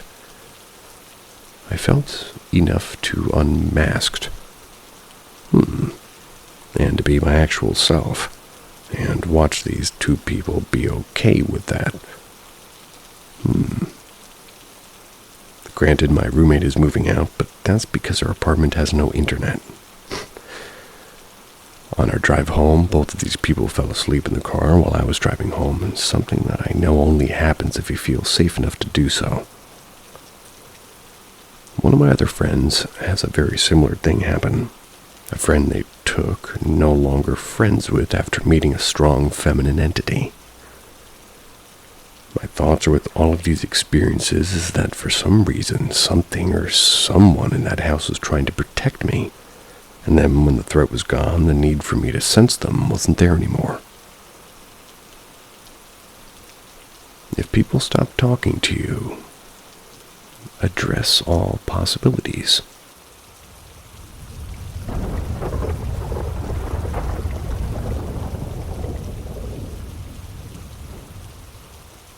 Door opening and closing by itself. I was about 9 years old, and I was in bed just laying there when I see my bedroom door slowly start to open. I saw a yellow light, like maybe the hall light was on. I called out to it, "Hello?" No reply. Then I started to think it was my sister playing a prank on me, so I said my sister's name, but I'm not going to tell you the name. "I know you're just playing a prank on me." No reply, and then it slowly closed. The thing that also was really weird is that it was silent when it opened and closed. It was odd because at the time I had a mirror that hung in the door that made a horrific noise every time you opened and closed the door. I was very religious at the time, and I thought, did I get visited by an angel? I get up out of bed and open the door. It's completely pitch black. I go downstairs and my sister was on her computer. It looked like she had been there for a while. I asked her, "Did you just come upstairs and open my door?" She said no. I said, "Are you sure?" She said no. She had been down there on her computer. I asked where Mom and Dad were, and she said that they were in bed hours ago. The next morning I asked my parents, and they said that they never went up there. And honestly, if it was them, why wouldn't they say anything back to me at the time? I really believed it was an angel or something that checked in on me, or maybe somebody who had passed. I prayed a lot for signs as a child, and maybe I got one. But as I grew up, I started to be really skeptical. But I think back to that moment. What really happened that night?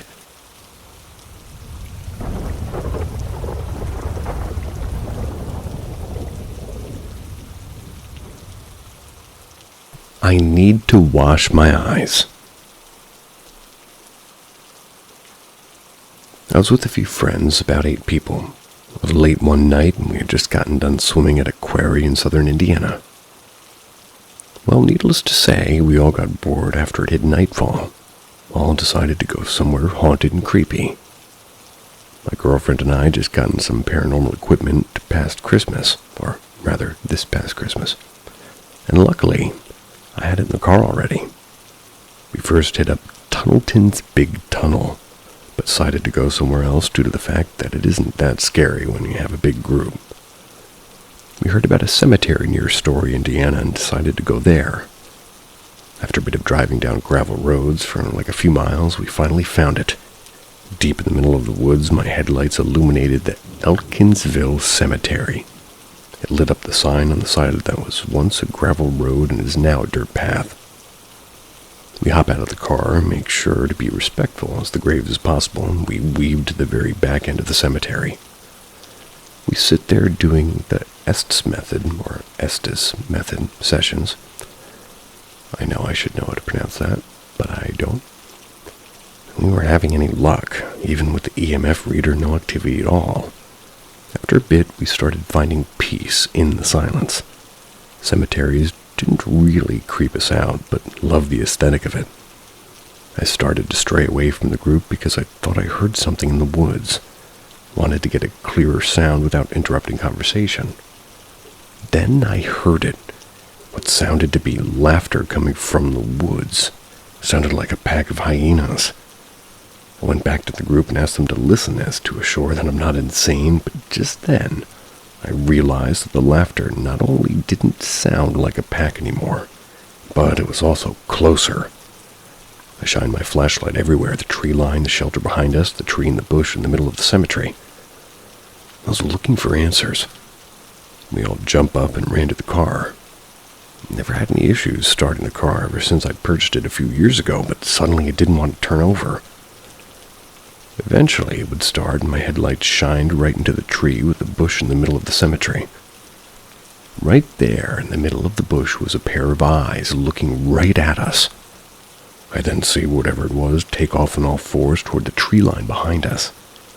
I then whipped the car around to not lose track of it, but to our horror, what appeared to be an animal with fur crawling on all fours not even a second ago was now walking on its back legs with no fur into the woods. I was too in shock to move until my girlfriend grabbed me and shouted, "Drive!" at me, which I proceeded to floor it out of there. Couldn't shake the feeling that we were being watched the whole way out of the woods, and to this day, haven't been able to find any animal that would be able to do that in southern Indiana.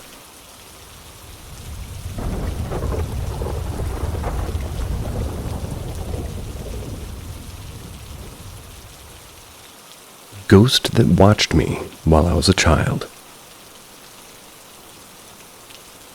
I'd like to start by stating that all of my family members have seen somewhat similar things, and or different things than what I've seen. I've also had strange events happen in all the houses that we've lived in. The context to my family before I get into this is that I was around 4 or 6 in these events, and I have a brother or sister, and my parents lived with my grandparents on my dad's side. One of the earliest memories I have was living in this fairly large house at the time. It was a nice house, a bit of context on the layout that you walked through the front door and you had a small connector to the guest bathroom. And our garage to your right, and as you walk up the landing, there was a platform that had a staircase to your right and a hallway leading into a dining room in your left, which I used as a playroom. Small connector, a foyer perhaps. If you continued forward, you had the top of the basement steps, which had a half wall on the side closest to the landing, and then a couple inches before the living room if you went forward. The living room was pretty large. It also had the kitchen and an area where we had the kitchen table. I was playing at the end of the living room one day, furthest away from the steps, when it was just me and my mom home and I didn't have school yet. Everyone else was at work or just gone. We had a TV at the end of the living room, which was just off at the time, and I was playing with my cars before I noticed that in the reflection of the TV, I saw a weird, tall figure at the top of the steps. I was very puzzled, so I turned around and looked, and I saw a man without a face that was tall, wore a suit and a top hat. I always described the man as having no face because it was a weird, fuzzy, transparent void, if that makes sense.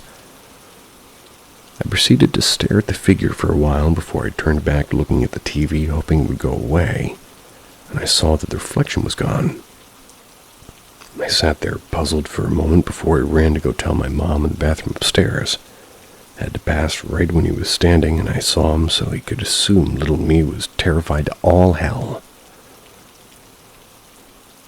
The second encounter that I remember about was this man that we were just talking about, which sounds a little bit like me in high school, but me and my sister were playing in the landing near the front door. The door had glass that was fully visible, but you can kind of see through it. Anyways, it was late at night, and one night everybody was home, but me and my sister were the only ones downstairs. We were, playing with different toys and stuff, and all of a sudden I see a man in a suit at the door outside. Now, like earlier, I couldn't see the face of him, but he was wearing the same suit this time, and his skin was grayish. But still, you couldn't see it, so I called it a wolf man in a suit just because the skin was gray. Third encounter, I don't actually remember it, but it was multiple and just put into one because, like I said, I can't remember. Anyways, my family members told me about the experience during this time, and I used to keep a book to try to draw these ghosts I saw. That's my dog. But they told me that I would talk about the man in the suit with the top hat in my playroom, and that he would always watch me. I always stated that the man was outside my windows watching me too. Overall, these are just some of the things that I've seen, and I'm now 18, but I have seen a decent amount of things. and I'd like to know if anybody else has anything or experiences that are similar or anything. I've tried seeing the history of deaths and etc. to see if I could find something, but couldn't. The only known thing to me is the house was burned down at one point, but they rebuilt it.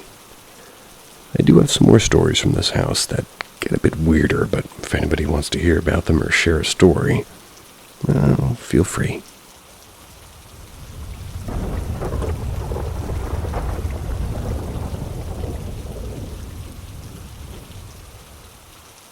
Weird events that my family experienced at my childhood house.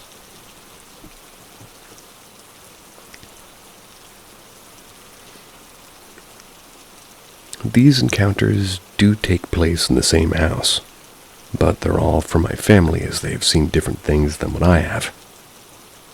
More context to my house is that we have a really big backyard. It was divided by a creek with a small bridge over it. Anyways, the creek always gave everyone in my house a weird vibe. So one day, my mom was taking photos. She had taken one of the creek, and in the photo, you could see all these weird, transparent figures standing around the creek in an old-timey clothing and hats. It's like what you would see when America was first being built. My mom and grandma were working one day in the backyard. It was past the bridge where we had a shed fireplace and a playground. And all of a sudden, they had heard a noise over by the bridge, and when they turned to look, it was a little boy in a Confederate uniform. Not sure what happened after, if he disappeared or went somewhere, but that's what I'm able to recall from when we exchanged the story. In 2011, my grandpa had died a day after my birthday. So in my house upstairs, the layout was weird. It had 3 bedrooms and 2 bathrooms. And in my brother's room, there was a staircase where it led upstairs to a master bedroom and master bath where my grandparents stayed. It had a door at the top of the stairs, which was usually shut. Not exactly sure of the context of all, but I was home beside my brother at the time, which was addicted to Halo at the time, and he was playing, loading into a match, when suddenly his screen turned black, and in the reflection he had seen our grandpa walking from the stairs to his door. Then all of a sudden he turned back to see no one there. Then the door suddenly just opens, but no one is visually there, and it freaked my brother out. The final encounter in this house was before we moved out, and, well, my parents had just passed away. So we're gonna downgrade, so we were packing, and I'm standing outside the garage with my uncle and grandma and my aunt. They were inside the house shredding old papers. That's when I heard in my ear my name getting called. But it was like somebody was screaming my name calmly, if that makes sense. It was my mother's voice, and I asked my uncle or grandma if they heard anything or had called my name, and they both said no. I went to ask my aunt, and she had also said no. These are all the main encounters of what happened at the house now, and there's been times where you felt like you're being watched in the basement or in the kitchen late at night. The house just had a really weird vibe to it. After we moved, there was some other incidents that had happened. And one that just happened on Christmas Day that was pretty recent, so I can make another post explaining the stories in the past 2 houses that I've lived in. I was 6 when my parents had passed away. I woke up one morning from my grandma's room and went into my brother's room to ask him to walk down, and he said 1 minute, because he was in a Halo match. I then heard somebody walking behind me as I started walking down the stairs, so I thought my brother was with me. Once I got to the bottom, though, I walked where the half wall to the top of the basement stairs were, and my grandma said good morning to me from the living room, because you can see into from where I was standing and vice versa. Anyways, I turned around to tell my brother thank you, and then nobody was there, but I had heard someone behind me the whole time, and my grandma later said that she did see someone behind me, but it was a tall, dark shadow. We think that it was my dad watching over me, or the tall figure who watched me, who I mentioned in my previous post of the ghost that watched me when I was a child. After the passing of my parents, my grandma had taken me and my siblings that we had to downgrade to a townhouse. We were there for 6 years total. After we had first moved in, we never really had anything happen. But after a while of living there, it started with the smell of my dad's cologne that would randomly be in the house. None of my siblings owned it nor used cologne at the time. It was mainly in the hallways upstairs. But sometimes, you'd be downstairs, but it was very rare. You'd just be sitting there, and then the scent hits your nose out of nowhere. The second incident that happened didn't happen to me, but to my brother and my sister and their partners. They were all down in the kitchen one night, and me and my grandma were asleep. They were playing the game of life at the kitchen table. Nice. And all of a sudden, a basketball in the corner of the room that they weren't near started bouncing on a pile of some random things in the corner. The many years we lived there, the basketballs never moved, not even an inch. This story took place around 2018 after my great-grandmother passed. So my family all has their different beliefs on who it was. The final incident from this house was my sister's boyfriend, who is a long family friend and had come over, and me, him, and my brother were close. So we're all talking before we headed upstairs. As you walked upstairs, you have a wall in front of you with a dresser. This will be important later. To your immediate right, there was me and my brother's bathroom, and in the corner to the left of that was me and his room. My door was on the left, his was on the right. To the right, when you walk upstairs, was a small walkway with a half wall. You looked onto the stairs, but if you continued, you had my grandma's room and her bathroom. After we headed upstairs, my sister went to take a shower to my grandma's room before we even got up there. Me and her boyfriend went to my room because I was going to show him some Pokemon card pulls I had gotten recently. My brother was walking to his room. He walked into his room first, shut the door, then we did soon after. As soon as the door had shut, we heard a loud thud on the door. Me and my sister's boyfriend looked at each other. Then I go to open my door, and my brother just opened his as I did. We noticed that her cabinet on the walkway to her grandma's room is wide open. All the stuff in the dresser at the top of the steps are knocked off. There was hockey pucks and pictures and some fossils on the dresser. We then looked down to see what a hockey puck was thrown at. It was at my brother's door and had left a dent into it. My grandma was getting old at the time and wasn't able to run up and down the stairs after doing something like that, and my sister was already in the shower, like we had mentioned. It would have heard her running since the floorboard creaked near the cabinet. After that, we didn't have anything else happen in that house. Still creepy to think about. We moved into a new house in 2018 and have had some encounters, but nothing much. But I'll make a post soon enough about the events, considering I've had a lot of experiences for some reason. Let's throw some commas around. I've had a lot of experiences for some reason. I also have had a lot more when my family members from my first house that I was too young to remember.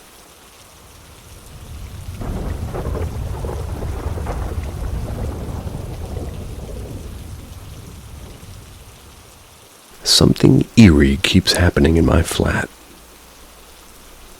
I first remember visiting this flat when it was my nan and my granddad living here. I started visiting every weekend due to me needing a break because of my autism. I remember sometimes thinking I saw a shadow or having a feeling of not being alone. But being a kid, I just shrugged it off as nothing. My granddad passed in 2016.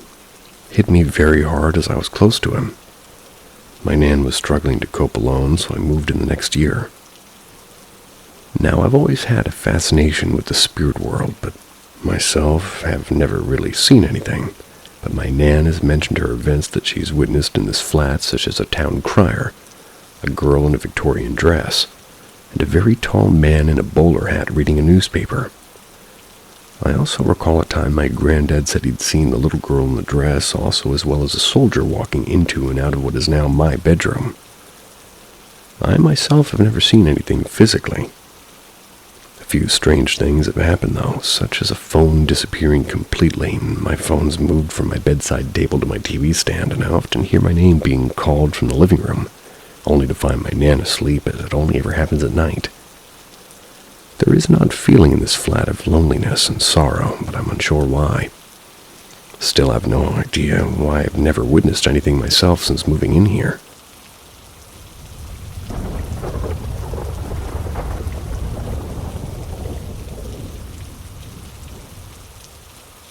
Kid ghost running through my house, etc., etc.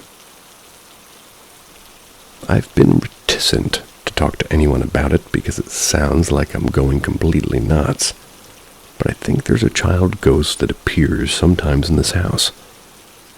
On at least 4 occasions since we moved in, I've seen this kid run through the room. He's about 8 or 9 years old. He wears a 70s-era striped shirt, has brown hair and a bowl cut. Always laughing like he's running away from someone playing tag. First, I saw him upstairs. Then he ran across the hall and then nowhere to be found. Since he's run through my bedroom, disappearing into the master bath, downstairs living room, and my downstairs office, while none of us have ever seen him at the same time, my wife and one of my sons have reported similar events. The other day, we're sitting at the kitchen table. I thought one of my sons was across the room, like when you see somebody out of the corner of your eye. So I didn't look up. But then the cabinet flew open and several glasses fell out and shattered on the floor. Turned out my son had been upstairs the whole time. A few hours after we cleaned it up, an ornament fell off my Christmas tree and broke. Weird, but no biggie. But then, 5 minutes later, the tree fell over. Not gradually, it was like it'd been pushed. I was on the couch right in front of it when this happened and had a distinct feeling like somebody else was in the room right before the tree fell over. No one else was in the house.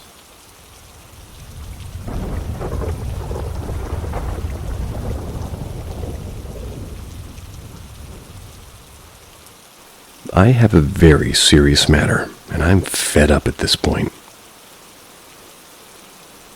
My name is Tyler. I promise every single word of what I'm saying here is true. I've lived in my house for about 4.5 years. There's always been little things that happen here and there, but it's been extreme for about a year straight now. There's a demon or a poltergeist in my house. As I type this right now, it's 2:20 a.m. Another case of me being awake after being roughed up in my sleep. Every night as I'm falling asleep, this thing torments me, and it's always right as I'm dozing off, like it doesn't want me to get any sleep. It pulls and pushes my hands and legs, twists my head from left to right. Feels like it puts gas in my nose when I'm sleeping. I wake up because of the reaction of breathing and gas that burns, vibrates my bed, kicks my bed, and pulls me and pushes me. Yanks my legs super hard and always right as I first fall asleep, like it's purposely tormenting me. I hear it walk through my hallway during the day, then slam my brother's door. It hissed at me once outside my bedroom door super loud before. It's literally so often, so much that I can't begin to try to tell everything. It's non-stop. I don't remember the last time I was able to just fall asleep without this damn thing smacking me around. Tonight I woke up after being pulled around and it felt like it put gas in my nose and did something where it felt like I was deaf for a few seconds. I swear to my Lord Jesus Christ, I'm not lying about any of it. It does stuff to other people in my house too, but they haven't had any physical contact. But they have stories for days, but man, I'm exhausted. I don't know if it's the house or me. I wish I could actually articulate to you guys how bad it really is. I think anybody else would probably scream and cry every day. It's true torment. Something I never ever thought was even real just a few years ago. Now it's literally my everyday existence. Sometimes I just sit in awe. I can't even believe this shit is my reality. Fucking hate it, man.